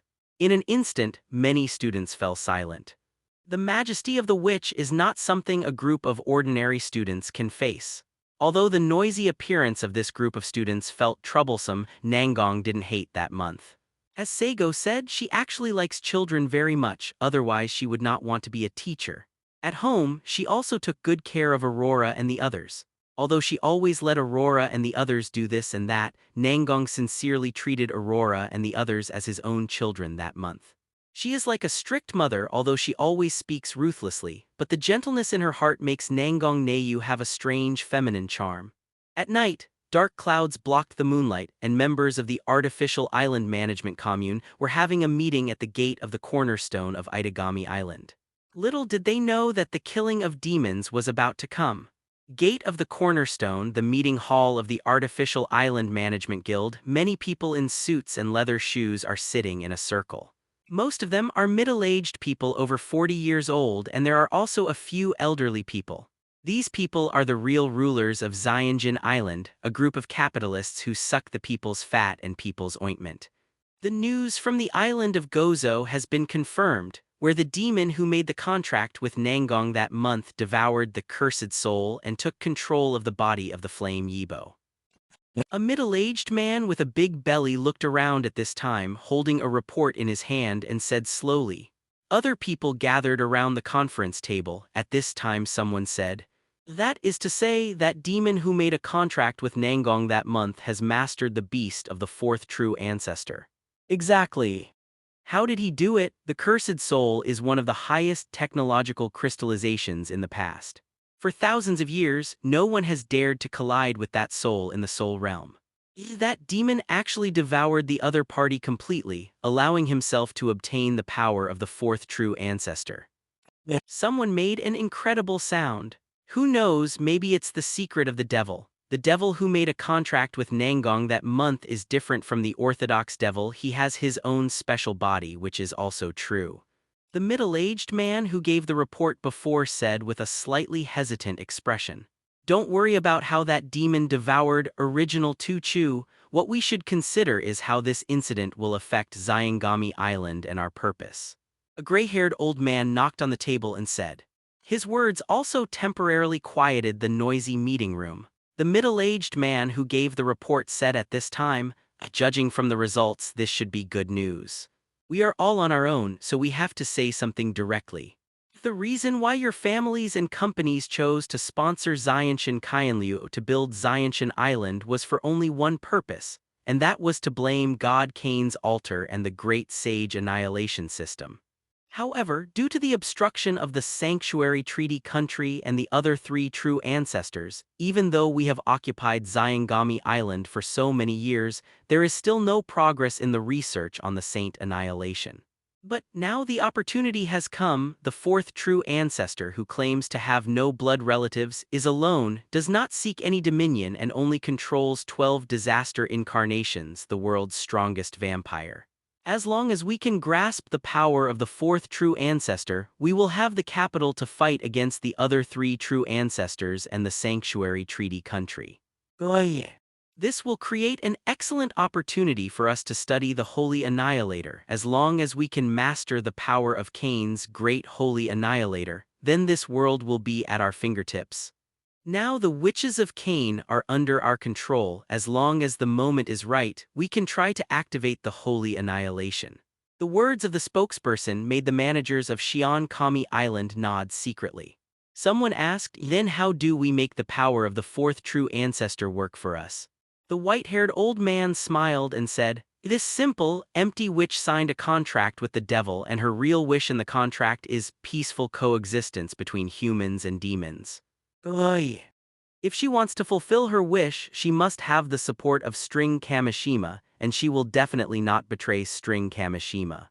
We just need to give her a guarantee that when we seize this world, we will work hard to fulfill her wishes.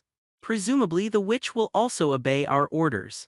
According to our investigations over the past few years, the devil hiding in the witch's shadow is the same as other witches' guardians.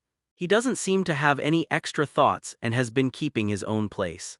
Presumably, he will also make the power of the fourth true ancestor available to us in order to complete the contract."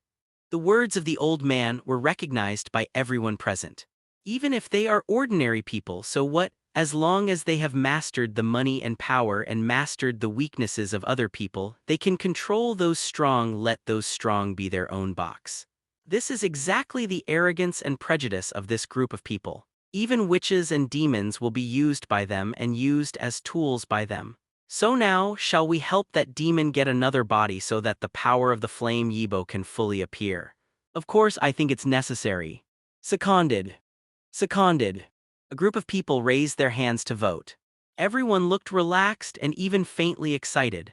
They seemed to have seen their own success and the world was about to surrender at their feet.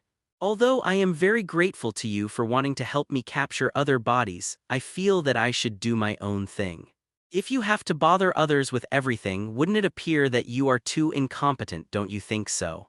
At this moment, a male voice with a leisurely tone and a little sinister appeared in the conference room. The complexions of the many Xiantian island managers present all changed. The white-haired old man slapped the table and shouted sharply, "Who is it?" Although his voice was harsh, the old man still had a sense of sternness and inner embarrassment. Everyone in the conference room was in a commotion. They never expected that someone could break in at this heavily guarded cornerstone door. Let me introduce myself. My name is Zarathustra, and I am the demon you mentioned who signed a contract with the witch in the gap. Oh yes, it is still the object you want to use. Saigo chuckled, and with a burst of black flames, his figure appeared in the middle of the meeting room. The interior of the cornerstone gate, especially the meeting site of the artificial island management commune, has set up a barrier that prohibits space transfer. But what Saigo uses is not the space control technology of this world, but the magic from the world tree. The sword of the previous dynasty cannot kill the officials of this dynasty. The two are not a system at all, and naturally the enchantment here has lost its effect.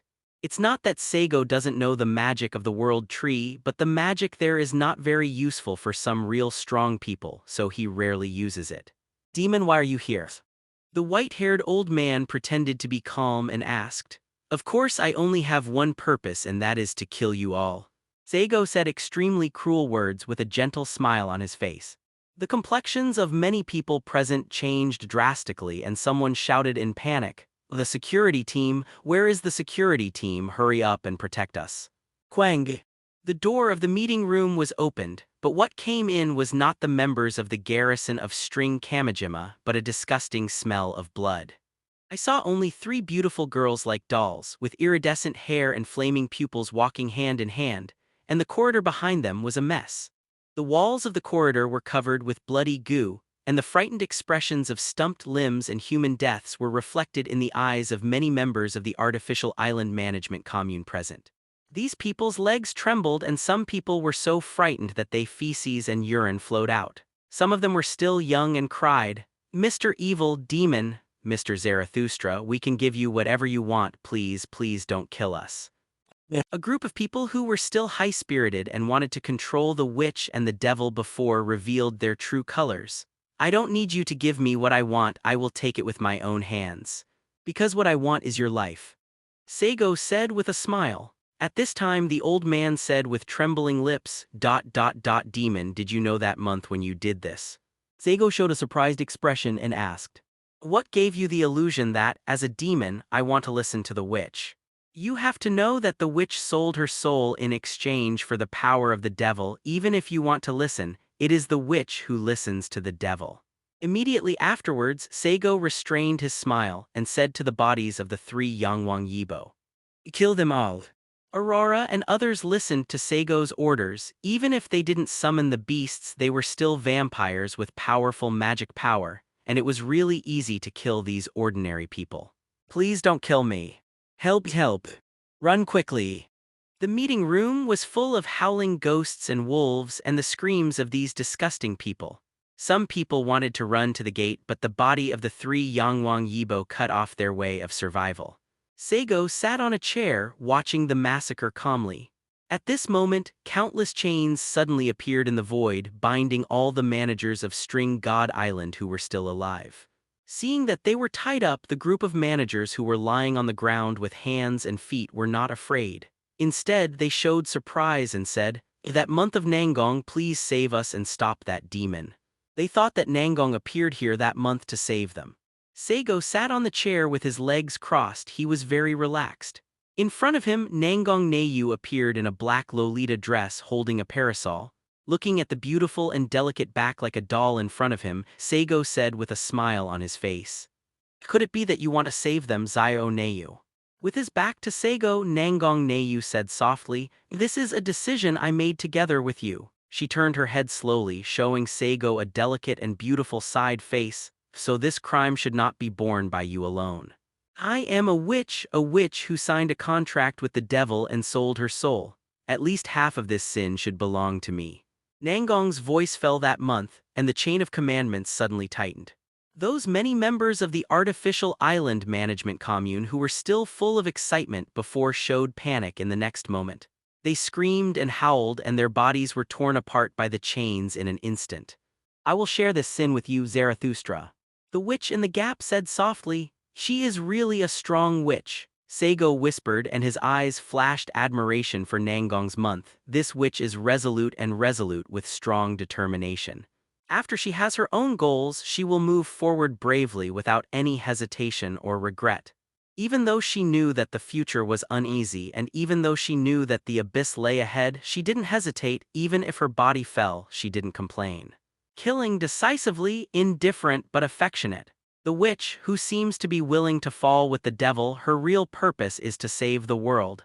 She looks sadly at the confrontation between humans and demons and wants these two races to coexist peacefully. To a certain extent, Nangong was like a saint in his heart, even though he was acting like a witch that month. She is an unsung hero who saves the world, and she doesn't care whether her name will be known by others. Even though everything is polluted, she still retains the purest side of her heart. This confrontation of contradictions brings her indescribable charm, especially the line, "Bear your sins with yourself." Knowing that he is a devil who is not deepening his sins, but she did not choose to escape but to stand with herself. "The witch who made my heart flutter." Seigo's voice is small. "What did you say?" Nangong looked back in doubt that month. She didn't hear Seigo's words clearly, and there was a little lisp in her immature voice. "It's nothing, I just think that I like you more and more, Zaya Ona." Seigo's voice is very gentle, so gentle that it gave Nangong goosebumps that month. "HMPH, don't get me wrong, Zarathustra, I am a witch, you are a devil, and we have signed a soul contract. I give my soul to you, you give me strength. This is the relationship between us. The witch should stand side by side with the devil and the witch are bound to be infected with evil. On this point I agree. Witch, how can you turn your back on the devil? You will definitely be cast aside by everyone." There was no forced smile on Nangong's delicate and beautiful face that month. She really thought so, not because she became a witch and was forced to walk with the devil. This is Nangong's own choice that month, so she will never regret it. Even if the end point is the endless hell, she will accompany the devil to go down. "Well, Zio-na and the occasional little tsundere are also very cute." Saigo smiled secretly. The meeting room of the artificial island management commune is full of human flesh and blood, broken bones, torn muscles, terrified expressions before death, and disgusting internal organs. The entire meeting room has become a purgatory on Earth. At the scene of this tragic massacre, the black Lolita dress that Nangong wore that month was not stained with any blood. She walks gracefully in the pool of blood, the distorted scene and the beautiful girl as delicate as a doll form a weird picture. The three Auroras in white dresses also stood quietly. They were originally made as containers and war machines, and they would not feel any sympathy for the death of human beings. They just watched Saigo, waiting for his next command, how to do it. After killing all these moths, the current Itagami Island is also in a situation where there is no leader. Nangong Neiyu frowned slightly. Without these guys, the current operation of Xianshan Island will become a problem. Although this group of people died when they died, it has to be said that these guys with vegetarian meals have sufficient experience in management. Without them, if no one can quickly take over these responsibilities, it is likely that the island will not be able to function. The reason why the ancient ministers dared to force the emperor's palace was that those ministers could not be killed. After killing them all, the whole country would have problems. It's okay, I can be a little busy next time, and it's not difficult for me to complete the responsibilities of this group of people by myself. Saigo said indifferently. Since getting the third star particle body, Saigo's wisdom is far beyond ordinary people. In the original cyberpunk society of the World Tree game, in that world of complete class solidification, Saigo has climbed to a high position. For management and political means, Saigo has sufficient experience. Let alone an artificial island, it would be no problem for him to govern a country by himself. But you also have to work hard to study management, Zio Neiyu. In the future, this matter will fall into your hands. As the queen of this witch country, you must manage it well. Now it's just a stopgap measure. I can personally help with these troublesome things, but the devil will not be bound by order, and this responsibility will eventually fall into your hands. Hearing Saigo's words that he would definitely go fishing in the future, Nangong said impatiently. This kind of thing is really annoying. If you want to be the king, then the king will let you be the king. This is your responsibility, little Neiyu. Saigo categorically refuses. I said, I will be the god who protects you and this country, but as the secular king that must be done by you. Just kidding, Saigo has no interest in hustle and bustle every day. Saigo has completely lost interest in worldly power since he mastered the power beyond the ordinary. How can that kind of thing have the power it holds to be more real? As long as you have the power that is invincible in the world, power is at your fingertips. Therefore, it is an act of death to say that the group of people in the artificial island management commune tried to use power to control the strong. Seeing Nangong Neiyu's expression still hesitant, Saigo insisted, as a king, you don't need to do everything yourself, it will only exhaust yourself to death. You just need to find enough trustworthy and capable people and then hand over the country to them to take care of it. All you need to do is to grasp the power to manipulate those managers to kill them. On this point, the three true ancestors of the Empire of the Night have done a good job. Nangong looked at Saigo suspiciously that month and always felt that the devil was fooling himself. Would a demon be interested in a nation's prosperity or ruin? How is it possible that the devil doesn't care about the life and death of the people and demons on this island, nor does it care about the economic development of this string god island? All he cares about is the great sage annihilation system at the bottom of Zyangami Island. However, peaceful coexistence between humans and demons was Nangong's wish that month, so Saigo may not care, but she cannot. The witch in the gap sighed helplessly. She knew that she had boarded Saigo's thief ship and she couldn't get off it King Zhao's, but it might not be her own initiative. Nangong felt that his behavior in the past was really too passive. He honestly worked for the artificial island management commune and wanted to use the characteristics of the special zone of the demons in the string god island to fulfill his wish. Is it possible? It's not possible. Nangong already understood this in that month, but his past self was still too timid, and many things only dared to go with the flow. But under the instigation of this devil, she committed a great crime and carried the crime, but it also completely liberated her thoughts and actions. People cannot impose the realization of their wishes on others and rely on others. A person's wish must be fulfilled by herself, no matter what the result is, she must do it. Doing it is better than not doing it. Nangong stared at Saigo with her beautiful blue eyes washed by the moon like the sky. Her eyes were gentle, and a faint smile appeared on her lips inadvertently. This devil really changed himself completely from body to heart. But Nangong didn't regret that month, she believed the change was right. Cornerstone Gate Artificial Island Management Commune, conference room and the surrounding corridors were covered with layers of ice. The solid ice beams insulated all the corpses from the smell of blood. Saigo and Nangong Neiyu stood in front of a floor-to-ceiling window, overlooking the entire Isagami Island. Now you don't need to continue to maintain the prison enchantment, you can let yourself get real freedom. Standing beside Nangong Neiyu, Saigo turned his head to look at the delicate and soft profile of the witch and said, putting away her parasol, Nangong's petite palm touched the handle of the parasol and she lowered her head to play with the umbrella in her hand and slowly tied it up. After hearing Saigo's words, Nangong Neiyutan slightly opened his mouth and said, the prison barrier still holds the criminals I have captured in the past few years. If the prison barrier spell is lifted at this time, they will be released. The function of prisons is to hold prisoners rather than execute them. Instead of releasing them one by one to eliminate them, it is better to wait until the right time. As long as we start to study the Holy Annihilation, war with the Holy Land Treaty countries is inevitable. When the war starts, I will use freedom as the price and demand that those criminals be ashamed.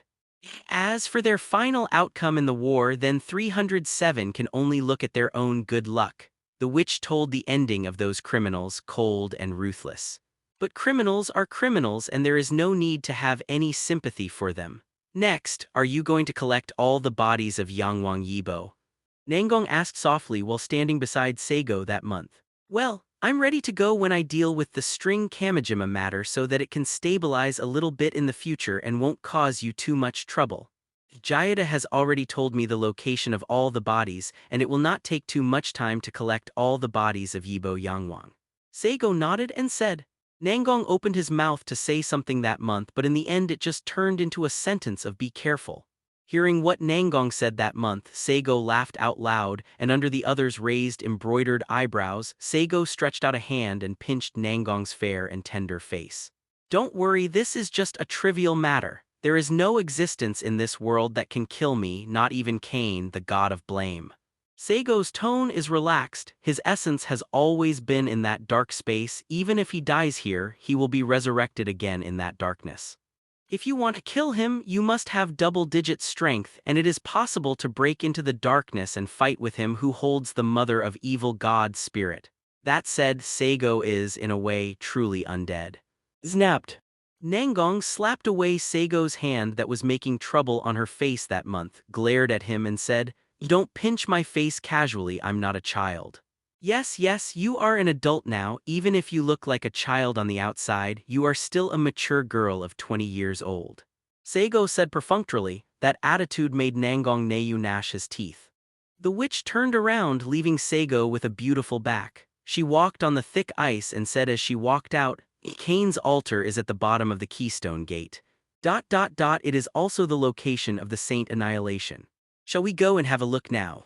The 5 fingers of Saigo's right hand bent back and forth a few times, as if he was missing Nangong's tender skin. He nodded and said, "Of course I have to take a look.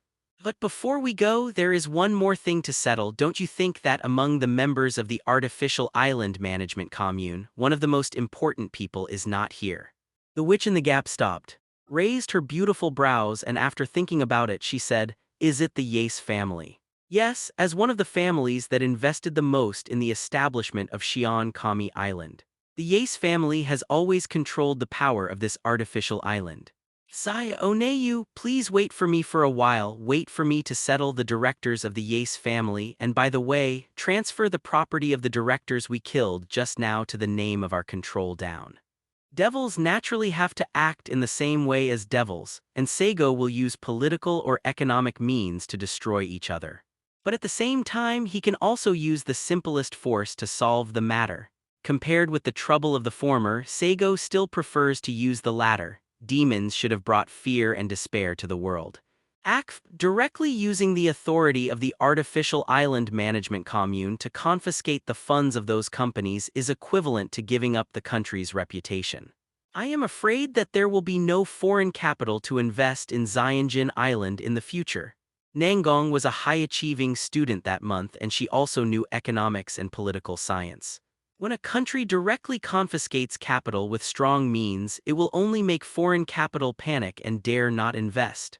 After all, everyone is afraid that what they invest will one day be taken away by someone who just finds an excuse. Your concerns are not unreasonable, but the premise of all this is that the days to come will always be in peace. The war is coming, and the war between us and the Sanctuary Treaty countries is inevitable. As long as we can win the war, as long as we can show everyone that we have mastered the Holy Annihilation, then naturally none of your fears will happen. Things like capital will spontaneously seek safe places to avoid risks, and we, who are strong and can bring safety, will become the direction of these capital flows. I know, the reason why you care about these mundane things, Kanazuki, is because, although we are not interested in money, the residents of String Kami Island need economy to develop. After a pause, Seigo continued. Of course, at that time, I am afraid that many cats and dogs will also jump out. For example, the Tianbu who are not completely extinct, I am actually quite interested in the construction method of the Sky City like the Death City of the Tianbu and the Death Plan of the Tianbu. A technology that hides in a different space. The Seigo's words were full of enthusiasm. The magical technology in this world is very advanced, even surpassing the modern science and technology that Saigo lives in. Many things here can be mastered and may be used in other worlds in the future. Nangong looked at Saigo suspiciously that month. What's the matter, Zaya-Ona? There should be nothing on me, right? Saigo took a look at himself. He didn't think there was anything wrong with him. You know all too well about human economics and politics. Nangong's words that month were a bit dry. Compared to Seigo's power, his ability to manipulate the entire human society with ease is even more terrifying. Don't look at me like this. I have actually ruled the world once, standing above thousands of creatures. As the head of the only country, I led all people to live in peace. Seigo is ignoring Hiroto. If you want to say that he has been a world leader, it is probably in the game. I think he has also been the king of Alden. However, what Nangong said that month made Seigo think that maybe this matter is also promising. For example, in the world after the World Tree game is now traversed, there are thousands of races, and maybe I can really build a unified country and become a king. It's not that Seigo has any desire for power and rule, but that he believes that in his long life, no matter what he has to experience once. But although Seigo ignored Hiroto, Nangong believed it completely that month. In her opinion, the demon Seigo must have invaded countless worlds in his long life. He sometimes brings destruction, sometimes may even bring prosperity. The devil's mind is such a chaos, people cannot guess. Then I'll wait for you under the cornerstone gate. Nangong said that, activated the space control technique and disappeared in front of Seigo. Ye's family is a well-known family in the island country with many large international groups under their name. As one of the founders of Xianjin Island, the Yace family, like most careerists, has a greedy heart for the holy annihilation. The holy annihilation is an absolute secret in the eyes of most people, but the Yace family is very few people who know the true face of the holy annihilation. Therefore, it is the goal of this family tilde all along, to try to obtain the power of the holy annihilator to distort the laws of heaven and thereby control the world. In a vast Japanese-style garden in Izukami Island, the current owner of the Yace family, Akihito Yace, is kneeling and sitting in the bedroom.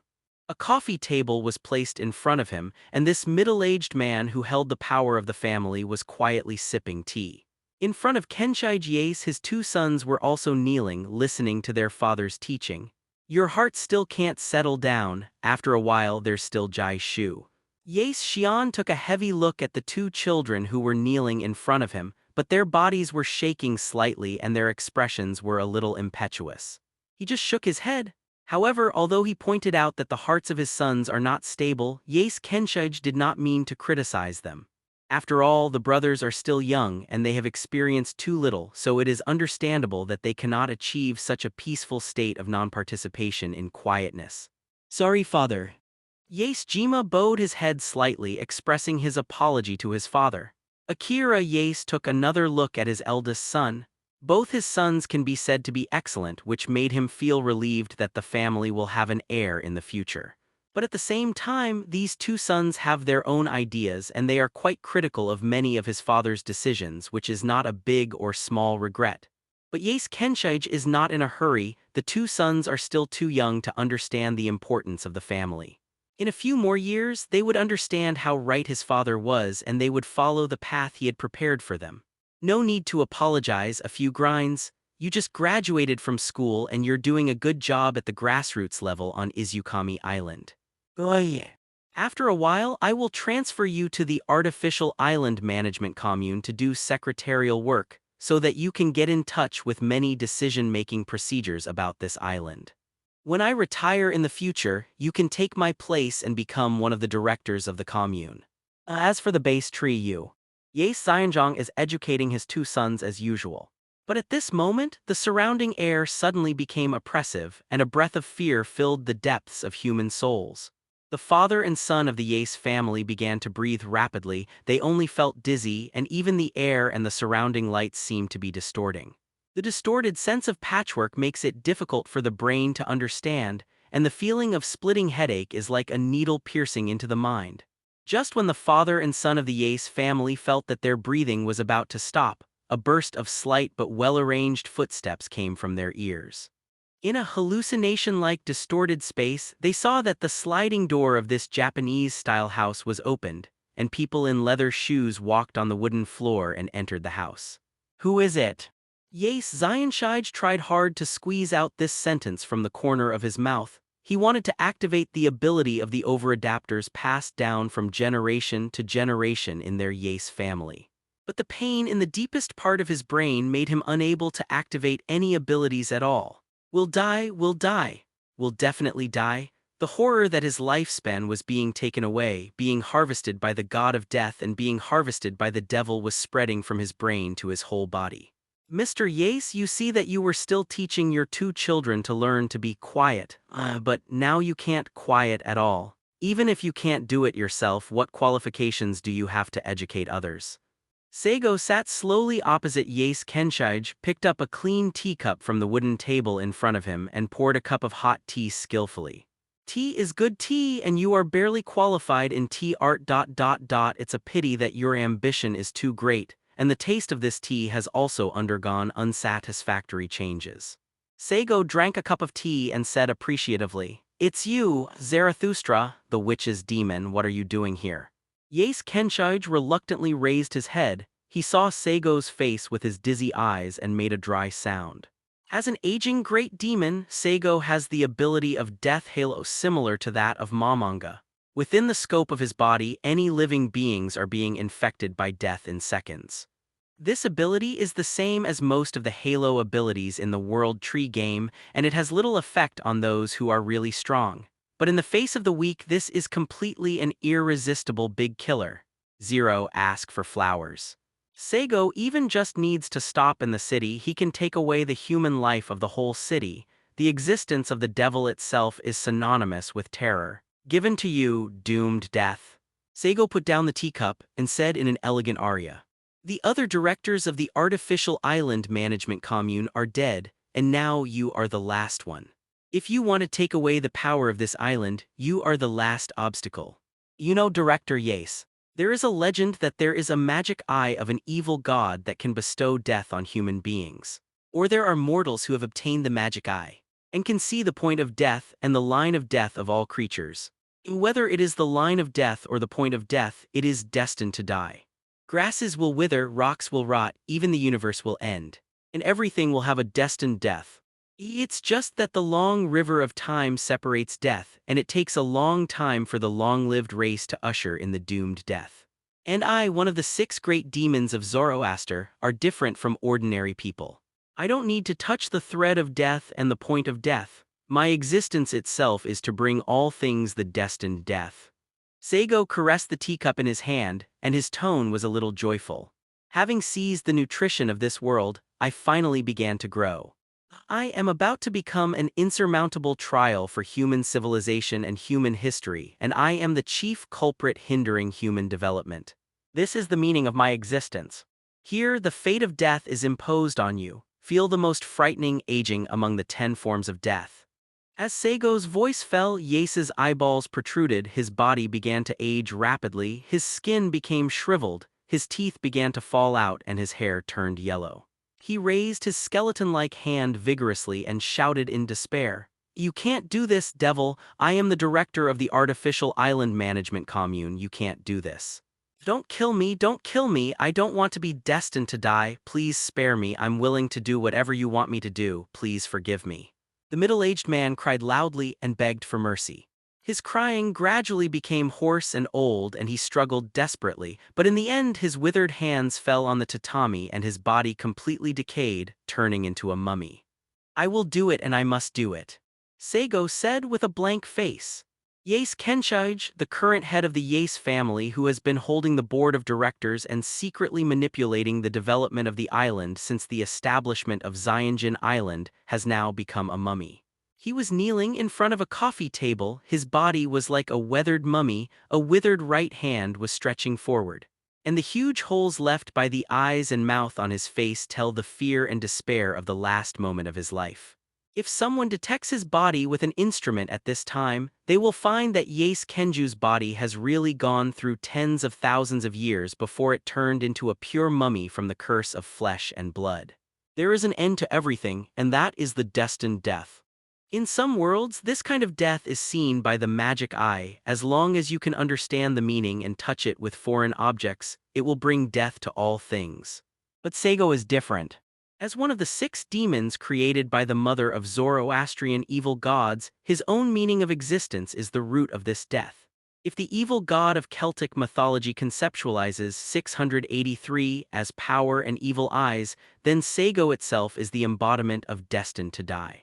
Withdrawing his gaze from staring at the shriveled corpse, Saigo looked at Yace Kenshige's 2 sons.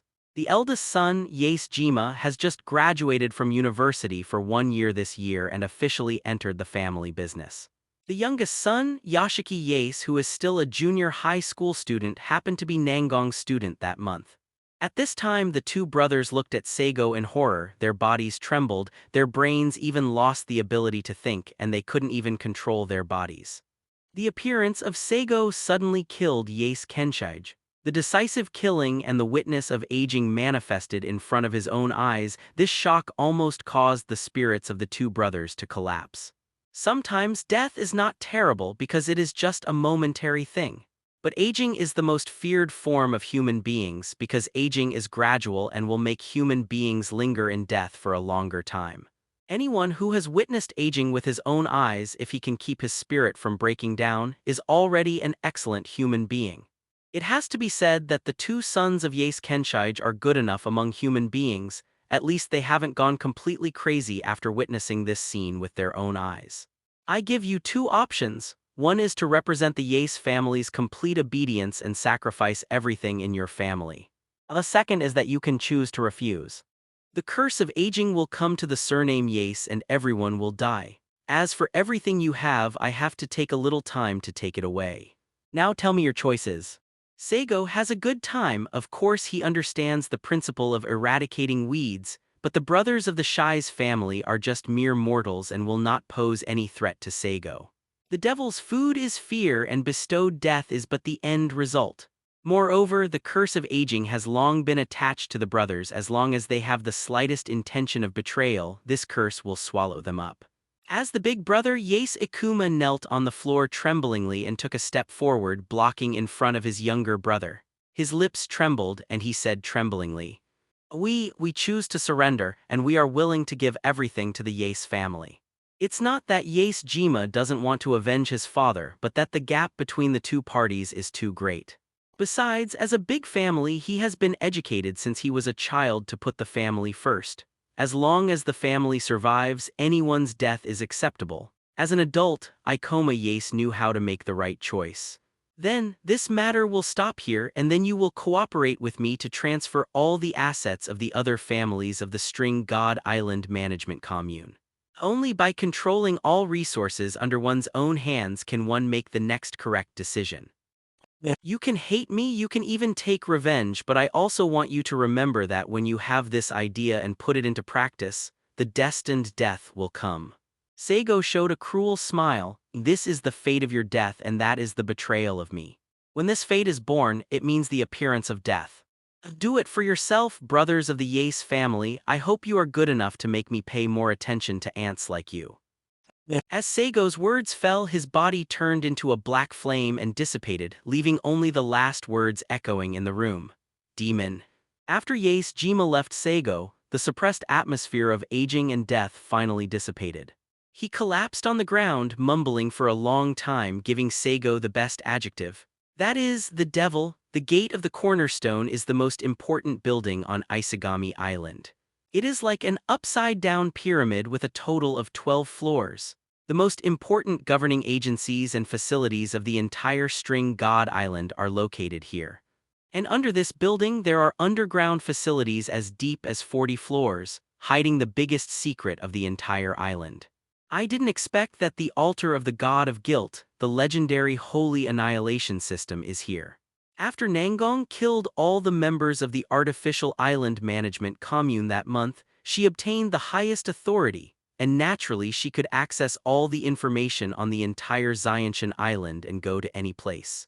Although I knew the location of the Saint Annihilation from the mouth of the third true ancestor before, but when I saw the altar of the god of evil with my own eyes, the witch in the gap still let out a sigh. Although Nangong gained the trust of managing the commune in the past month, this trust is obviously limited. At least some of the most important information about the island were not told to her by the members who manage the commune. At that time, Nangong thought that this island was an ordinary artificial island. The only unusual thing was that it was a special zone of demons. But now Nangong only knew that month since the establishment of this island, it has involved a lot of secrets and conspiracies.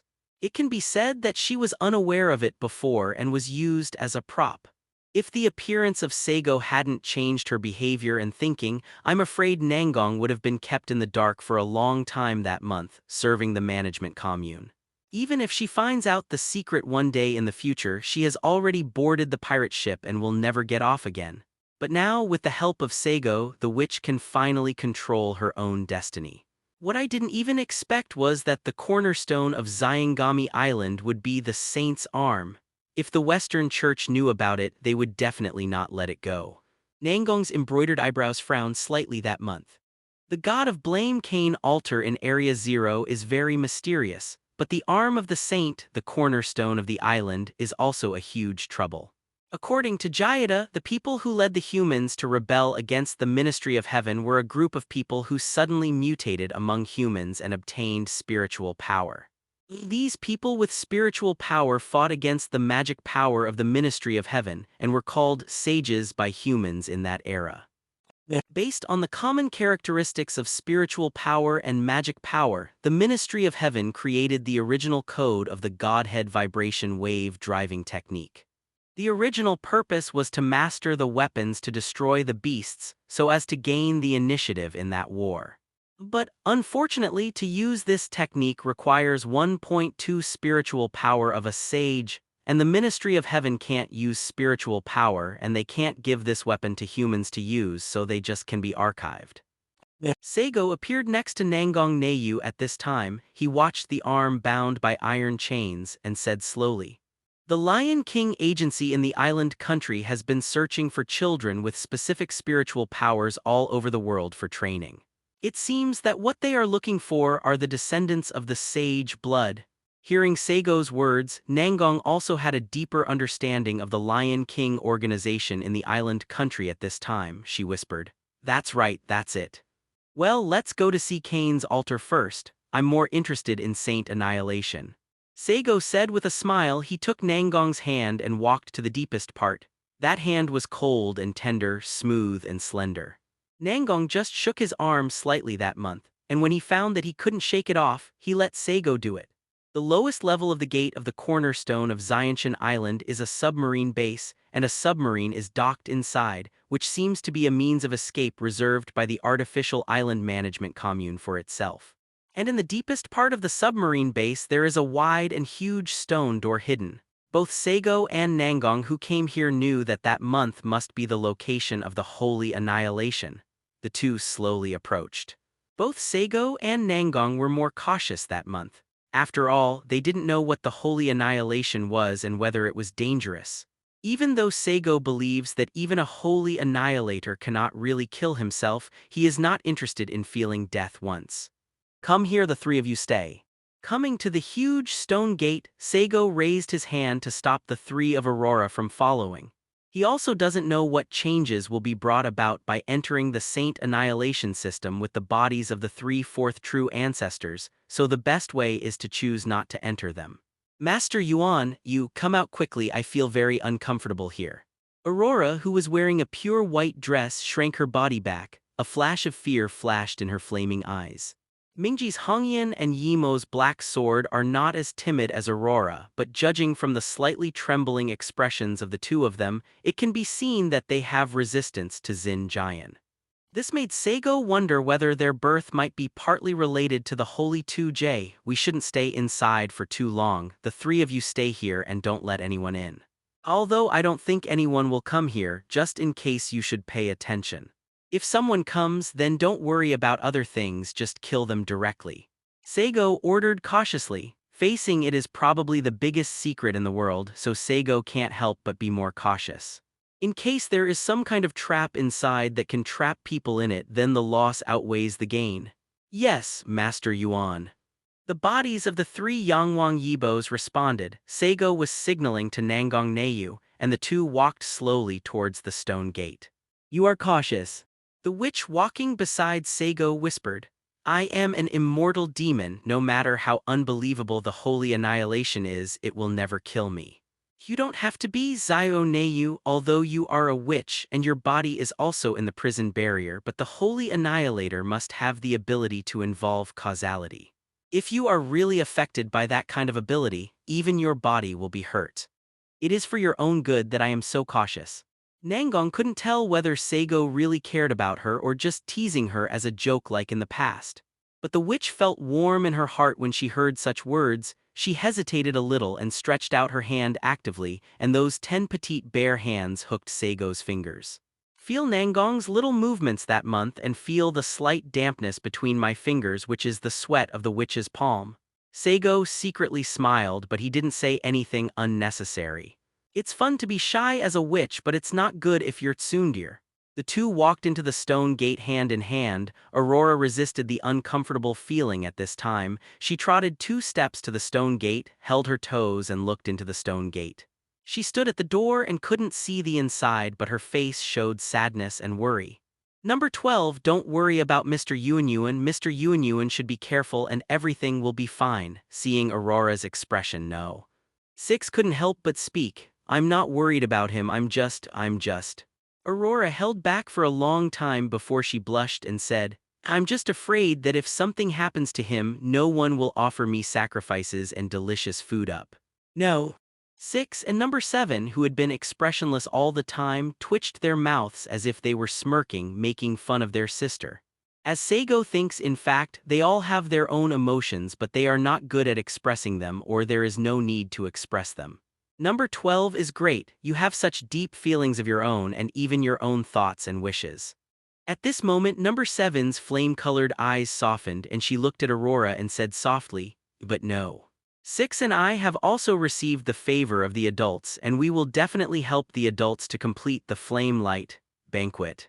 That is our mission, but also our present desire.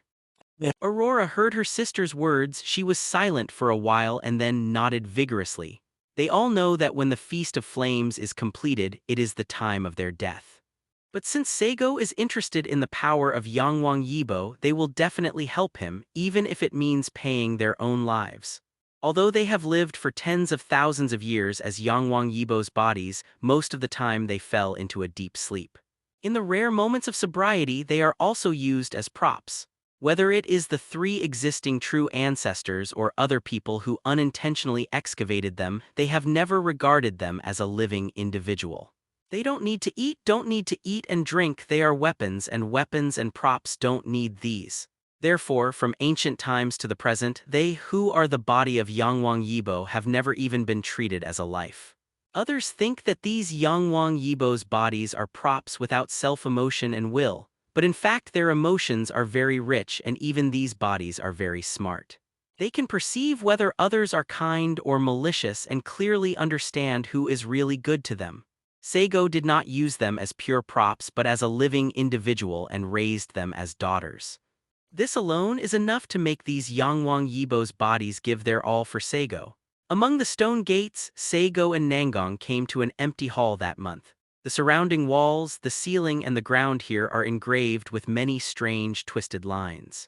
These lines exude a faint light so that the hall does not look too dim. All the lines are extremely mysterious and the engraved symbols are dizzying. Even Nangong's head hurt when he saw these symbols that month and he didn't dare to look at them more. Only Saigo looked at these symbols and lines, showing a surprised expression. Unbelievable, unbelievable, God Cain is indeed the strongest genius in the history of this world.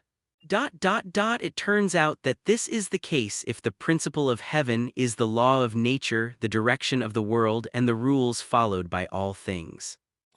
Then Tianli is like a sophisticated computer, operating according to the programmed program. God Cain found a way to intervene in the law of heaven and embedded the program he set in it, thus distorting the law of heaven. These strips of markings are like cables transmitting energy, these symbols are like codes of 0 and 1, and this coffin of blame is the hardware. That's where the god of blame, Cain, launched the great sage annihilation to change the laws of heaven. This is not pure mysticism nor pure technology but a combination of the two, which is the world's largest crystallization of magic technology. Even the power and mystery contained in this great saint annihilation has already involved the domain of full power in the double digits. It's not that Cain has double-digit strength, but that the great sacred annihilation technique he completed has some double-digit authority. At the same moment, Saigo also felt that the speed at which he grasped the nutrition of this world began to accelerate. It was as if he had seen the reality of this world, thereby cracking the self-defense of this world, thus speeding up the invasion of it. As long as this speed is maintained, it may not be long before Saigo can reach the full body of the aging great devil. That is the truth and nature of the 6 great demons of Zoroastrian, the ultimate trial of mankind. What's wrong with you, Zeratul? Sensing that something was wrong with Saigo's mood, Nangong's face was tense that month. She tugged at Saigo's sleeve with her delicate little hand and asked in a hurried voice. No, nothing. Saigo calmed down his turbulent emotions and his expression became calm again. He squinted his eyes slightly, feeling the joy that was quickly grabbing the nutrition from this world to nourish himself. Is it because the most important part of this world is involved so the erosion of the world is accelerated? Or is it because I changed the fate of this world, thus making it collapse faster? Saigo thought in his heart but couldn't get any answer for a while. There was nothing wrong with Nangong seeing Saigo that month. She was finally relieved. The witch in the gap walked slowly in front of the mysterious lines. She squatted down her petite body and knelt on the ground with one knee, stroking the marks on the ground with a small white hand. This Saint Junior has not been activated, it is now like the bed of the computer is turned on. Nangong Neyu stroked these densely packed patterns with his fingers and said. At this time Saigo also walked to Nangong Neyu's side. He looked at the surrounding environment. Here is a huge void. There are no other things in all directions except these figures. Zyangami Island is built on the dragon veins of the seabed. The reason why it is built here is that the string god island itself needs the magic power of the dragon veins to float on the sea. The second is that to activate the holy annihilation system must require an extremely large amount of magic power, and the dragon veins in the Pacific Ocean should be enough to support the activation of the holy annihilation system. And to start this system you need a key, which is Cain's daughter. Saigo looked away from the surroundings. He lowered his head to look at Nangong Neyu, who was rubbing the pattern on the wall, looked at the seductive arc formed by her curved back and made a sound slowly. However, although the effect of holy annihilation is powerful, it is also limited. Otherwise, Cain would not have just turned a few people from the Heaven Department into true ancestors and given him the ability to seal the beast. Jada's words also confirmed this point. Cain did not have the ability to directly wipe out all the beasts by virtue of the holy annihilation, and he was even unable to distort the laws of heaven so that the beasts could not come to this world. From this, it can be seen that when facing a powerful existence like a beast, the holy fighter has a very limited effect. And even if we activated the holy annihilation system, Cain's maiden would definitely not be as powerful as the holy Xuan that Cain himself could control. Saigo told Nangong that month about his speculation about the holy annihilation. In fact, he even guessed why Cain had huge restrictions on Saint Annihilation. Cain's own power should not be very strong, he should be a pure researcher, but this researcher has researched the power related to the full authority. If you want to use the Saint Annihilator system to distort the laws of heaven, you need extremely huge computing power to change the laws of heaven and the rules. But Kane's own strength is there. He definitely can't even reach the 3-digit omnipotent domain, but he tries to use the power related to the omnipotent domain.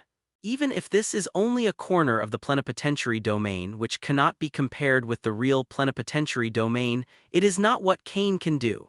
Saigo suspects that the reason why Kane died is most likely due to problems after using the Holy Annihilation.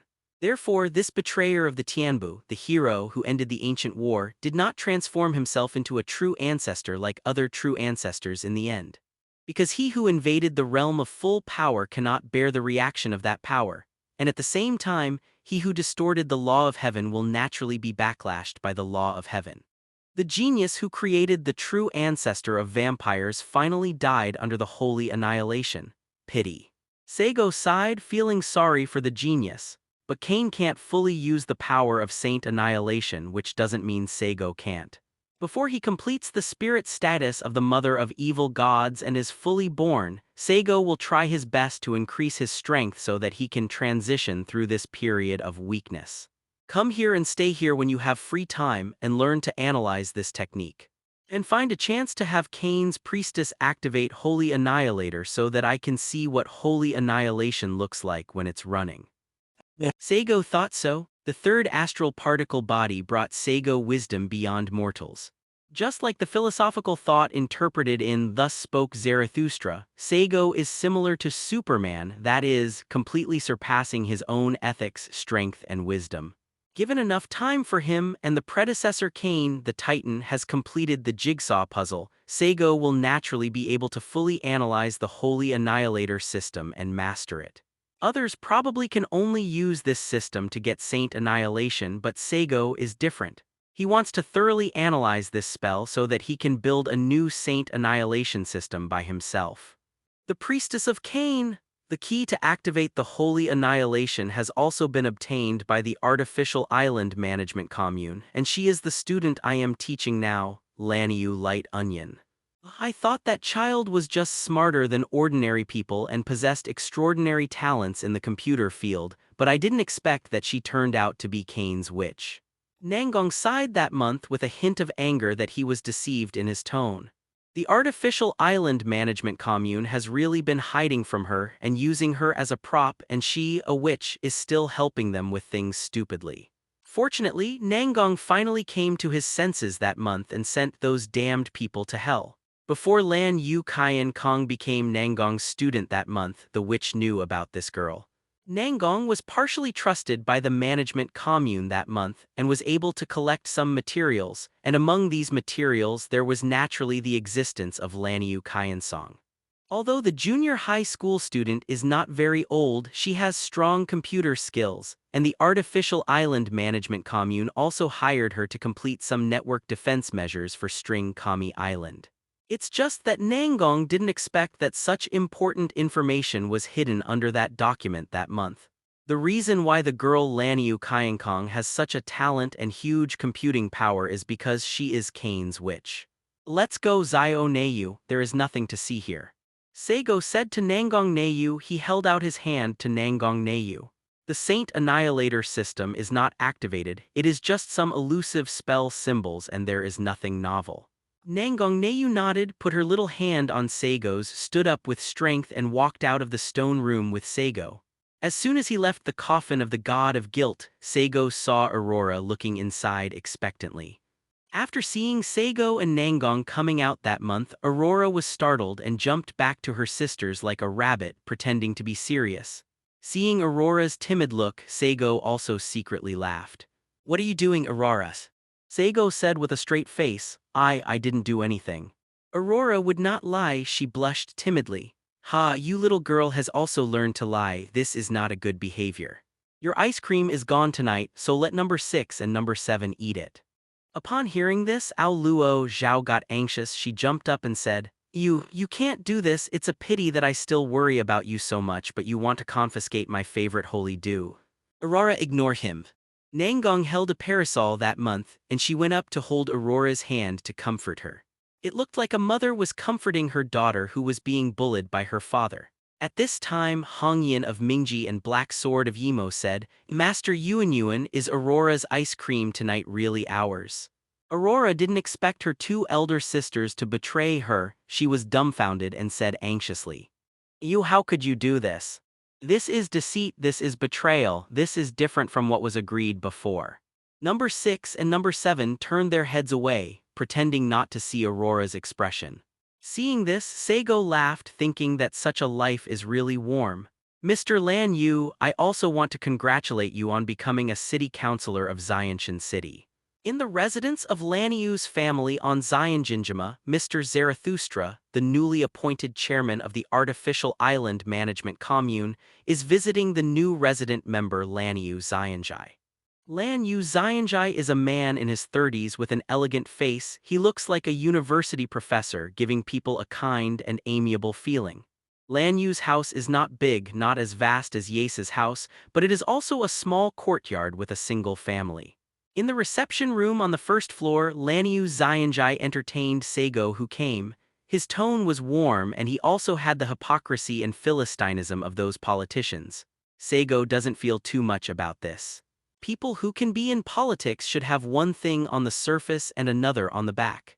"Mr. Zeratul, you are the chairman of the management commune, and I am really terrified to ask you to come here in person." Lan Yu Xianjai poured tea for Saigo and said politely. Although he has been elected as a member of Xianshan City, Lan Yu Xianjai clearly knows what the power structure of this artificial island is. The so-called city councilors are actually for the 560,000 people to see, and the organization that actually controls the island is the Artificial Island Management Commune. The political system of Xianjinjima is a standard political system controlled by a big chaebol, and all the staff of the agency are serving the chaebol. Therefore, Lan Yu Xianjai understood that he was still far from climbing to the real center of power. Unless he becomes the spokesperson of a certain chaebol and enters the management commune, that is the real power calendar. Lan Yu Xianjai didn't know Saigo, and with his status it was impossible for him to know the information about Zarathustra, a demon. He only knows that Saigo is the newly appointed chairman of the management commune 620.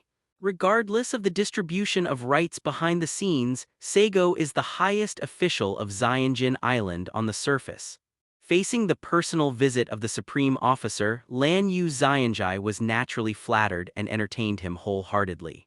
The management of the commune is to judge the general policy of Xianjin Island, but in terms of more detailed and specific work, it is still necessary for city councilors like Mr. Lan Yu to personally implement the policy and guide it to the public accurately. The population of Itakami Island is not large, and there are only a few councilors. The management of the commune attaches great importance to every election of the council, Saigo said politely. Lan Yu Xianjai has also been in the political circle for so many years, so he naturally understands that Saigo's words are just polite words. After all, there are running councilors, ironclad management communes, and councilors can be replaced at any time, and the management commune is the place for political games. "Who is this?" Saigo looked at a woman in business attire who was making tea for the two of them, and he asked knowingly. "This is my second wife, Lan Yujin. She used to be my driver." Lan Yu Xianjai didn't believe that Saigo hadn't investigated the specific situation of his family, but when he saw Saigo asking this question, he answered quickly.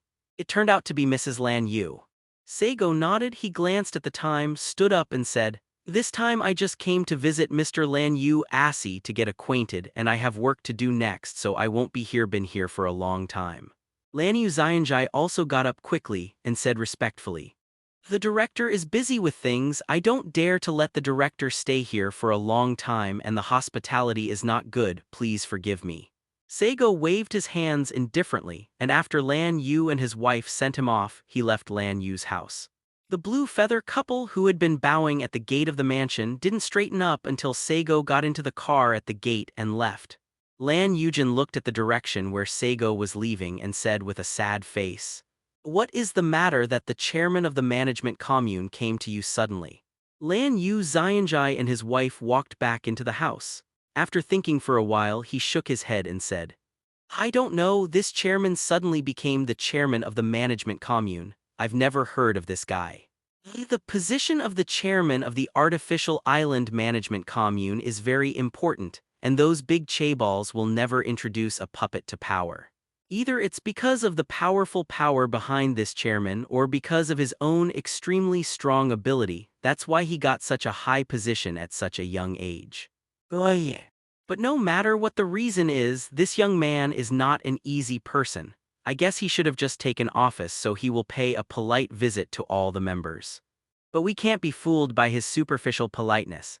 No one knows what his methods are yet. Seeing her husband so clear-headed, Lan Yujin also felt relieved, and she asked tentatively, "Could it be that the director just took office and needed some trusted followers, so he found you?" Although he was a driver in the past, he has been following Lan Yu Xianzhai's activities, and Lan Yu also knows a lot about politics. Lan Yu Xianzhai nodded and shook his head again. There is a possibility, but as long as the new chairman doesn't say anything clearly, we can only guess. The political struggle to manage the commune is turbulent, and we cannot intervene casually. I will also be careful not to become a victim of other people's struggles. For you, for Cayenne Onion, I also have to be careful. Lan Yu Xianzhai sat on the sofa a little tired. Don't look at him outside, but being a member of parliament is really stressful. The limousine drove out of the street where Lan Yu's house was located, and when it came to the road, Saigo, sitting in the back, suddenly said to the driver, "Park the car on the side of the road." The driver, who got the order, stopped the car quickly, and seeing Saigo getting out of the car, another person like a butler sitting on the co-pilot also quickly got out of the car and opened the door for him. After Saigo got out of the car, he straightened his suit a little and walked to a bench by the side of the road. Sitting on the bench is a young and beautiful girl. She doesn't look very old, and her face is a little immature, like a junior high school student. But the girl's development and dress are very mature. She looks like a high school student again. The girl has light golden and yellow hair, exquisite facial features, plump body, and beautiful earrings, which shows that the girl is good at dressing up if she is an idol.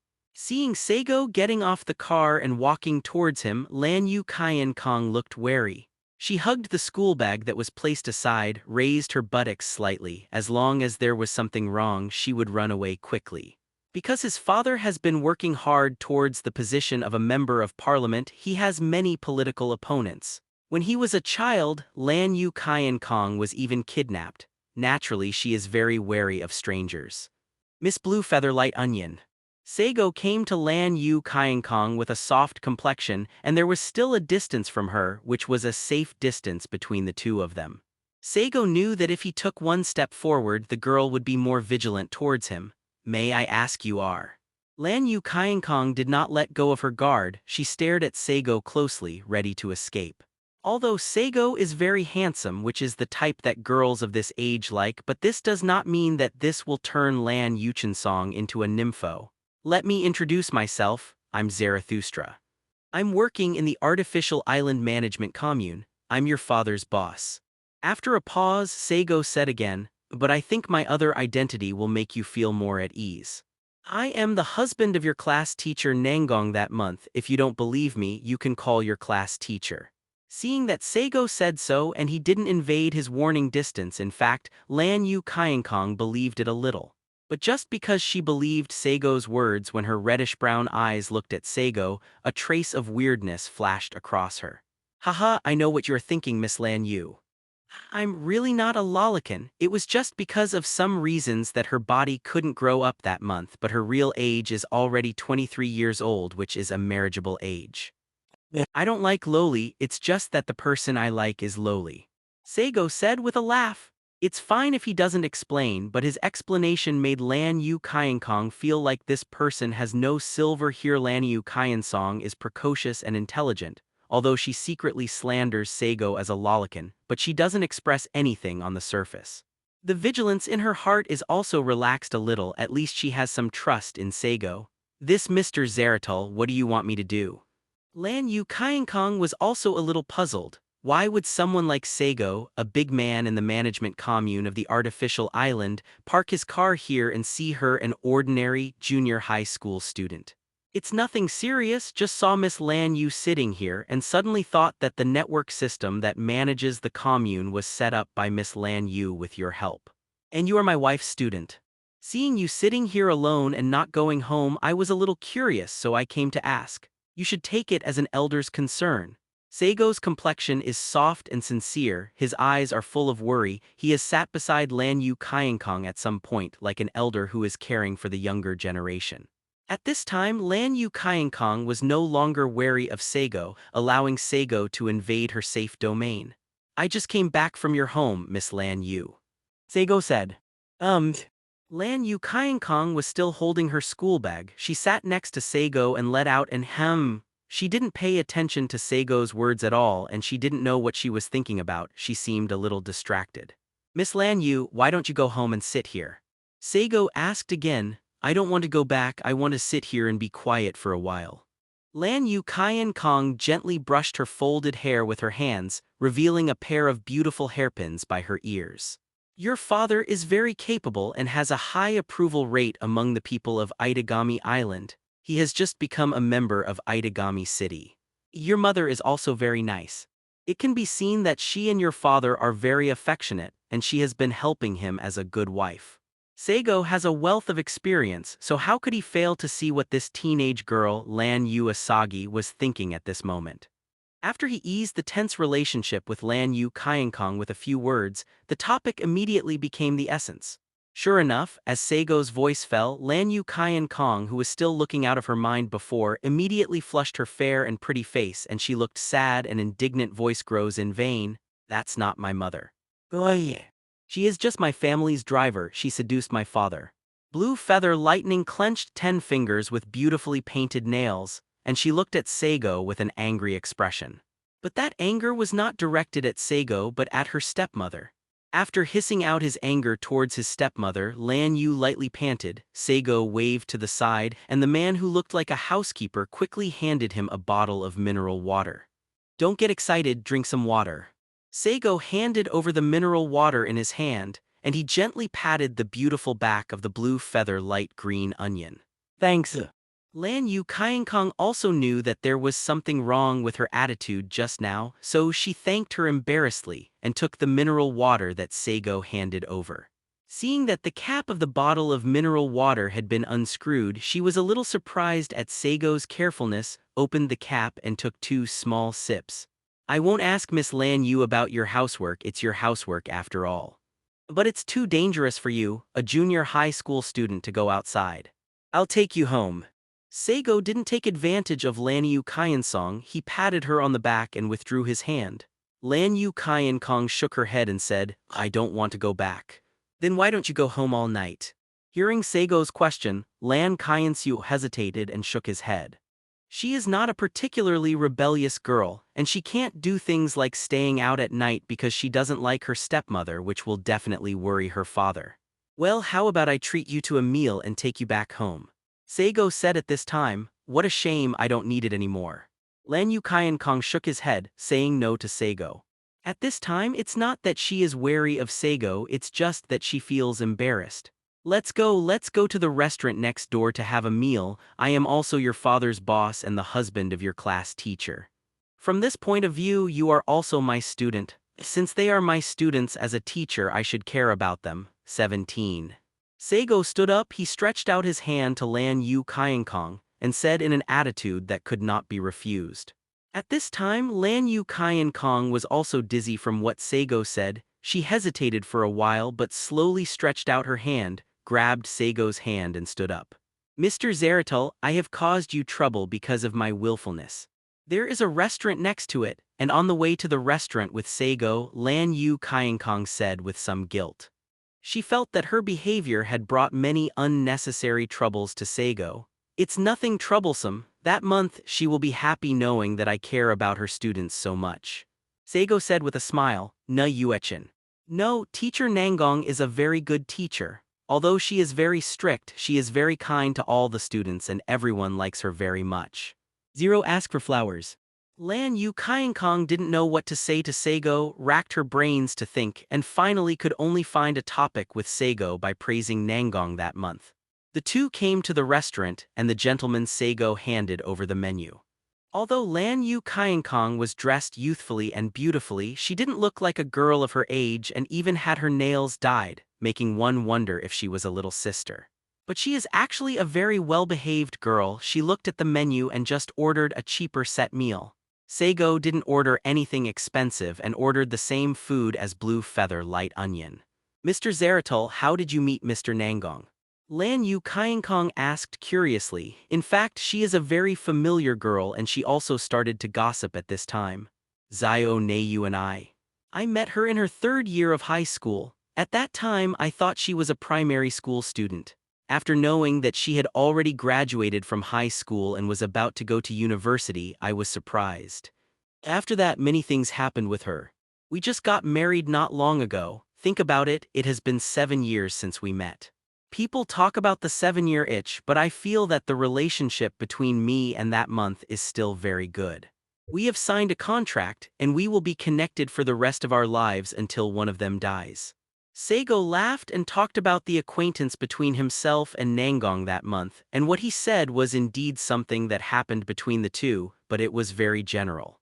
Lan Yu Kainkong said enviously, Mr. Zeratul, you and Mr. Nangong have such a good relationship.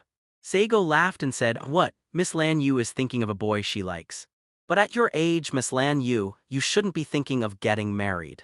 Lan Yu Kainkong hurriedly shook her hand and said, I don't have any boys I like, but I am also looking forward to meeting a boy I like. Mr. Zeratul, don't tell teacher Nangong about this, it would be bad if she misunderstood my puppy love. Lan Yu Kainkong has a very hearty and generous personality, the kind of person who can easily chat with others.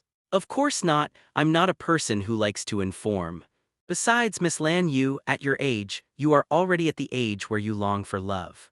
Saigo shook his head and said, you don't have to call me Miss Lan Yu, it's too natural, just call me Kainkong. Lan Yu Kainkong sat upright and said to Saigo, the waiters in the restaurant brought the food quickly. This is an ordinary restaurant and the meals in it are just more ordinary family set meals. The two began to eat. My mother has been dead for 5 years. Halfway through eating, Lan Yu Kainkong suddenly spoke. When Saigo heard Lan Yu Kainkong's words, he stopped his hand and put down his chopsticks. Looking at the junior high school girl sitting opposite him, he didn't make a sound but showed a posture of listening. My mother was suffering from an incurable disease and my father also searched for famous doctors for my mother, but in the end she couldn't save her and passed away. My parents have been very close since childhood and they have always been very harmonious. I also live in such a pleasing family atmosphere. After my mother passed away, my father cried a lot. I still remember the sad way my father hugged me and cried that night. After that, my father devoted himself to his work 893, but even if he was busy at work, he would still care about my study and life. Lan Yujin, her name is now Lan Yujin, and she became my stepmother this year. When talking about her stepmother, Lan Yu Kainkong bit her lip with a tense expression. Lan Yujin has always been my family's driver and she was my family's driver when my mother was still around. Actually, I also know that my father is only under 40 years old and he is very good. I don't care about him remarrying and finding me a stepmother. But Lan Yujin is the only one who can't do it. I always feel that she is with my father only for my family's property because she is my family's driver. I always feel that she is a very scheming woman who took advantage of the emptiness of her father's heart after her mother passed away to take advantage of it. My heart couldn't get over this hurdle, so I had many fights with my father. And every time I quarreled with my father, I hated that woman even more, always thinking that if it wasn't for her, the relationship between me and my father would not be like this. Lan Yu Kainkong took a deep breath. Her reddish-brown eyes were full of water, wiped the corners of her eyes. Lan Yu Kainkong grabbed her light golden and yellowed hair and said, ever since I got into trouble with my father, I have become more and more disobedient to his words. He refused to let me dye my hair, so I did it anyway. He told me to study hard and told me not to do those messy things, so I just wanted to dye my nails and wear beautiful clothes every day. I didn't even look like a student just to annoy him. Lan Yu Kainkong talked a lot to Saigo. I don't know why she would tell Saigo all the things in her heart, but Saigo really gave her a very reassuring feeling and made her willing to confide. After a pause, Lan Yu Kyan Kong reluctantly smiled at Saigo.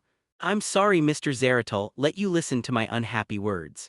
Saigo just shook his head gently. It doesn't matter, sometimes things will only be more uncomfortable if you hold them in your heart for a long time. The. Now that you've said all of this, aren't you happier? Lan Yu Kyan Kong nodded lightly and said, well, it's much easier to say it. I dare not say these words to others. If you have something that you don't dare to say to others in the future, you can tell me. I don't mind being a listener. Of course, I think it's better not to talk about these things now, but to talk about some happy things, such as how was the teaching situation in school that month. Was she particularly strict? Seeing that Saigo turned the topic to Nangong Neiyu again, Lan Yu Kong restrained her sadness, giggled. Mr. Zeratul, are you secretly inquiring about Mr. Nangong's privacy? When a husband inquires about his wife's daily work, does this count as inquiring about privacy? Saigo asked back. The two chatted easily in this way. Saigo didn't have any airs of being older, and Lan Yu Kong was also a very cheerful girl. The two had a very happy chat. After finishing the meal and staying for a while, Saigo saw that it was getting late, so he said, I'll take you back, girls, don't go home too late.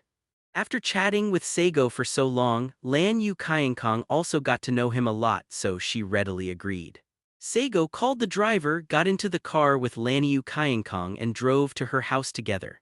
At the door of Lan Yu's house, Saigo watched Lan Yu Kong get off the car. He pressed the window and suddenly said to Lan Yu Kong, Kong, do you know the god of Cain? Blame God Cain. Lan Yu Kong didn't know why Saigo asked this. She thought for a while and then said, he is quite famous, right? Didn't you say that Cain is the ancestor of the demons? Mr. Zeratul, what do you ask this for? Saigo kept staring at Lan Yu's light green eyes. Seeing that she really didn't know much about Cain, he shook his head and said, It's nothing, I just asked casually. You should go home quickly. Well, bye Mr. Zeratul, slow down on your way back. Seeing the girl's bright smile, Saigo also waved to her. After seeing Lan Yu Kong walk into the house, Saigo rolled down the car window with a smile on his face and said to the driver, let's go back. After ordering the driver, Saigo leaned back in the seat and closed his eyes. It seems that this little girl doesn't know that she is Cain's witch. Kong, why did you come back so late and didn't call me? If you don't come back, I will call the police to find you. If you come back late next time, don't forget to call home or your mother and I will be in a hurry. And when will you dye your hair back? You dyed your hair when you were young, so you don't look like a student. Lan Yu Xianjai was sitting in the living room reading the newspaper, and when he saw his daughter came back, he straightened his face and said with fatherly dignity, Understood, I will call you next time. Hearing her father mentioning her stepmother again, Lan Yu Kong was a little annoyed. She said something casually and ran upstairs. Seeing his daughter's back disappear, Lan Yu Xianjai also sighed. Back in the house, Lan Yu Kong turned on the computer. After hesitating for a while, she still used her own hacking skills to hack into the system of the artificial island management commune. That Mr. Zeratul turned out to be the chairman of the management commune. He took up the position of chairman at such a young age, isn't it amazing? Monster, have you heard of 1.2 Mr. Ladder before? Lan Yu Kong casually asked about the artificial intelligence. The mobile phone beside her lit up and an electronic voice came from it. Ahaha, miss, I don't know Mr. Zeratul very well. You also know the system of the artificial island management commune. There are some things that are forbidden to watch. After finishing speaking, the artificial intelligence just fell silent. Lan Yu Kong didn't care about the artificial intelligence's silence. She searched again and entered the system registered in the Xianjin Island Marriage Administration Bureau, which contained the wedding photos of Saigo and Nangong that month. But Lan Yu Kong thought, with his many years of computer experience, why does this wedding photo look so p? What the hell did you say to Lan Yu Kong? Now the whole school knows that I'm married. Some people even ask me when I'm going to have a baby. Nangong Neiyu shouted at Saigo angrily. In the mansion on the top floor of Nangong that month, the witch was yelling angrily at Saigo, who was lying on the sofa doing nothing. She was wearing a pure black Gothic lowly dress which tightly wrapped her slender and beautiful body. Only the snow-white neck, delicate and soft features, and the white wrist at the lace cuff formed a strong contrast with Nangong's black body that month. Nangong's Gothic outfit that month was magnificently decorated, embroidered with lotus leaves and lace, and the calf wearing black stockings under the propped-up skirt was even more soft and slender. Because it was at home, the witch didn't wear shoes and her small jade feet stepped on the carpet with her toes tightly clasped. Saigo was lazily lying on the sofa, and he looked at the small and beautiful figure like a doll with admiring eyes, sighing, "No wonder so many people like dolls." Seeing Saigo just looking at herself without making a sound, Nangong was furious that month, but she had no choice but to face the devil's smiling and silent look. It was normal to go to school today, but Tu didn't know what happened. The whole school, teachers and students were spreading the news that she was married. In the beginning, Nangong didn't know what happened that month. It wasn't until she asked the students with the authority of a teacher that she discovered that somehow there were photos of her getting married. If it's just a wedding photo, it's fine. Nangong might think it was a silly joke that month. But the official website of Xianshan Island Marriage Registry also registered her marriage information, and this matter suddenly became a bigger picture. Because from a legal point of view, Nangong is now a married woman in that month and she is really married.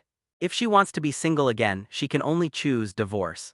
It would be fine if it was only spread among the students, but this matter has also reached the teacher. When my good friend Misaki Sasaki saw her in the classroom office, he even hugged her and cried, "You didn't inform me when you got married that month and you didn't let me go to the banquet. We are really good friends?" Or something like that. All the teachers in the office looked over, embarrassing Nangong that month. In addition to these words, Misaki Sasaki was still yelling, "When you have a baby, you must let the child recognize me as a godmother." These words made Nangong feel ashamed. The witch thought that she had already practiced to the state where Mount Tai collapsed before her face remained unchanged, but in the end Nangong found that she still had to face. And the instigator of this incident knows without thinking that it is Saigo who did it, because the man in the wedding photo is his photo at all. What the hell is going on with this marriage certificate? Nangong Neiyu glared at Saigo lying on the sofa and shouted, "What else could it be? Of course it is the proof of our love." Saigo laughed, teasing Nangong Neiyu. "I don't remember that I married you, and I don't remember signing my name on the marriage certificate." Nangong stood in front of Saigo that month and said with a sneer, "Whether Zio Neiyu admits it or not, we are married in the marriage system of Xiangami Island, and you are already married in legal terms. Could it be that you have someone you like in that month? Because you are married now, you can't stay with the person you like forever. I'm going to persuade you on this point, little Neiyu. You are the witch who made a contract with me, and I am your guardian and watcher. The connection between us will not be severed until one of them dies. Think about it. If you choose to marry someone else and I have to watch from the side when you have a wedding night with your husband, will you be embarrassed? Will your husband be embarrassed? Will it be embarrassing?" Saigo's words gave Nangong a chill that month, thinking carefully that he really had no privacy in front of this demon. No matter eating, sleeping, or even going to the bathroom, this demon is always by his side. It's just because the two have been together for 7 or 8 years, Nangong was completely used to it that month and took this kind of thing as a daily routine. "Then you shouldn't mess around with these things casually. Even if I remain single, it's fine," Nangong said word for word that month. Nangong really cared about these that month. She actually didn't care at all, and she, a witch, was not bound by any legal principles. She also has no one she likes, and it is impossible to marry someone else in this life, so even if she becomes married, Nangong actually doesn't care that month. It's just that the witch's personality is very strong, and she was a little angry and depressed when she was manipulated by Saigo like a marionette. "Today is not the same as in the past. I used to exist only as your shadow. No one has seen me. But now I have to go to the front stage. Instead of being rumored about our relationship, the current husband and wife relationship is not suitable. Because they are husband and wife, it is only natural that they live together." Saigo raised his eyebrows and there was a smile in his eyes. He just liked to bully Nangong that month and liked to see her angry. "Okay, don't talk about this. You see that the child is hungry, mother. You should go to the kitchen and cook." Saigo gestured to the dining table beside him with his eyes. The three Aurora were sitting upright looking at Nangong that month eagerly. Nangong knew that he was only in his 20s that month and he couldn't play with this demon who had lived for an unknown number of years. She didn't mind that Saigo was here. She changed the gothic lowly dress in front of him, put on home clothes and went to the kitchen. Saigo is a demon and does not need to eat 320 and the current Nangong is just a puppet in that month and does not need to eat and drink. In the past, Nangong made black tea at most in that month and then let the shop deliver cakes to enjoy the afternoon tea. But since the three of Aurora moved in, the bodies of these three Yangwang Yibos actually needed to eat. Although the three of them can do without eating, they have never enjoyed anything in their long lives. The witch is cruel, but she is also gentle and tender in her heart.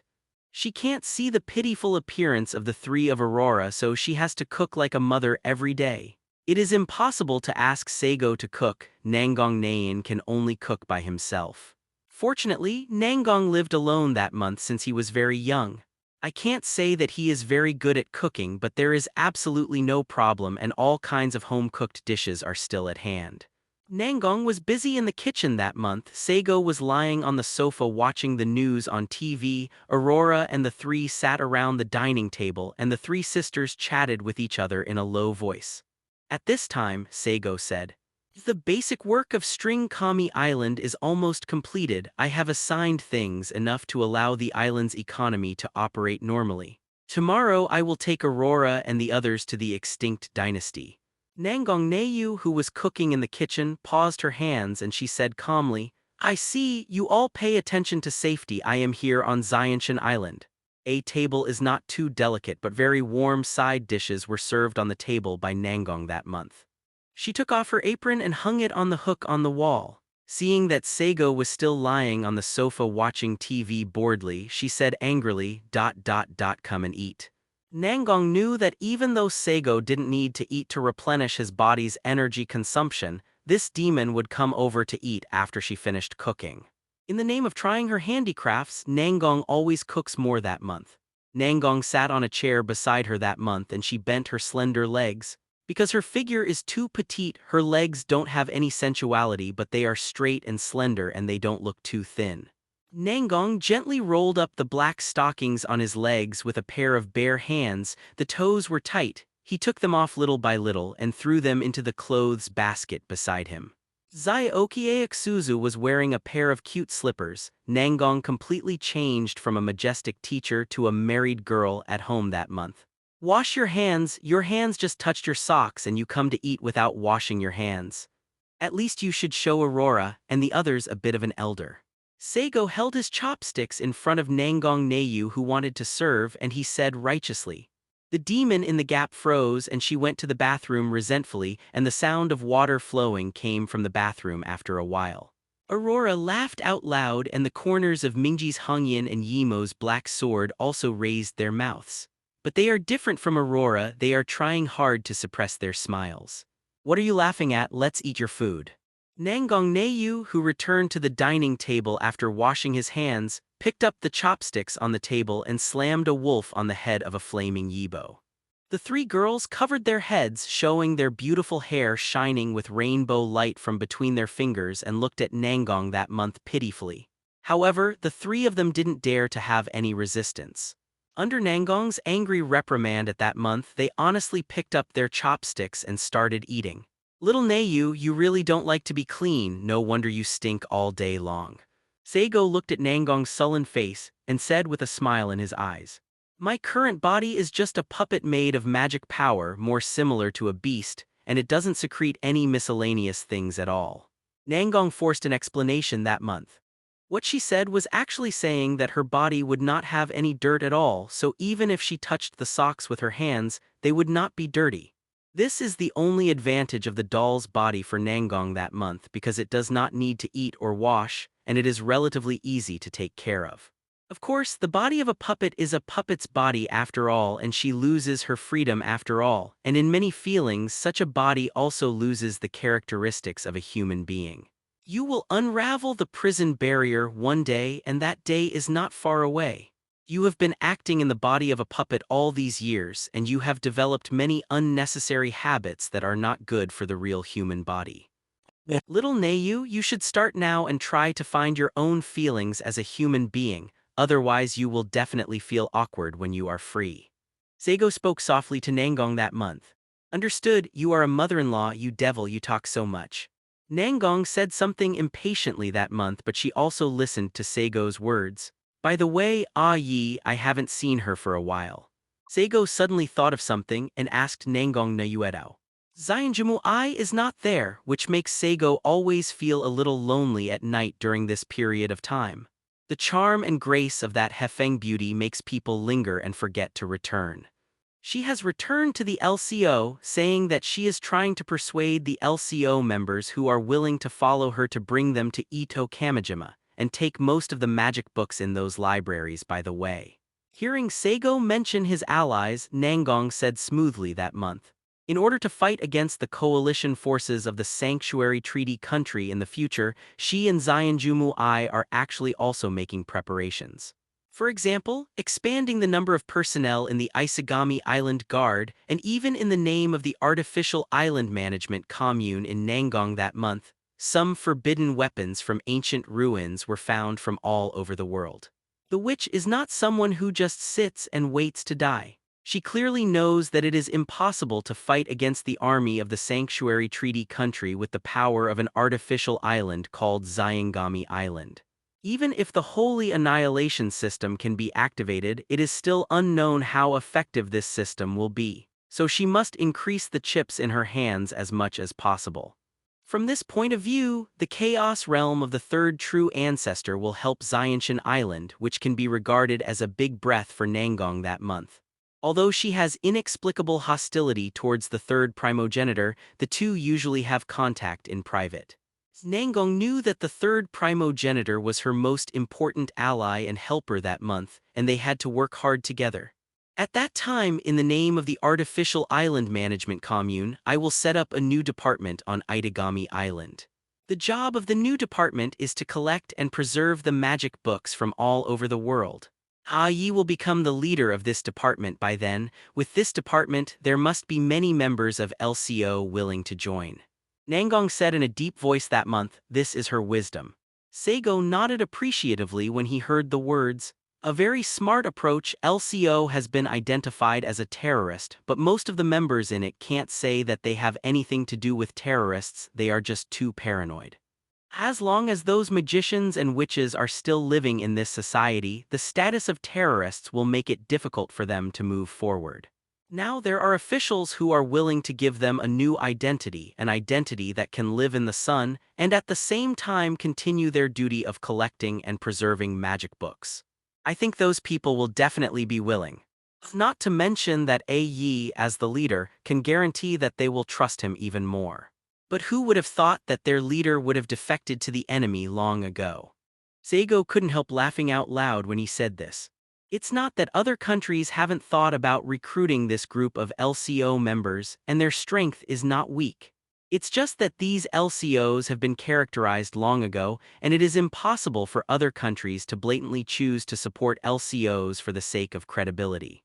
But Xianjin Island is different because of its small size and small population. It is a real small country with few people, and its governance is relatively simple.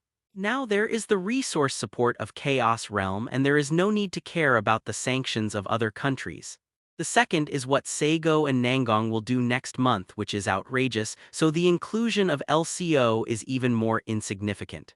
The people in LCO probably never imagined that from the very beginning their leader Xianjumu I planned to move the large library of LCO to Xiangami Island. What is Yi surrendering to the enemy? What you said is really ugly. Nangong gave Saigo a white look that month. After dinner, Nangong asked Saigo to wash the dishes that month, and then Saigo ordered Aurora and the three of them to wash the dishes. Seeing that Saigo used child labor Nangong that month, he was speechless. Little Neyu, I'm going to destroy the dynasty next. We are husband and wife now. Do you want to enter the bridal chamber today? Saigo sat back on the sofa again. He looked at Nangong's beautiful face that was as petite as a delicate doll, and said with a smile. The witch ignored him and went straight into the house. Seeing this, Saigo just shrugged his shoulders, looking indifferent. Living together for so long, Nangong had already had feelings for Saigo that month. In fact, as long as Saigo takes the initiative a little, it is not difficult to take away everything from the witch.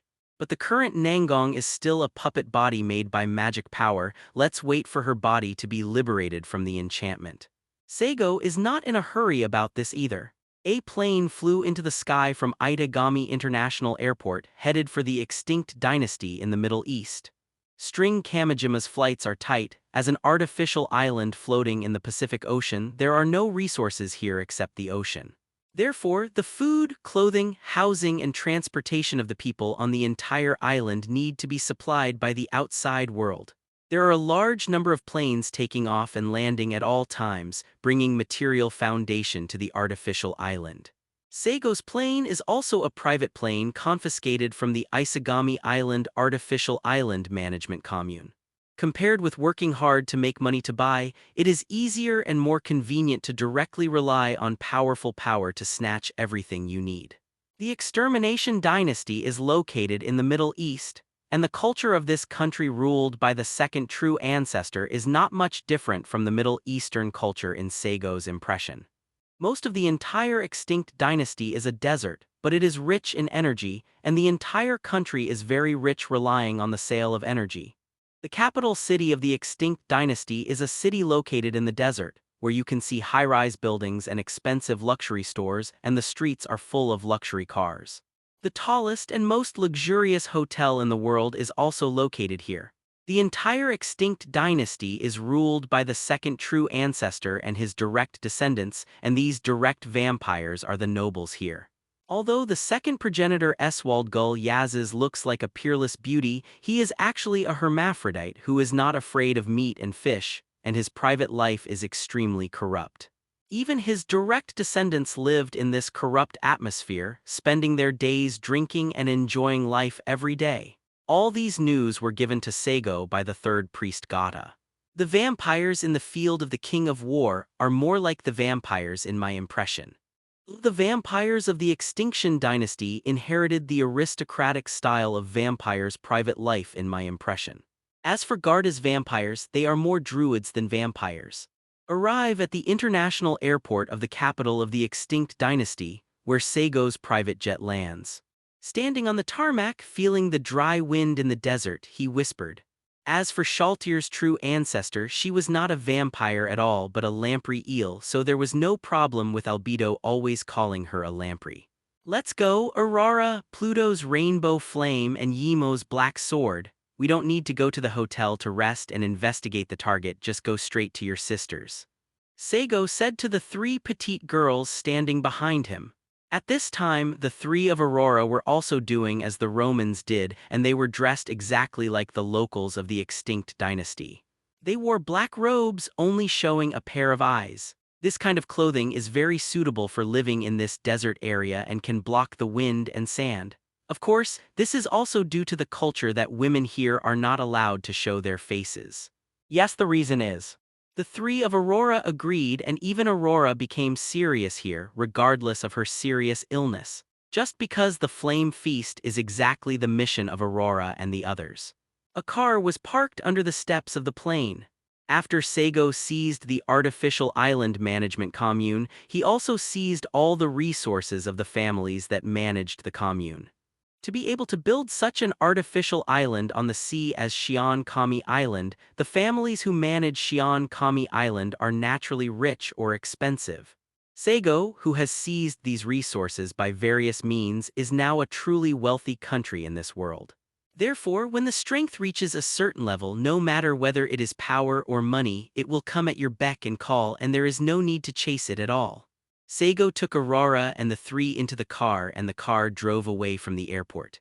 In the car, Saigo was on the phone with the third primogenitor Jayada, who was in the realm of chaos. There are currently 2 Yangwang Yibo bodies located in the Extinction Dynasty. They are the 9th double-horned deep scarlet and the 11th crystal white steel. And now the bodies of these 2 beasts are in the hands of Iblis Bel Yaz's. Iblis Bel Yaz's is a direct descendant of Eswaldger, a child born to him about 80 years ago. Among his children, Iblis Bel Yazes is the youngest. Ninth in line. Eswald Gull originally intended for Iblis Bel Yazes to take those two bodies to the flame banquet, and now those two bodies are in his house. You go directly to seize just go.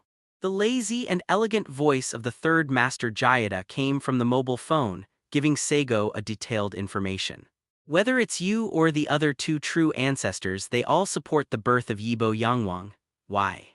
Sitting in the rear driver's seat, Saigo leaned back in the chair with his left hand embracing Aurora's slender waist, and one hand playing with the iridescent hair under her black robe. No. 6 and No. 7, the flame Asai Yibo Guang Yibo lay motionless on his lap like cats, squinting the pupils of flame light and let Saigo caress them. The 12 beasts of Yangwang Yibo are called the Star Beasts, and they are the only beasts that can be summoned in the universe. Although there is magic in the universe, its nature is different from this planet, and other beasts cannot be summoned there. It can be said that Jayada has nothing to hide from Saigo now. As long as it is a question from Saigo, she will answer everything she knows in detail. When God of Blame Cain was destroying the great saint, he hid in the royal city in the universe. The surviving personnel of the Heavenly Department created the most powerful fourth true ancestor, Yangwang Yibo, in order to destroy him. The beast of the star of Yibo Yangwang exists to destroy Cain. After something happened that even I don't know, both Cain and the fourth true ancestor died, and the power of Yibo Yangwang was also divided into 12 parts. Although the Tianbu was defeated in that world war, the Tianbu itself did not perish and several clans survived, hiding in their death capital. After a pause, Jayada continued. Our true ancestor and the Tianbu are in a hostile relationship, and those surviving Tianbu still have powerful enough technology. Just in case their technology advances to involve more cosmic domains, I and the other two need Su Sheng from Flame Yibo. In this way, even if there is a conflict with the Tianbu in the end, even if the Tianbu hides in the universe, a place that our three true ancestors cannot control, there will be a star beast of the fourth true ancestor to solve it. Saigo nodded lightly, finally knowing the plan of these true ancestors. He pondered for a moment, then said again, ... It seems that you have mastered the method of controlling the cursed soul, so you choose Su Sheng from Lord Yangwang Yibo. This guess is very simple. If the three true ancestors did not have such a method, then the fourth true ancestor would probably become the weapon of the heavenly ministry after his resurrection. As you said, we have mastered the method of controlling the cursed soul. We even have a second plan. If the cursed soul is really swallowed by other people's luck and the outsider gets the power of Yangwang Yibo, we can also control it through the weakness of the other party's character. However, the power of Yibo Flame has fallen into the hands of you, a demon beyond our control, so we decided to have one person be your watcher to evaluate your danger. Garda said lightly. She took the initiative to become the Watcher, but in the end she betrayed the other two true ancestors and joined forces with Saigo. Saigo understood what Garda meant. If the power of the fourth true ancestor finally falls into the hands of a weak person, the three true ancestors do not need force at all, they can control it with wisdom and make it act according to their own wishes. It is impossible for short-lived human beings to be the opponents of the three true ancestors in wisdom. And if the power of the fourth true ancestor falls into the hands of a certain vampire, as the descendants of their three true ancestors, they can control it more easily. But this power fell into the hands of Saigo, the outer god, which was completely beyond the expectations of the three true ancestors and completely disrupted their plans. While Saigo and Jayada were chatting, the car came to a mansion. This is where the two-horned deep scarlet and the crystal white steel are located. A certain luxurious mansion near the outskirts of the capital of the extinct dynasty occupies a vast area with gurgling water. Just to enter the residence from the gate of the mansion, it is estimated that it will take 10 minutes to drive.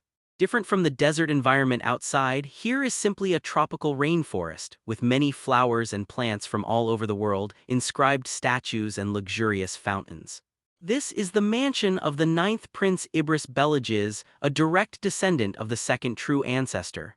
Most of the direct blood relatives of the second true ancestor are scattered throughout the land of the extinct dynasty. Due to their long lifespan, many of these ancient vampires have lost the motivation to live and are looking for fun everywhere. As for the youngest child of the second primogenitor, Ibris Bel Yaz's was only about 80 years old. At this age, he was still a child among vampires, so he naturally had plenty of desires. Miss Wang, what do you mean? Today, the mansion of the ninth prince ushered in an uninvited guest, that is his sister, Mai Waya, the second princess of the extinct dynasty. The so-called second princess is actually the seventh in the direct bloodline of the true ancestor, and she is a relatively young child like Ibris Bel Yaz's. They have been competing with each other because of their strong emotions for life and desire. They are also the only descendants of true ancestors who live in the capital, and it is precisely because they are young and energetic enough that they are suitable to take power in the capital. The man with the appearance of being only 12 or 13 years old had brown skin and golden eyes. He sat angrily on the sofa in the foyer of the mansion, glaring at the snake-like woman in front of him. The woman is just like this prince. Her skin is also dark brown and most of her body is covered with black robes. Although her body is enchanting, the vicious and corrupt aura she exudes makes people respectful and far away. You should know what I mean, my dear brother. Give me the 2 bodies of Yibo Yangwang and I will participate in the Feast of the Flames. You are still too young, such an important task is not something you can do, ha ha ha tilde tilde tilde. The second princess, Mai Waya, let out a sweet and vicious laugh, and her golden eyes were full of ruthlessness as she stared at her younger brother in front of her. Iblis Bel Yaz's face was livid. He clenched his fists and said in a low voice, "This is the task the king entrusted to me. Do you want to disobey the king's order?" Hearing what the younger brother said, the second princess didn't care at all and said, "You should know, my dear younger brother. The king doesn't care about these things, even he supports us to kill and murder each other. Only in such a competition can the successor of the ruling dynasty for the next 1,000 years be selected. If you don't want to die, I advise you to give up. Give me the body of Yibo Yibo and let me win the Feast of Flames and resurrect the legendary fourth ancestor. With such achievements, the successor of the extinct dynasty can only be me." The words of the second princess Mavia are full of greed. The inheritance of the extinct dynasty is like this. At the beginning, the second true ancestor ruled directly. After ruling the country for thousands of years, the second true ancestor was also wear and teared during his long life and lost most of his desires. Then the extinct dynasty will be ruled by his heirs. After his own heirs are also worn out, he will have a few more children, and these children will compete for the next ruling power. This is the inheritance law of the extinct dynasty. In the eyes of the second true ancestor, this method can not only weaken the beasts by means of reproduction, but also complete the mission of the true ancestor. At the same time, it is a wise decision to keep this huge empire of the night running. As for his children killing each other in the competition, that was out of his consideration. The ninth prince, Ibris Bel Yaz's, had an ugly face and he paid attention to the surrounding environment without any trace. This time he was accidentally tricked by his sister Wang. His guards and direct vampires were not here, but this mansion was surrounded by Sister Wang's troops. Although he is the youngest child, the memory of blood is not as strong as his elder sister. But if it's just going it alone, the following and S-Jazzes are not afraid of their queen sister.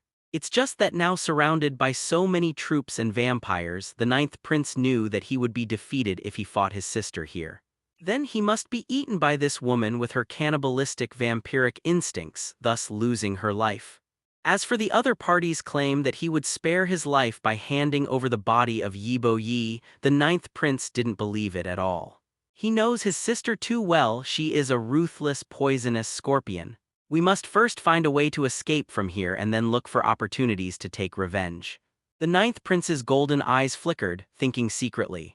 Many vampires around him are staring at him, and there are many mercenaries with guns. The weapons of these mercenaries are all contraband found by his sister Wang, and those spell bullets have a strong restraint on the vampire's immortality. Zero ask for flowers. Unless he is a real ancestor, he will definitely die under random bullets. The strength of a vampire is the beast, never the quality of the body. It would be great if Yangwang Yibo's beasts could be used here. The ninth prince thought with regret. No one can order the body of Yibo Yangwang except for the legendary primordial that the descendants of vampires don't know if they really exist. These ferrites, who are used as containers to seal the beasts of the fourth true ancestor, will only take the initiative to participate in the battle and release their beasts during the Feast of Flames. Normally, even if these weapons are found, they will not follow orders to use their power. If there are beasts from the fourth true ancestor, it will be easy to destroy my sister Wang and this group of people. It will be a lure. The ninth prince thought viciously. It's a pity that he couldn't order Yibo Yangwang. Just when the idea of Abel Yaz's just popped up, a huge and suffocating magic power suddenly appeared in this mansion. That magic power is so violent and sharp as if it can cut off everything in the world. The faces of the ninth prince and the second princess changed, and they looked at each other with horror and vigilance, thinking that this was some killer move hidden by the other party.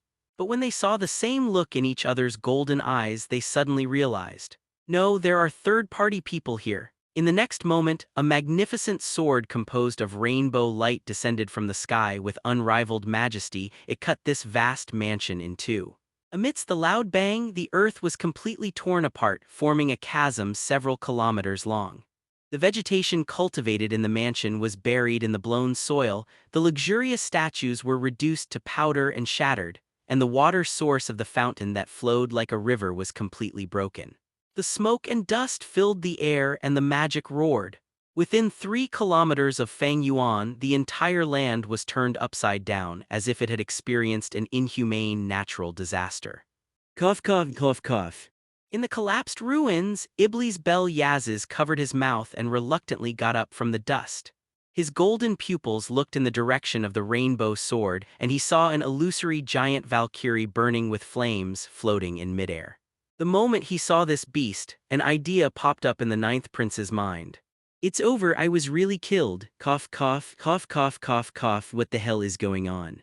Among the collapsed ruins, Mai Waya, the second princess of the extinct dynasty, pushed aside the messy and heavy objects on her body and crawled out from the pieces of cement blocks and bricks. The second primogenitor's direct lineage vampire was unkempt at this time, looking in a mess. His beautiful black hair was stained with dust, and the black robe on his body was torn in many places. As a vampire of the first generation, even though she is far from the true ancestor in terms of immortality, she will not be crushed to death by things like reinforced concrete. There was wailing all around. The vampire troops she brought before were all injured. The injuries of these vampires ranged from mild to severe. The only good news was that there were no dead people for the time being. Compared with these vampires with self-healing ability, those mercenaries hired by the second princess are miserable. Except for some orcs who were not affected by the 677, human mercenaries suffered heavy casualties in this building collapse, and more than half of them lost their combat effectiveness. A bunch of trash. The second princess cursed, and at the same time she was annoyed that her behavior this time seemed a little exaggerated. This time, even without the intervention of this third party, if my younger brother summons the beasts to destroy the buildings, it seems that my side really can't stop him. This made the second princess vigilant, and next time it seems that she should be more cautious in doing things. What the hell is that? The second princess Mai Waya looked at the huge and deep ravine in front of her, at the plowed land, and at the Valkyrie floating in the void 1,000 meters away. She had a slightly fearful expression. Said, what is that look in your eyes? Noticing the disdainful eyes of Iblis Bel Yaz's looking at him, Mai Waya roared angrily. You idiot, that's one of the beasts of the fourth true ancestor Yangwang Yibo. If I'm not mistaken, it should be the number 6, Mingji Zaibian. You can't even recognize the beasts of Lord Yangwang Yibo, and you still want to participate in the banquet of flamelight. But what's going on? I remember that the body of the 6th beast should be in the chaotic realm of the 3rd ancestor. Why did she appear here? Could it be that the Feast of Flames has already begun? Iblis Bel Yaz's said in surprise. Since the Feast of Flames has begun, hurry up and summon the 2 flame Yibos in your hands. The second princess Meiwaya shouted loudly. Although she is a direct vampire of the second primogenitor, she doesn't think she will be the opponent of the 4th primogenitor's beast. These beasts like natural disasters. Maybe she can summon all her beasts to compete with one of them, but it is absolutely difficult to defeat. She is not willing to be an enemy of such a monster. Look at the destroyed environment around. Although the vampire's beasts are strong, they are mainly powerful in various abilities, and there is no such purely destructive one. It is said that the fourth true ancestor controlled the 12 natural disaster-like beasts, and now it seems to be true. These beasts of Lord Yangwang Yibo are all disasters. If you want to be an enemy of the beasts of the fourth true ancestor, you can only be the beasts of the true ancestors. Ibris Bel Yaziz's face turned blue and then pale. He gritted his teeth and said, Can't be summoned. Yangwang Yibo's body still doesn't obey orders. In other words, the flame banquet never started, so why did these flame Yibos attack us? How were they ordered? Could it be that the rumor is true? The ninth prince's expression was shaken, even panicked. What rumor? Mai Waya asked quickly. At this time the enemy was in front of her and she didn't care about the fight with her younger brother. If she wanted to face the beasts of the fourth primogenitor, the best way was for them to join forces to fight against the enemy. It is rumored that someone devoured the original and gained the power of the fourth true ancestor. But how is it possible? Even if you swallow the original, it is not so easy to control such a huge magic power and beast. Iblis Bel Yazis scratched his hair and spoke hoarsely. Don't look at him as a direct bloodline of the true ancestor. He was born with powerful beasts, but in order to control those beasts it took him decades to barely succeed. But even so, one of his 3 beasts is still disobedient, and he needs to continue to work hard. As for the unknown person in front of him, he was able to fully grasp the beasts of the fourth true ancestor in a short period of time.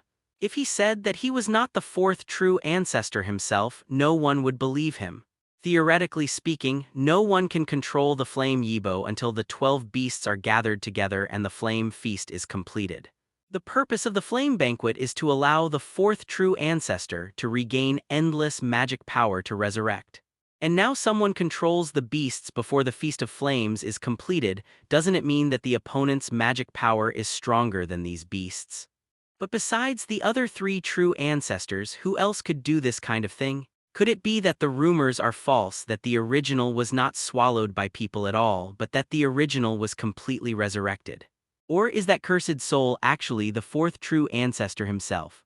What is it that the Ministry of Heaven created the cursed soul to control the Yangwang Yibo are all illusions? The ninth prince is totally confused. Zero.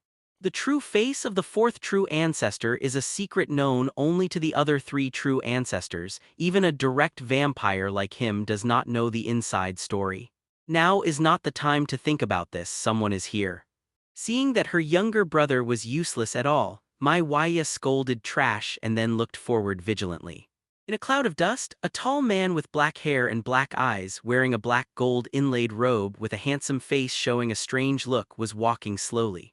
The man's eyes were burning with pitch-black flames, and anyone who looked at him seemed to be absorbed by the soul, and then the terrifying meaning of aging and death swept the whole body. The princess and prince of the extinct dynasty all shivered and they quickly turned their eyes away, not daring to look any further. Then they noticed that there was a petite girl behind the man. The girl was wearing a black robe, only revealing a pair of flame eyes. Ibris Bel Yazis, the ninth prince, trembled when he saw these eyes and immediately thought of something. Aren't these eyes the flame Yibo 0.8? Oops. Ibris Bel Yazis, cursed in a hoarse voice, panicked, ran to the side and summoned his own beast at the same time. Sylvia didn't know why her brother was going crazy, but in the next second she knew why her brother was running away.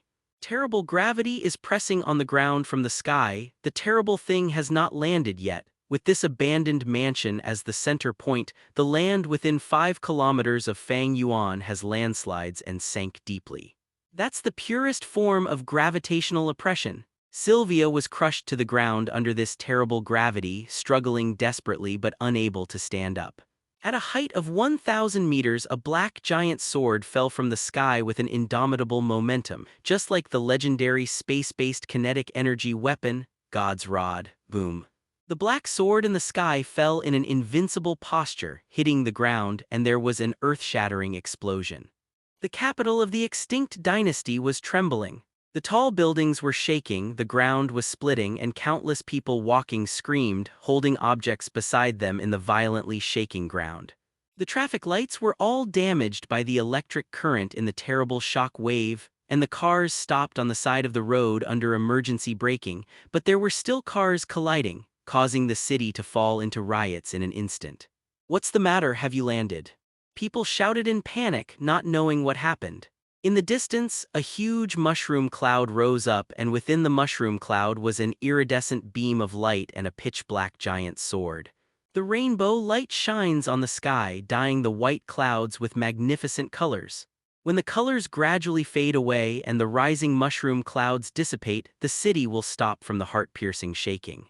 People looked at the place where the beam of light rose before and whispered, not knowing what happened. The ninth prince's mansion has been completely turned into ruins. A huge pit with a depth of 100 meters and a diameter of several kilometers appeared. Green smoke is still rising from the pit. People who didn't know thought that a meteorite fell from the sky and smashed the planet into a big hole. Yangwang Yibo's seventh beast, Yimo's Black Two Sword, is the weapon of mass destruction that ranks first among the destructive power of the 12 beasts. This black sword has the ability to manipulate gravity, falling from a high altitude to accelerate gravity. Its pure power is a space-based kinetic energy weapon. One blow is enough to completely destroy a city. The aftermath impact caused by this beast alone can affect Fang Yuan's range of hundreds of kilometers. It can be described as the simplest killing machine. After landing, the 100-meter-long giant sword was stuck in the center of the pit like this. Approaching the Valkyrie floating in the sky shining with rainbow light, she suddenly stretched out her hand and pulled out the black sword of Yimo. The sixth beast and the seventh beast merged into one at this moment, the Valkyrie holding a black sword. The magic power escaping from her surroundings formed a violent storm, tearing the sky and the earth apart. And in the eye of the storm, Saigo stood quietly. Behind him, Aurora pulled the black robe she was wearing, ready to follow Saigo's order to freeze the earth at any time. Wow. Sure enough, it is the black sword of the seventh beast Yimo. In that huge deep pit, the ninth prince of the Extinction Dynasty, Ibris Bel-Yazes, struggled to crawl out of the mud, spitting blood and muttering. Black smoke was coming out of the prince's body, one arm was missing, and he was seriously injured. The magic power of the black sword of Yimo raged on his body, continuing to destroy his body. Fortunately, at the critical moment, he summoned his own beast and ran fast enough to break away from the core area, which allowed him to still have the ability to move even though one arm was broken. I remember that the sixth and seventh beasts are both in the realm of chaos. They are together since they saw the rainbow flame of Mingjai. They should see the black sword Ren of Yimo. Ibris Bel-Yazes was very lucky at this time, but fortunately he reacted quickly enough, otherwise he would be as miserable as his sister now. The ninth prince looked at the center of the hole with complicated eyes. The second princess, Maiwaya, was already out of shape at this time. Her body was completely distorted. Her brown skin turned scorched black, and a large part of her body was missing. She looked like a ball of burnt meat. But even so, this first-generation vampire still didn't completely die. The meatball opened his mouth hard and a black smoke came out of his mouth, struggling to call for help. "Help me, Iblis Bel, help me, brother Yang." At this moment, she even yelled out the vocabulary of her brother, which she had never used in her life, with a sad voice. For a young vampire, she was still afraid of death, and the fear in those golden pupils made her look extremely pitiful. The ninth prince looked away and stopped looking at his sister. Leaving aside the fact that this sister wanted to kill him before, it was impossible for him to save her. Even if he wanted to save him, the ninth prince was too busy to take care of himself at this time, so there was no place for tea. Cabe Shanaf. Ibris Bel-Yazes raised his remaining hand and summoned a beast from the blood.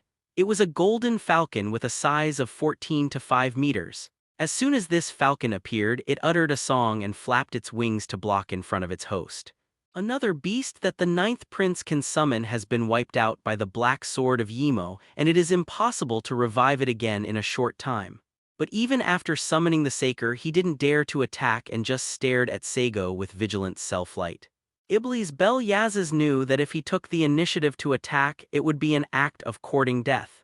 He even used two beasts in succession to launch such a natural disaster, but he still looks like he is doing his job with ease. Is this guy really Yangwang Yibo? Ibris Bel Yaz's stared at the expressionless Saigo, thinking in his heart, a little desperate. As expected of the first generation of vampires, they survived after being hit by the black sword of Yimo. Saigo spoke at this time, and he looked at the two princesses and the prince with interest. Yibo Yangwang, are you not afraid of the anger of the second true ancestor when you cause damage to the capital of the extinct dynasty? Iblis Bel Yaz's does not know Saigo's name and can only refer to him by this title. He said with a sullen face, hoping to use the name of the second true ancestor to pretend to be a tiger. This is his only chance to survive. Second true ancestor? Ha, you see that this city has been destroyed so badly. Did he come out? Oh yeah. In fact, I really hope that he can come out for a while so that some things can be resolved in advance. Saigo sneered, completely indifferent to the prince's threat. Anyway, the war between him and the Sanctuary Treaty country is inevitable. If the second primogenitor really appears, then Saigo will be even happier. He can completely fight the second true ancestor here and give him the destined death. In this way, the enemies can be defeated one by one without facing future siege. But it is a pity that the whereabouts of the three true ancestors are all secretive. Even the elder sister does not know where the first true ancestor and the second true ancestor are in normal times. Saigo will destroy the city with the black sword of Yimo, and it may not mean that the true ancestor is drawn out. But it seems that the true ancestor didn't care about the city, at least he cared more about the holding of the flame feast than the city. Iblis Bel Yaz's expression sank. The other party destroyed the capital like this, but the true ancestor still did not appear. This means that the second true ancestor is happy to see his success, and it is impossible for him to appear again, which makes the ninth prince even more desperate. You are here.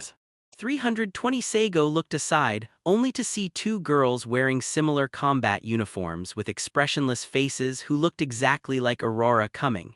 They have rainbow-colored hair and flaming pupils.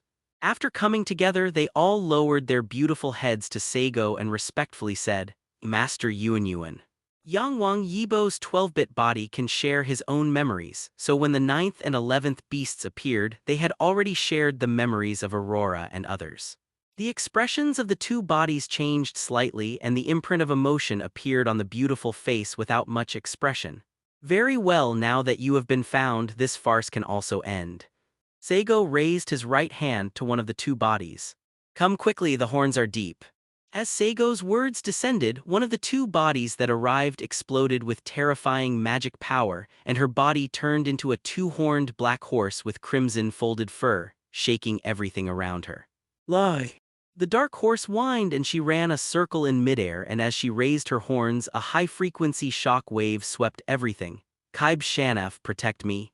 The ninth prince hissed and shouted loudly. He was so angry that he let the falcon stand in front of him and sent out countless wind blades, which collided with the shock wave invisible to the naked eye. There was no sound of earth-shattering explosions, and in the soundless and soundless cutting, all matter was turned into particles in the shock wave, and the earth became fine crystals. And after activating the ability of the two-horned Deep Scarlet, Saigo turned his head and left, not caring what kind of damage he caused, leaving only the back of a natural disaster demon. What is this? It's too cruel and ruthless. On the ravaged land that was once again ravaged by the two-horned Scarlet, in the fine sand that was full of crushed material particles, no inorganic or organic matter could be found. The ninth prince of the extinct dynasty struggled to crawl out of the deep gravel. Now he is the same as his older sister before, with a broken body, almost lost two-thirds of his body, barely relying on the powerful vitality of the first generation of vampires to survive. Saigo's indiscriminate, murderous, and sabotage actions after saying a few words casually made the ninth prince feel deeply afraid. It's not scary for a person to hold great power. If the other party is a talkative person or even a law-abiding person, then people will definitely think about how to use him. But in the face of Saigo, who does not give any reason, does his own way, and only destroys and kills such a monster, such an unreasonable monster will only make people feel fear from the bottom of their hearts. The only good news is that although he was seriously injured, he managed to escape from the killing net left by his sister. And within 10 kilometers of Fang Yuan, except for him, the prince, no matter whether it was his snake-hearted sister or other living creatures, all of them were dead. Saigo's performance explained to him what is a natural disaster and what is a real yibo. My lord, why are you pampering such monsters, completely ignoring any order, only knowing chaos monsters? The ninth prince was lying in the ruins, looking at the sky in a daze and muttering. Although he knew that his thoughts were disrespectful, but he instinctively felt that the goal of that monster who could use the power of Yibo Yangwang at will was definitely not just to complete the banquet of flamelight. Ha, it's boring, the second true ancestor really can bear it. The way of thinking of these weary immortals really can't be used by normal people to think and reason. At the airport of the capital of the extinct dynasty, Saigo sat in the VIP lounge and waited quietly. His plane can take off at any time. Before coming here, he has already obtained all the official documents of the extinction dynasty, so he can ignore the aviation control rules here. The reason why Saigo didn't leave directly was just looking forward to the arrival of the second true ancestor. But depending on the situation, that true ancestor really doesn't intend to show his face. I'm afraid that even if he wreaks havoc in this country at will, that true ancestor will not show his face. From the perspective of a normal person, Saigo's behavior is a complete slap in the face. As the only three true ancestors in this world, he should not be allowed to do whatever he wants. But the reality is that this second true ancestor really doesn't care about being slapped in the face, as if he has no dignity at all. After thinking about it, Saigo can only think that the second true ancestor is mentally damaged due to wear and tear. This made Saigo also a little worried. He has only lived for more than 50 years now, and he doesn't need to care about the pain that the immortal will experience for a long time. But when he really lived for tens of thousands of years, would he be able to withstand the scouring of the long river of time? Forget it. Don't think about it. It will be thousands of years later. Thinking about it now will only make you feel bad. Saigo shook his head. He was holding a glass of bright red wine. On the sofa next to him there were 5 identical young men sitting. Except for Aurora, who is more excited and has more expressions, the other 4 bodies are all expressionless. But Saigo, who has devoured the original, knows that they actually have their own emotions, but they are not good at expressing them, or they don't want to express them. Zioneiyu is probably going to have a headache again, and there are a few more mouths in the house. But this is not the most troublesome thing, and she will complain when there are 12 more mouths. Oh, this is a little difficult to handle. Triplets and even quintuplets can understand, but if you say that 12 uplets are born, even I don't believe it. Especially Zioneiu's body shape, it doesn't look like she can give birth to 12 babies. Saigo rubbed his chin, thinking of Nangong's expression when he saw so many Yangwang Yibo's bodies that month. He just couldn't help laughing out loud. The closest thing to him in this world is naturally the month of Nangong, who signed a contract with him to help him locate the world so that Saigo can grab the nutrition of the world and grow. Now, it is probably necessary to add these flames Yibo's body, which devoured the original soul, and Saigo, who is connected with these body souls, has regarded them as part of his body.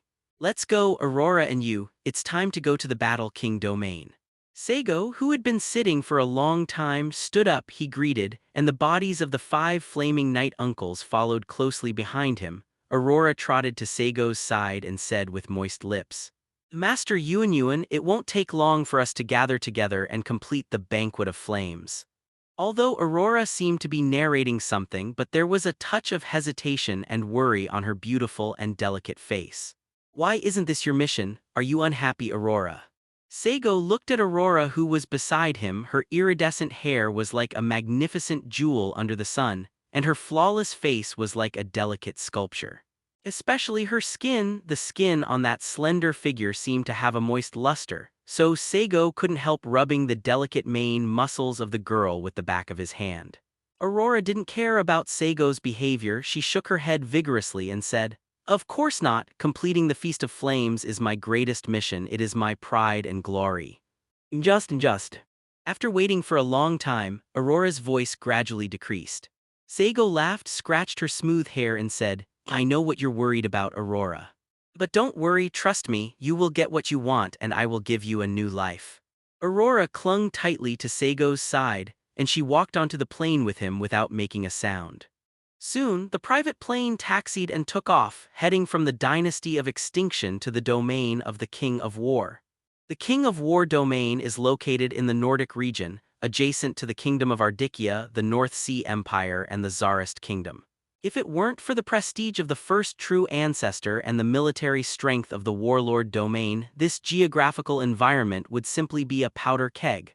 But even so, these four countries have attacked each other in history. Especially the domain of the King of War, because it is connected to the three kingdoms and it is also the empire of the Knight of Vampires. It has conflicts with other countries. Before the Sanctuary Treaty was signed, the war in the Warlord's domain had never stopped.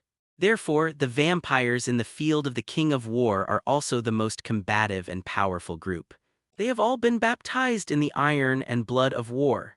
Saigo's plane flew from the dynasty of extinction to the King of War domain, and when it passed the high seas of the Baltic Sea, the plane suddenly sounded an alarm. DxD.The. DxD.The. The blaring siren sounded in the plane, making people upset. The crew members ran to Saigo's lounge and shouted in panic, "Master, we are locked by an anti-aircraft missile." In the sky, a missile flew towards Saigo's car. After a loud bang, the surface-to-air missile completely blew up the plane. Boom. With a loud bang, a private plane over the Baltic Sea was hit by a surface-to-air missile, turned into pieces of wreckage and fireworks, and fell from an altitude of thousands of meters with burning flames. Lie. At the moment when the plane exploded, a black horse with a dark red mane appeared from the flames of the explosion. Saigo rode on the deep scarlet with two horns and the steed galloped in the air, heading towards the sea from a height of thousands of meters. Just when the horse's feet touched the sea level, the entire sea was covered with icy mist, and the mist with the polar cold instantly froze the entire sea into ice. Stepping on the ice with two horns, she changed from a running form to a slow one with an elegant posture. Not far from the sea level, there is a huge luxury cruise ship that was also frozen by the enchantress's ice, standing in the sea of ice. Saigo is like a dressage competitor participating in a competition. He sat upright on a steed and trotted to the frozen luxury cruise ship. With the double-horned Scarlet jumping lightly, she landed on the deck of the cruise ship with Saigo. There are three people standing on the deck. The leader is wearing a white suit. He has short blonde hair and a handsome face. He looks to be only about 20 years old with an elegant smile. And behind him are two beautiful boys. One of them is also blonde, about the same age as the leader, with a serious expression. The other was a weak boy of 15 or 6 years old. At first glance he thought it was a slender and beautiful girl, petite and gentle. The two stood behind them with respectful expressions, slightly bowing their heads. 840 After scanning the three of them, Saigo focused his attention on the leader. He lightly snorted and said with a smile, "Snake Charmer, are you just calling yourself out? Yuenrin attacked my plane. Lie. But it seems that you are not too stupid. You did not bring the tools of crime. This cruise ship is indeed just an ordinary civilian cruise ship and does not have a missile launch system." The why. Teyvat.The, the Duke of the Principality of Ordhiru, a territory of the Warlord's domain, is also a nobleman of the Warlord's domain. Among the vampires, he is neither too old nor too young. He is extremely belligerent and likes to provoke disputes all over the world. He is one of the most famous vampires in the field of war kings.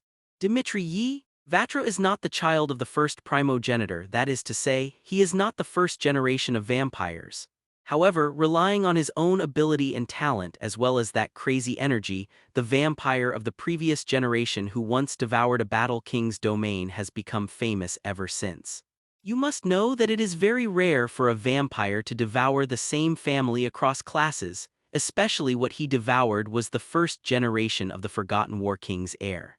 Saigo knew this vampire, or Nangong had dealt with this vampire several times when he broke out the name of the Void Witch in Europe that month.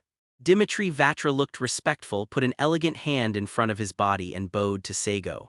"Your En, the devil from the far-reaching foreign lands who took away the flames Guang Yibo is a pure person, Lord Zarathustra, a Seb." Saigo raised his brows. What does it mean to take away Yibo Yangwang's purity? This is very ambiguous. But what Dimitri said is not wrong. Saigo, who devoured the original and took away the fourth primogenitor beast with the body of a demon, is equivalent to taking away the purity of Yibo Yibo. After greeting Saigo, Dimitri looked up at the sky again. I saw the private plane that was bombed into pieces by surface-to-air missiles at a height of several thousand meters. The burning flames were extinguished and the wreckage that fell into the sea flew to the sky. It was like rewinding a movie. In that space, the time of everything was going backwards. After just a few breaths, the private jet that was blown to pieces before soared in the sky again, heading towards the hinterland of the Zhanweng domain. This is the power of the white steel of water essence. While using the 11th beast, it can also summon the 12th beast and the 9th beast. As a demon, your control over the beasts makes us vampires feel ashamed. You must know that using the beasts not only requires using your own magic power, but also requires a strong spiritual will. From this we can see that Lord Zarathustra, your power is as deep as the sea and your will is unshakable. Dimitri sighed in admiration.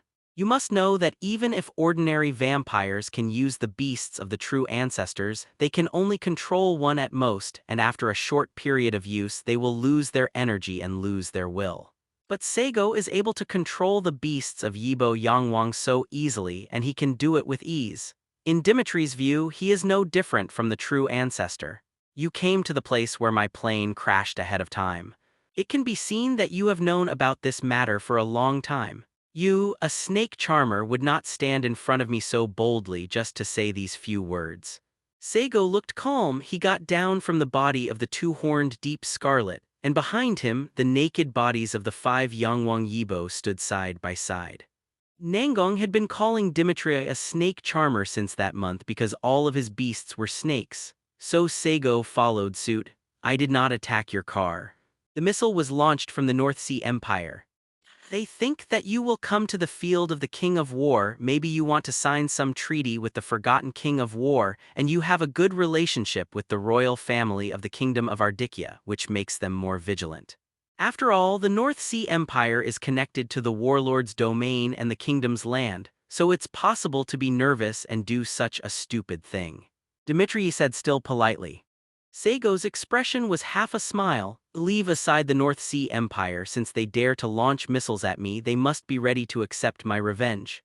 But the reason why the North Sea Empire has such wrong information and judgments is probably because of you. Dimitri did not deny this. He smiled brightly and said, I believe that such a mere surface-to-air missile is impossible to cause any harm to you, Lord Zeratul. But if you do this kind of thing, you must be ready to accept punishment. It seems that Dimitri Vatra, you really live too long and want to seek death. Saigo sighed and said playfully. His words did not scare Dimitri but excited the handsome blonde man. Are you willing to fight with me? If so, that would be great. To be able to fight against the true ancestor, that is really my dream. My heart is burning, my blood is flowing fiercely. I have not been this happy for a long, long time. Dimitri Vatra grinned and clapped his hands excitedly like a pervert. From the cabin behind him, 3 naked bodies of Yangwang Yibo came out. This is my reward, Lord Zeratul.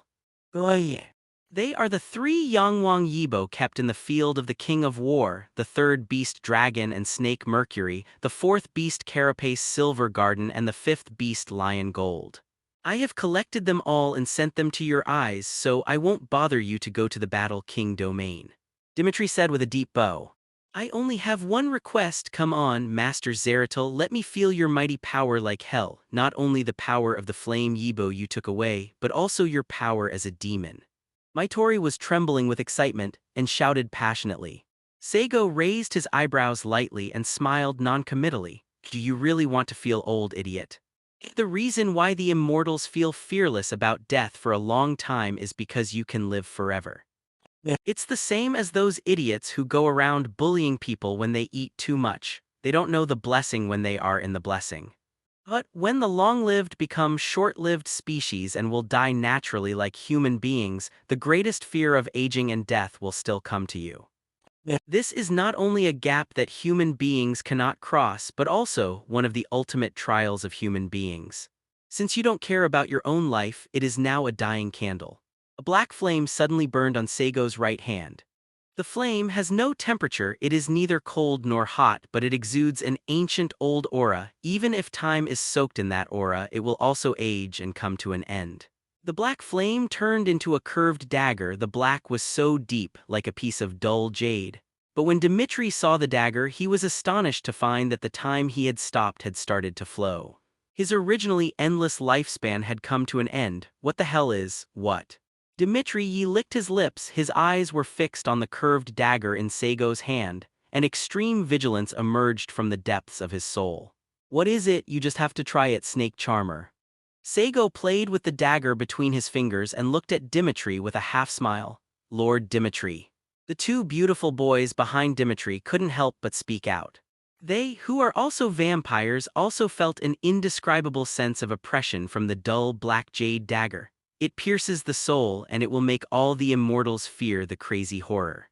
Back off, take the others back to another cruise ship. Dmitri raised his hand, his face was solemn, but his bellicose mood remained unwavering. The two beautiful boys wanted to persuade them again, but under Dimitri's cold, snake-like eyes, they didn't dare to say anything, they just bowed their heads in response yes and left quickly.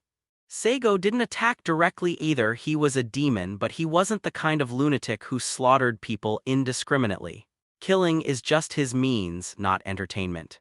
Small boats appeared on the sea one after another, and all the staff on this cruise ship left in a hurry, and just a few nautical miles away, there was another cruise ship owned by Dmitri parked there.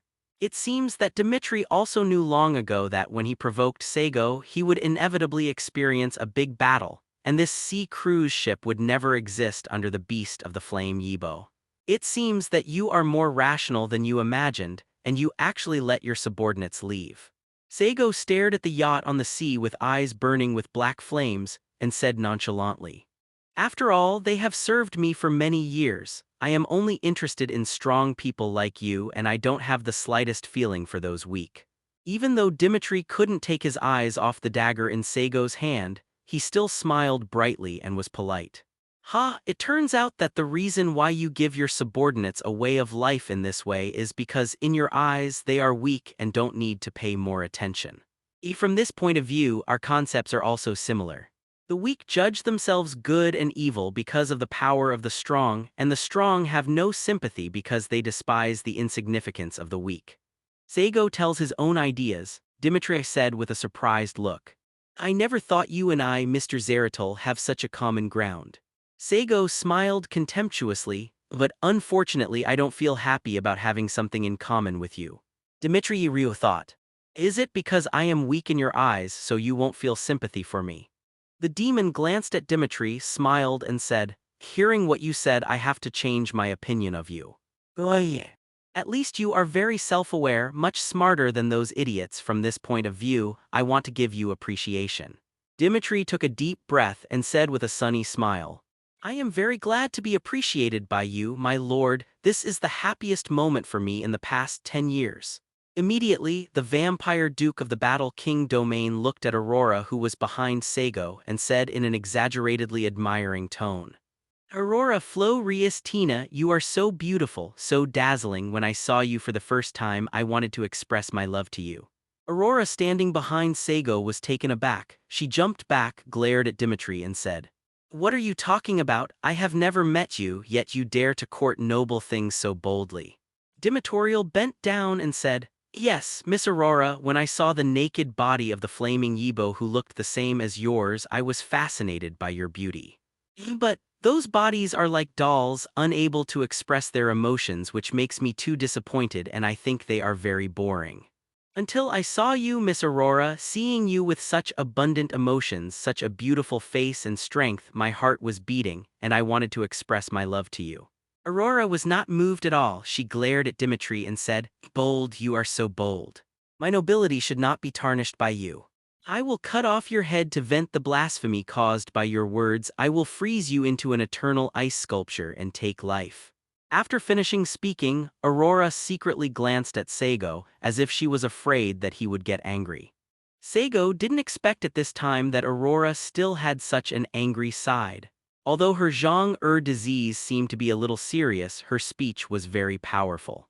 Dimitri didn't mind Aurora's scolding. His eyes were full of regret, and that regret was not because of Aurora's rejection of him, but, unfortunately, after meeting Lord Zarathustra, I lost interest in you, Miss Aurora.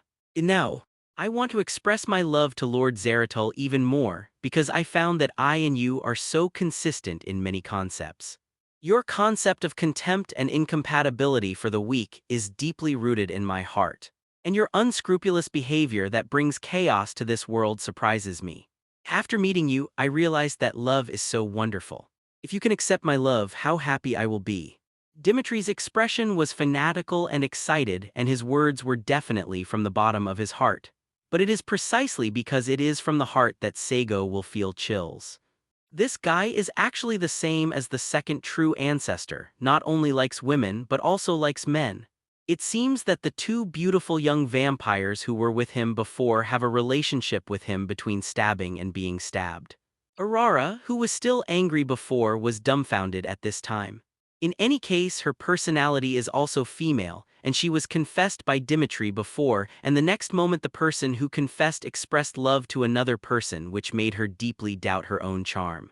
It would have been fine if Dimitri had confessed to a woman, but the man he confessed to was Saigo, which made Aurora start to doubt herself. It's disgusting, Dimitri. Yeah, I can't even stand you anymore. Saigo shook his head in a bit of trouble. It was the first time he had been confessed by a man in all his years of life. Even though he is indeed handsome now, he is really not interested in men. For flowers, are you going to flog me? Lord Zarath, I can't wait. I can't wait to devour you. I want to integrate you into my body so that you, whom I love so much, can be with me forever. Dimitra looked crazy, and the madness turned into solemnity in the next moment. This is the posture of the Duke of the Warlord domain when facing a strong enemy. Come on, Ba Nanda, tear my beloved Lord Zarathu apart and let me have a romantic night with him. Sha. Following Dimitri's loud command, a pitch-black snake composed of countless sharp blades emerged from his blood. As soon as the big snake monster appeared, it spit out its message to the sky, and then the big snake curled up its body, turning into a terrifying sphere formed by sharp blades and spinning towards Saigo. The terrifying giant snake is fierce enough to tear everything apart, arrogant and arrogant. In the past, I only wanted to get the Flame Yibo because I lacked large-scale attack methods, but this does not mean that I am weak. Oi. My strength does not come from the World Tree game. For me, the limit of the World Tree game is too weak, even if all the players are added together. It's barely a 4-digit number. My power comes from the Zoroastrian mother of evil gods, who is the anti-demon who masters aging. Saigo whispered as if meditating, and he took a step forward in a graceful posture, and at a speed that was absolutely impossible for the vampire's body, he staggered the attack of the giant snake in an instant. Bananda's sharp blade rolled over this deck, tearing up the cruise ship in an instant, splashing countless sawdust and steel bars. And Saigo strolled in the courtyard under Dimitri's dumbfounded, lightly slashed the dull black jade dagger in his hand. Here, grant the end of your lifespan. The blade cut across the giant snake's body without leaving any scars. But the giant snake's body stopped in midair, and this beast made of magic power actually appeared old and decadent. All the sharp blades were rusted, and the giant snake's body turned into fly ash. In less than a second, this powerful beast lost its life. At this moment, Dimitri finally saw the essence of Saigo's power. He couldn't help but took a step back and said in amazement, "You didn't defeat the magic power, nor did you simply kill the beast. You have bestowed the end of life. You have given my Bananda a natural death. What you have mastered is the ability to manipulate life." Oi. You defined Bananda's lifespan as ending in the next second, so it died.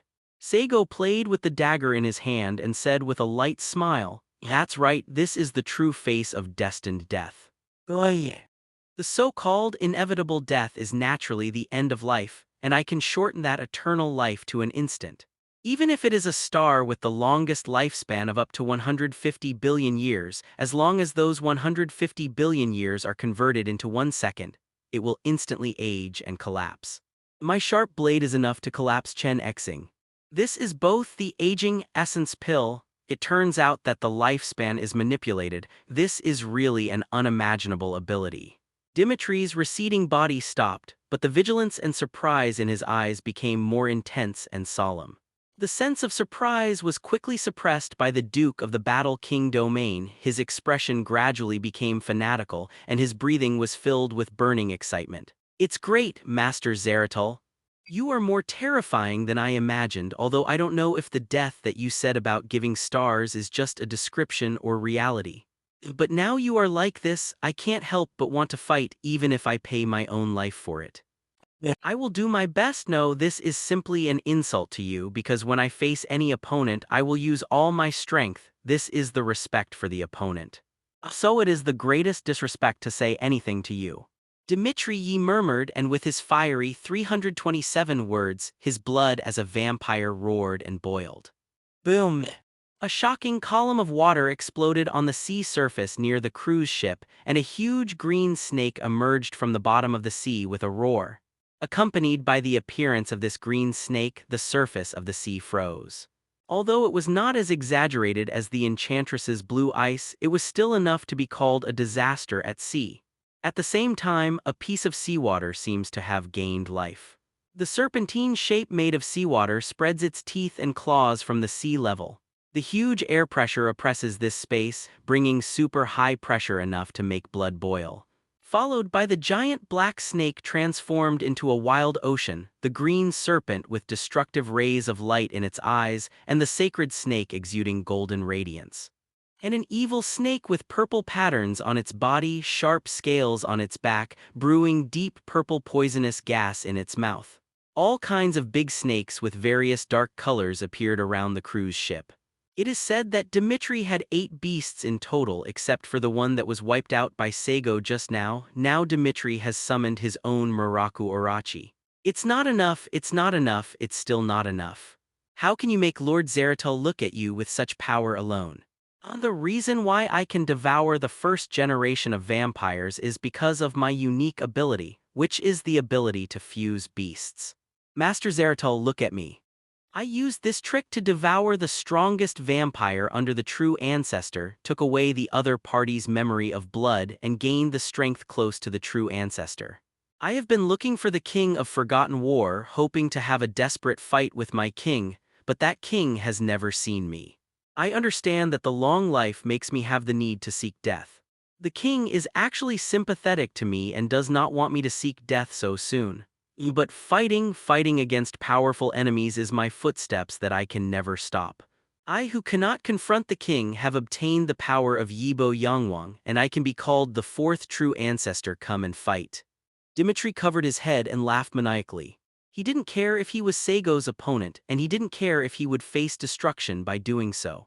For Dmitri, a vampire who has been worn out and only has the desire to fight, and has lost his desire for life, the excitement of fighting a powerful enemy and before destruction is like a drug that makes him addicted.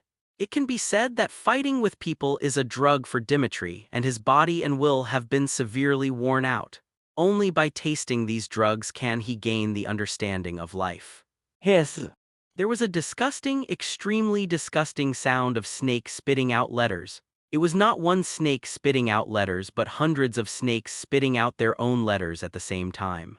Above Dmitri's head, a huge snake group appeared. Thousands of poisonous snakes gathered together as if they were mating, and those hideous snake heads were all purple and green with a very poisonous color. There are so many disgusting snakes together, it makes the sand value go crazy. And Dmitri still didn't think it was enough. A shocking magical power erupted from him. With the eruption of this magical power, even the vampire Dmitri was pale and his body was crumbling, which showed that he had used all his strength. The 6 snakes he summoned before began to fuse, and all these snakes merged into this group of twisted and disgusting snakes. It was like a hairy sea urchin, each protruding spine turned into a giant snake head. The 7 snakes fused together and turned into a huge mass of flesh, and Dmitri himself was also integrated into the twisted mass of flesh, and the face of one of the giant snakes changed into his appearance. You are like an alien creature from outside the planet. Saigo sighed as he looked at Dmitri, who had been swallowed by a giant snake and turned into an ugly monster. Although he is a devil, he is not interested in turning himself into this disgusting appearance. Saigo considers himself an elegant demon, not some old god. Ha ha ha ha. There is no other way, Lord Zeratul.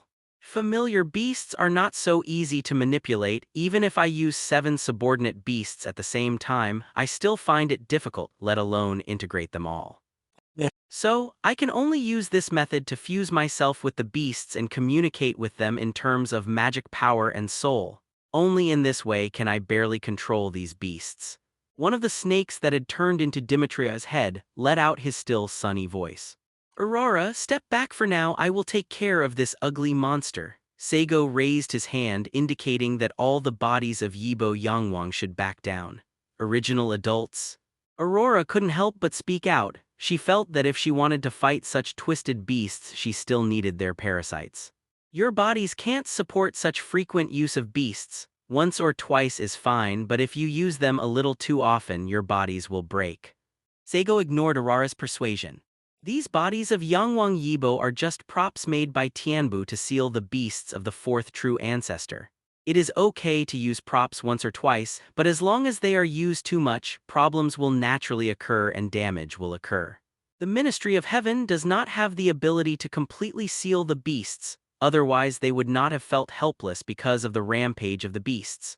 Only after the 4th true ancestor was fully revived through the Feast of Flames did he still have the danger of his body breaking down. But at that time, Aurora and others will also disappear, and what will be born will be the will of the new 4th primogenitor. This is also what Saigo wants to solve. He doesn't need the so-called 4th primogenitor. What he needs is the survival of 12 people, including Aurora. It's so gentle, Lord Zeratul, even when facing these props you are so gentle. Then please let your tenderness be given to me. 2.4. Dimitri hissed and shouted, the twisted snake ball. Countless snake heads launched their own offensive. There are highly toxic purple mist, thick beams of light, terrifying water pressure that bears the pressure of the deepest part of the seabed, and microwave vibrations that cause the heat of matter to rise. There is a strange light where evil and light coexist, and there is also a cold fog that freezes the sea. This is almost the strongest blow that combines all the abilities of Dimitri's beasts. Facing the overwhelming bullet screen that covered almost all his sight, Saigo's body burned and lost his human body. The next moment that appeared on this sea level was a terrifying and evil titan with a height of hundreds of meters, burning with pitch-black flames all over his body. This is Saigo's demon form, his real body and face. At the same time, the power of the 3rd star particle body, the 3rd type of perpetual motion machine that can save human civilization, provides endless energy for this demon. Body of the demon, which is hundreds of meters high, brings an endless sense of oppression. As Saigo reveals his true demon body, the world seems to be under tremendous pressure and is frightened by the appearance of the demon. The sky was covered with dark clouds and thunder burst into the clouds as if a violent storm was about to come. The sea was turbulent and waves of tens of meters were set off. Just one wave came and completely overturned Dimitri's already damaged yacht. Aurora and other Yangwang Yibo's body fled far away under the order of Saigo. The silver mist of the carapace used the power of some beasts to turn all the sisters into mist, temporarily avoiding the abnormal celestial phenomenon. The terrifying meaning of aging spreads around Saigo, sweeping across the ocean and covering the continents. His existence even makes the human beings at the far end feel deep fear and indescribable panic arises. One of the 6 great Zoroastrian demons reveals his true form. Although Saigo's demon body has not yet reached the 3-digit realm, but there are already some clues of the final trial of mankind. That is the shackle that hinders the development of human civilization, and it is the last disaster that is difficult for human beings to overcome, but only human beings can overcome. Ahriman, mother of the evil gods, on the occasion of this sacrifice, I raise my hands and pray for darkness and death for all the creations of Panside Menu. Ahriman, the mother of evil gods, she has arranged an eternal abyss for all pure and pious believers. Dawn is breaking and the rooster is crowing. Here, manually light the holy fire and let the bright curtain burn in the dark flame. The ancient religion is still alive and well. Don't be cold and profane to the god of darkness. The great demon transformed by Saigo recites the most ancient words, which are darkness and light. the original origin of angels and demons, and the original concept of Genesis and the end of the world. It was Avesta, the ancient scriptures, but the words read from his mouth were completely reversed. He did not praise the light but the darkness. This is the least common multiple at the beginning of the birth of the universe, the foundation of all creation and the indispensable true glory. The man named Zarathustra, he will put Maz to death. Horror and mysterious words are flooding this sea area, as if even the world is mourning, all things wither, life and death, everything is turned into dryness under the concept of aging. The pitch-black flame burned all over the body, and the meaning of Zoroastrianism was fully revealed here. What burns in that brazier can be the holy fire, or it can be the black flame that brings about the end and death of everything. Boom. Saigo's demon avatar punched down with a mighty force capable of crushing thousands of mountains and breaking through thousands of seas, bombarding the Atlantic Ocean. The third star particle body brought him boundless power, and the recited Avesta gave him the original source of darkness. The sea was bombarded into a huge vortex, and under the dark sky, the sea roared and howled. Cracks appeared on the edge of the sea visible to the naked eye, and all the water droplets were bombarded to the sky, turning into dust and dissipating. At this moment, if you look from the universe, you will see a huge hole at the confluence of the Atlantic Ocean and the Baltic Sea. And the terrifying aftermath continued to spread, bombarding the continent along the ocean, bringing about a shocking tsunami and countless people fleeing with howls. Although the body of Saigo, one of the 6 great demons, has not yet reached triple digits and achieved the final qualitative change, but the current him is enough to cause violent turmoil to a star. For Saigo, not to mention the spirit of the mother of the evil gods he holds, just being one of the 6 major demon incarnations today has the upper limit of the omnipotent field. He doesn't need to do anything as long as he grabs the nutrients of this world for his own growth. It is enough to become stronger. And in the past few years, he has gnawed at this world and obtained sufficient nourishment, so he will naturally grow. Just like the growth of human beings grow very quickly when they were young, and they can grow up from a baby in a short period of time. However, as the growth reaches a limit, the growth rate will start to slow down. Today's Saigo is at such a stage, from the rapid growth at the beginning to the slow down now. But after all, he is no longer an embryo. Just like its current blow, it has been able to shake the continental shelf, causing a huge disaster. Dimitri's unscrupulous appearance just wanted Saigo to try his current power, not a conceptual ability, just a worm is the simplest physical impact. That is no longer a mighty power limited to one city and one country, but a mighty power that can affect the mainland and crush thousands of mountains. Saigo's blow didn't go towards Dimitri's fused beast, but it was only the aftermath of the shock wave which scattered the poisonous gas and shattered the light wave. Even the twisted body of Dmitri Yeki and the beast turned into pieces of residual leaves. It's just that the body of the beast is a collection of magic power, and there is no state of flying flesh and blood. It just turns into the most basic form of magic power and dissipates in the air. Even the fusion ability that Dmitri was proud of was released under this terrifying impact, and the body that was fused with the beast fell on the sea. Boom. The light of the thunder that exploded shone on Dimitri's body, and his body was completely turned into a broken cloth, and it was difficult to even wail in pain.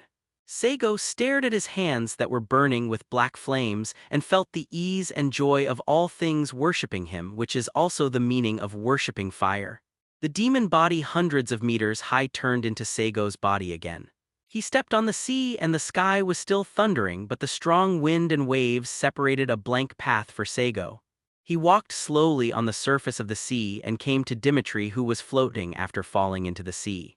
The vampire, who was excited before, was devastated at this moment. He stared blankly at the sky, saw Saigo walking slowly, and said with a bright smile, "I originally thought that Lord Zeratul, you took away the power of Yibo Yibo and you needed that power.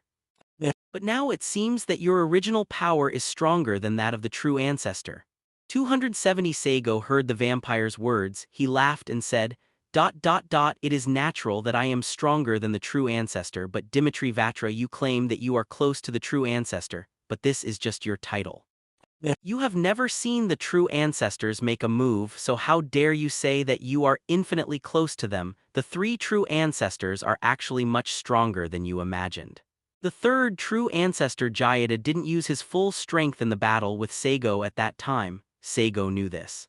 Because the mission of the true ancestor was to seal those beasts, their battles must be at a certain speed and the beasts could not be released from their own seals. So every true ancestor is suppressing his strength to fight. If the three true ancestors released the power of all their beasts regardless of their care, it would be impossible to destroy a planet, but it would be no problem to wipe out all the creatures and civilizations on this planet. The rampage of all the true ancestors' beasts is equivalent to unlimited nuclear bombs washing the ground. It's just that the true ancestor had enough sense. Even Jayada, the third true ancestor who was severely worn out, did not make such a choice. Dimitri was stunned for a moment and smiled wryly. You are right, I have never seen the power of the true ancestor, but I claim to be close to the true ancestor. It seems that I am really arrogant. So what are you going to do with me now? Kill me.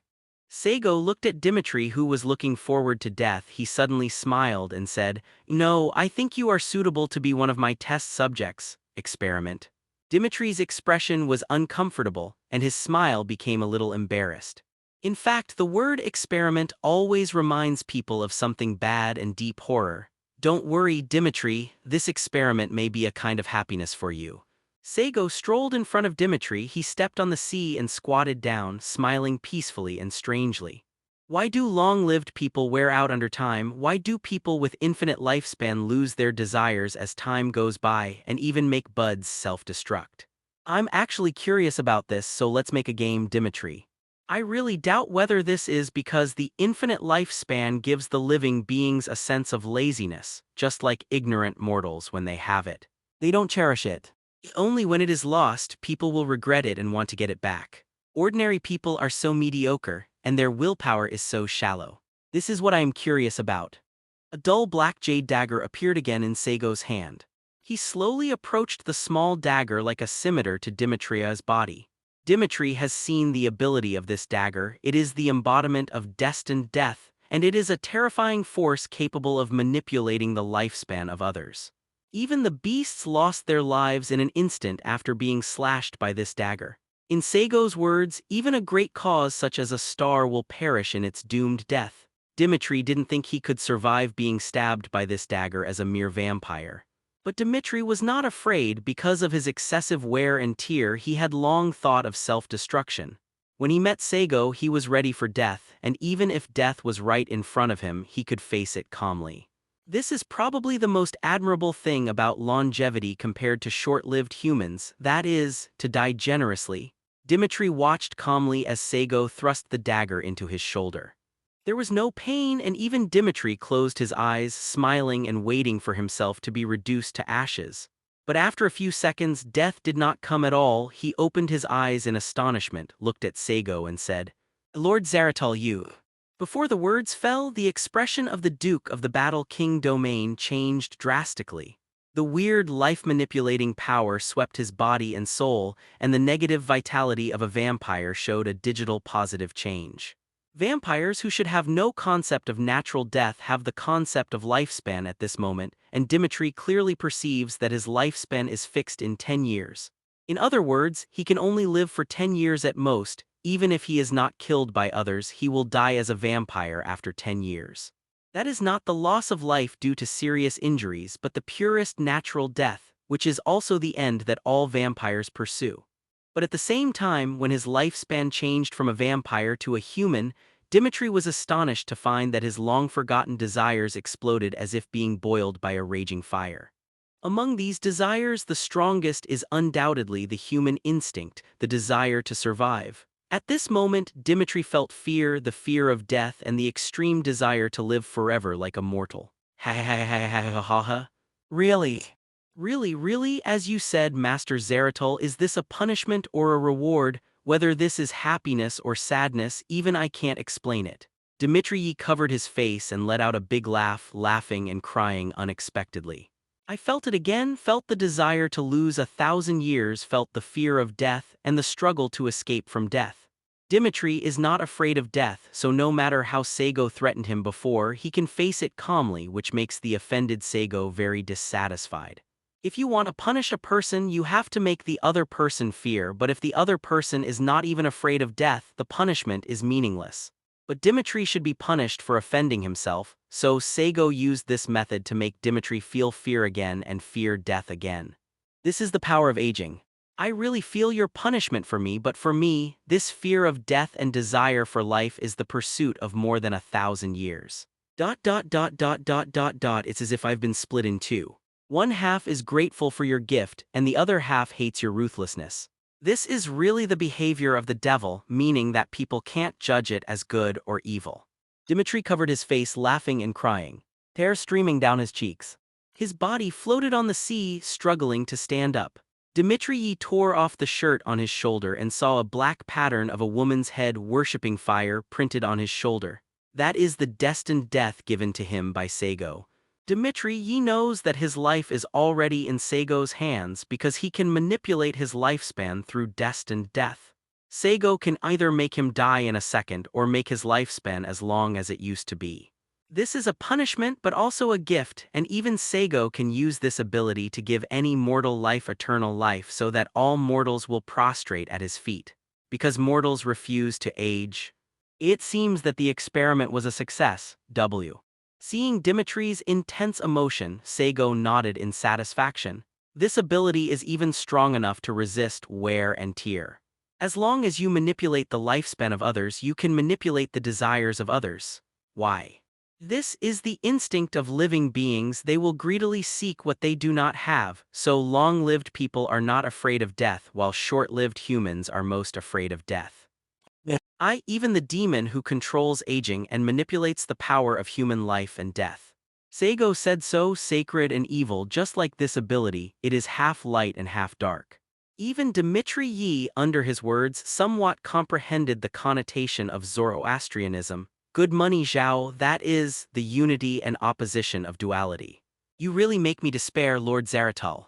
I don't even know now, when my life is coming to an end 10 years later, whether I will crawl at your feet like a loyal dog, begging you to prolong my life. Even though I know that I will give up my dignity, but the desire for life is such a beautiful feeling, I have forgotten the desire for thousands of years. And I don't want to forget it again. The Duke of the King of War domain slowly knelt down in front of Saigo. He stared at Saigo's feet standing on the sea and said frantically, Can I kiss your feet, Chara, Master 2? Seeing the distorted love in Dimitri's eyes, Saigo frowned. Get lost, Dimitri. Go and enjoy my blessing, which is also your curse.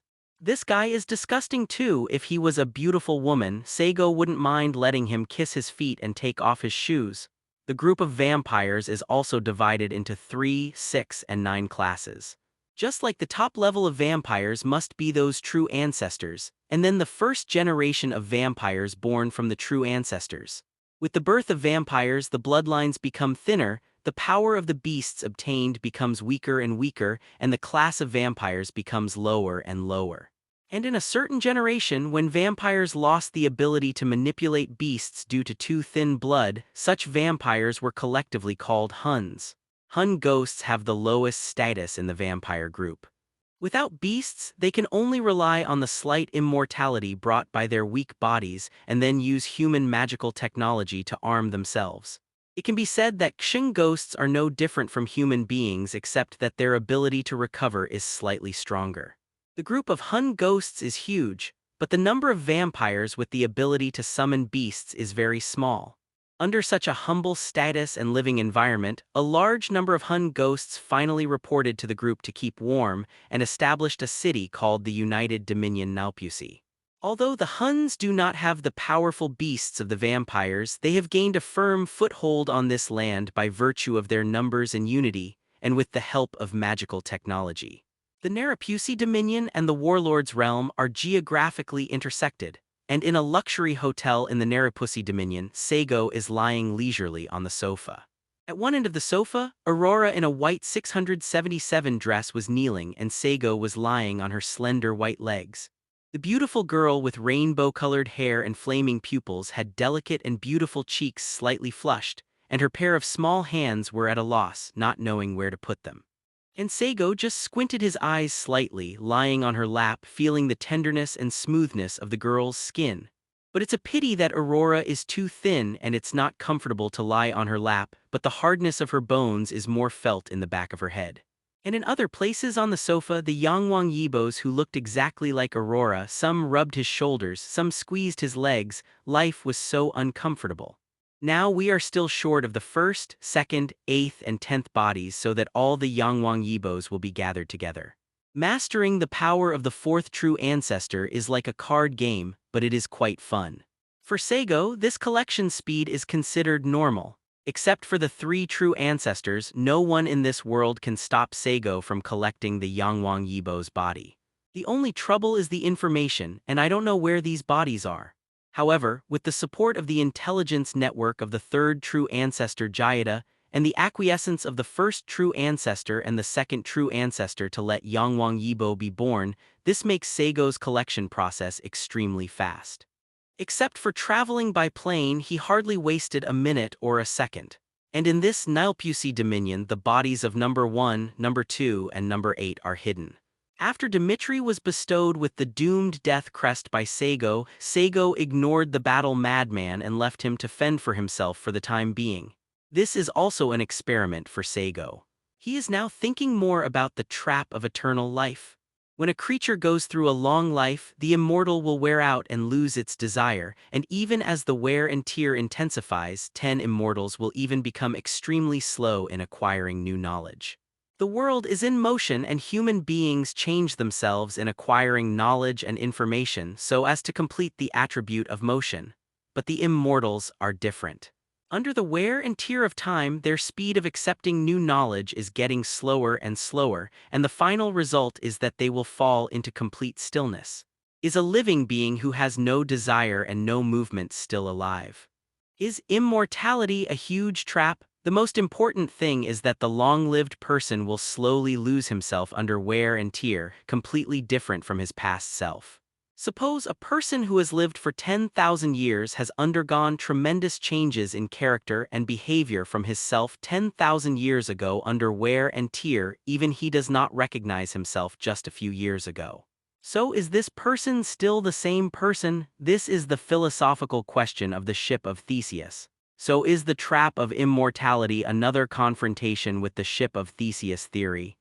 Because in the long time, light people will wear and change, and in the end when they are completely different from the past, it may be called death in philosophy. That's why the immortals will use a static method to keep themselves from changing and achieve the so-called eternity. So is this an active choice or a passive choice? The current Saigo is a little distressed, which is completely incomprehensible to him today. Because Saigo is still too young after all, compared with those real immortals, he is too energetic and eager. And the spirit of the mother of evil gods can't give Saigo the answer because Saigo doesn't know whether the wear and tear still exists for the full power domain. Motion and stillness are also part of the unity of opposites in Zoroastrian dualism. Philosophical issues are the most difficult to think about. Saigo pondered for a long time but finally came to the conclusion he thought. He shook his head and didn't think much about it. Only after he had personally experienced that kind of wear and tear, he could try to find the answer in it. Saigo, who was pillowed on Aurora's lap, shifted his gaze slightly to a woman kneeling on the ground in the living room. It was a beautiful female vampire, Liana Karl Jarner, the current patriarch of Karl Jurna. But because the Karl Jarner family lost their territory, she also lost her noble status. Back then on Gozo Island, it was she who invited Xiaoyacheng to dig the ruins, hoping to get Aurora. Thus, through the Feast of Flames, the fourth true ancestor was fully revived, and as a minister of the dragon, he was appreciated by the fourth true ancestor and regained his noble glory. But Aurora was taken away by Saigo and even the original was swallowed by Saigo. Her previous plan was in vain and she herself became Saigo's prisoner. But this hot female vampire did not give up, instead she had another thought. Now that Saigo has devoured the primordial, his goal is to open the Feast of Flames. In Liana's view, Saigo will definitely take away all the glory, power, and legend of the fourth primogenitor. Even though Saigo is a demon, he is also the fourth primogenitor. so Liana wants to use the way of serving Saigo in exchange for his support and regain the name of Earl Carl Yana. Saigo kept her not because she was greedy for her beautiful appearance and mature body, but because this female vampire has great use value. If she can show her worth, Saigo will not hesitate to give her glory. For Saigo, the crushing of power is a joyful violence, and using various political means to play with others is the training of self-wisdom. At this time, Liana, who was kneeling on the ground, looked distorted and angry, but her anger was not directed at Saigo, but at the land called Nelepsi Dominion. Elder sister. At this moment, the door of this hotel was knocked, and a hurried female voice came from outside the door. The door of the hotel room was opened, and walking in from the outside was a young vampire with brown hair who looked only 15 or 16 years old. The vampire's dress is quite student-like, wearing a standard college-style long skirt with British-style plaid decoration on the neckline and a black ribbon tied around the lace neck. The young girl's expression was decadent and flustered with anger. She was carrying a box in her hand, and she looked around the room as soon as she entered the room. When she saw Liana, who was kneeling on the ground, the girl looked startled. She quickly ran over, squatted beside Liana and said, "Sister, are you okay? You are not injured, Tilda." After finishing speaking, she was angry again, glaring at Saigo. Seeing her younger sister's attitude, Liana hurriedly said, "Kneel down please, Tiana." Elder sister. The girl named Wire Tiana. Carl Jana looked at Liana with blank eyes, not knowing why her sister made herself kneel in front of the enemy. She knew that her sister was captured, and then the people in front of her used her sister as a bargaining chip to force them to hand over the last treasure hidden by the family in the Carl Jarner family. Who knows if my sister was abused and insulted by the other party during the period of being captured? Seeing that her younger sister was still standing there stupidly, Liana hurriedly tugged on her sleeve with an anxious expression on her face.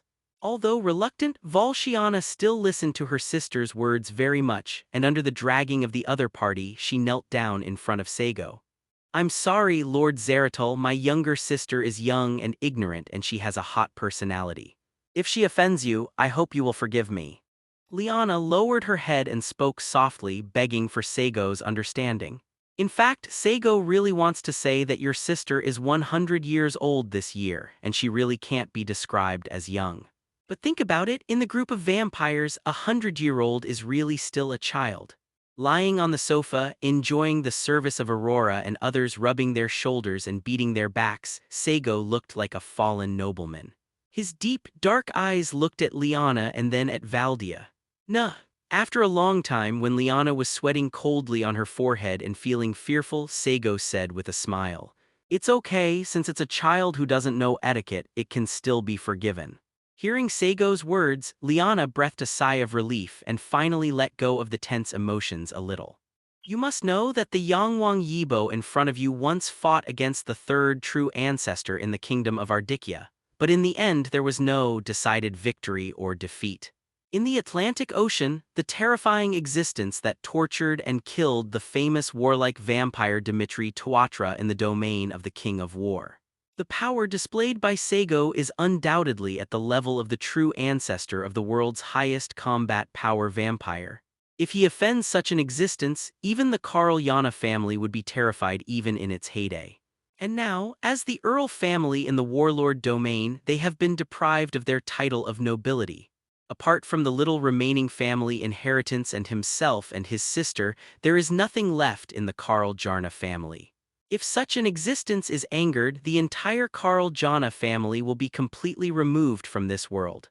This is absolutely not allowed for Liana, who is determined to revive the family. "Did you bring what I asked for?"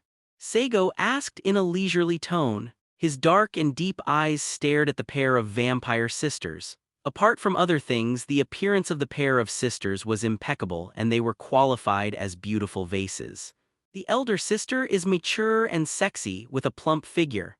Although the younger sister has a hot temper and is a bit unreasonable, her youthful atmosphere like a junior high school student and her taste in clothing are enough to stir the heartstrings of men. For Saigo, this pair of sister flowers may not be very useful, but as long as the vase is placed well, it is also a good ornamental object. Volsciana pouted. She picked up the box beside her and opened it, revealing the contents inside. It was a cylinder-like thing with fine textures engraved on it. The textures were extremely complicated, as if some secret was hidden. One of the flame Yibos walked over and took the cylinder and handed it to Saigo, who was lying on the sofa. Taking over the cylinder, Saigo's fingers stroked the notches on it. This thing is one of the last creations of the Tianbu. It was originally intended to destroy the beasts, but after it was created it could not be used by itself, the original scripture of the Godhead vibration wave drive technique. For Saigo, in addition to the nutrition he invaded and seized in this world, what he is interested in is all the technologies related to beasts and the sky. From a deeper level, the beast is actually one of the technologies of the Ministry of Heaven after all. These natural disaster monsters were discovered by the Ministry and given entities to summon them to this world. After Saigo just looked at the original text in his hand for a while, he just put the cylinder away. Asking for flowers, immediately he looked at the vampire sister Hua, who was kneeling on the ground, and said with a half-smile, 12 years ago, the Hun ghosts of the Nilpusi Dominion launched the Fourth Hun Ghost War. Their goal is directly at the territory of Earl Karl Jarna, which is connected to the dominion of Narapusi Dominion. In that war, Earl Karl Jaina and his knights were all killed, and the residents of the entire territory were slaughtered and robbed by the Huns here. Because of this humiliating defeat, the first primogenitor Forgotten Warlord was displeased, so he deprived Karl of the Jana family's territory and the Earl's aristocratic status. And after that, it is you sisters who want to restore your noble status and the glory of the family and work hard. It's a pity that you don't have that kind of strength and talent. It seems like a fantasy now to want to restore your own territory and noble status. In the eyes of ordinary people, the territory of the Earl of Karl Jana, as part of the warlord's domain, was invaded by the Huns and the subjects were slaughtered. But the way of thinking of the true ancestor is different from that of ordinary people. After a long period of wear and tear, the Forgotten War King's way of thinking has become strange. In the eyes of the Forgotten War King, this humiliating defeat of his lord is a disgrace. Not only did he not get angry and wipe out the Hun ghosts who invaded his country, but he blamed his officials for their incompetence. It can only be said that after long-term wear and tear, the first true ancestor has lost his title of king. Qualifications: the same is true of the second true ancestor. When Saigo was raging in the capital of his empire, he didn't even show his face, which shows how terrible the wear and tear of these true ancestors is. Many of their ways of thinking and acting have been completely out of touch with ordinary people. Saigo's words made the sisters of the Karl Jana family in front of them all angry. Saigo's words undoubtedly dug out the deepest scars in their hearts. The body of Yibo Yangwang I am looking for is in the hands of the speaker of the Nelepsi Dominion. That despicable idiot who covets the power of Yibo Yangwang will be cruelly punished. For the sake of your contributions to the original code, let me avenge you, let me slaughter these million ghosts and turn their lives into memory of blood. Saigo showed a cruel smile. Zai.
Hello, everyone! As we wrap up this video, I want to share a quick note. I have a Patreon account. If you'd like to support me and enjoy on-demand audiobooks, you can become a Patreon member. Alternatively, you can check out my Google Drive link, which has 500-plus novel audiobooks available through my Ko-fi or Patreon shop. I appreciate your support.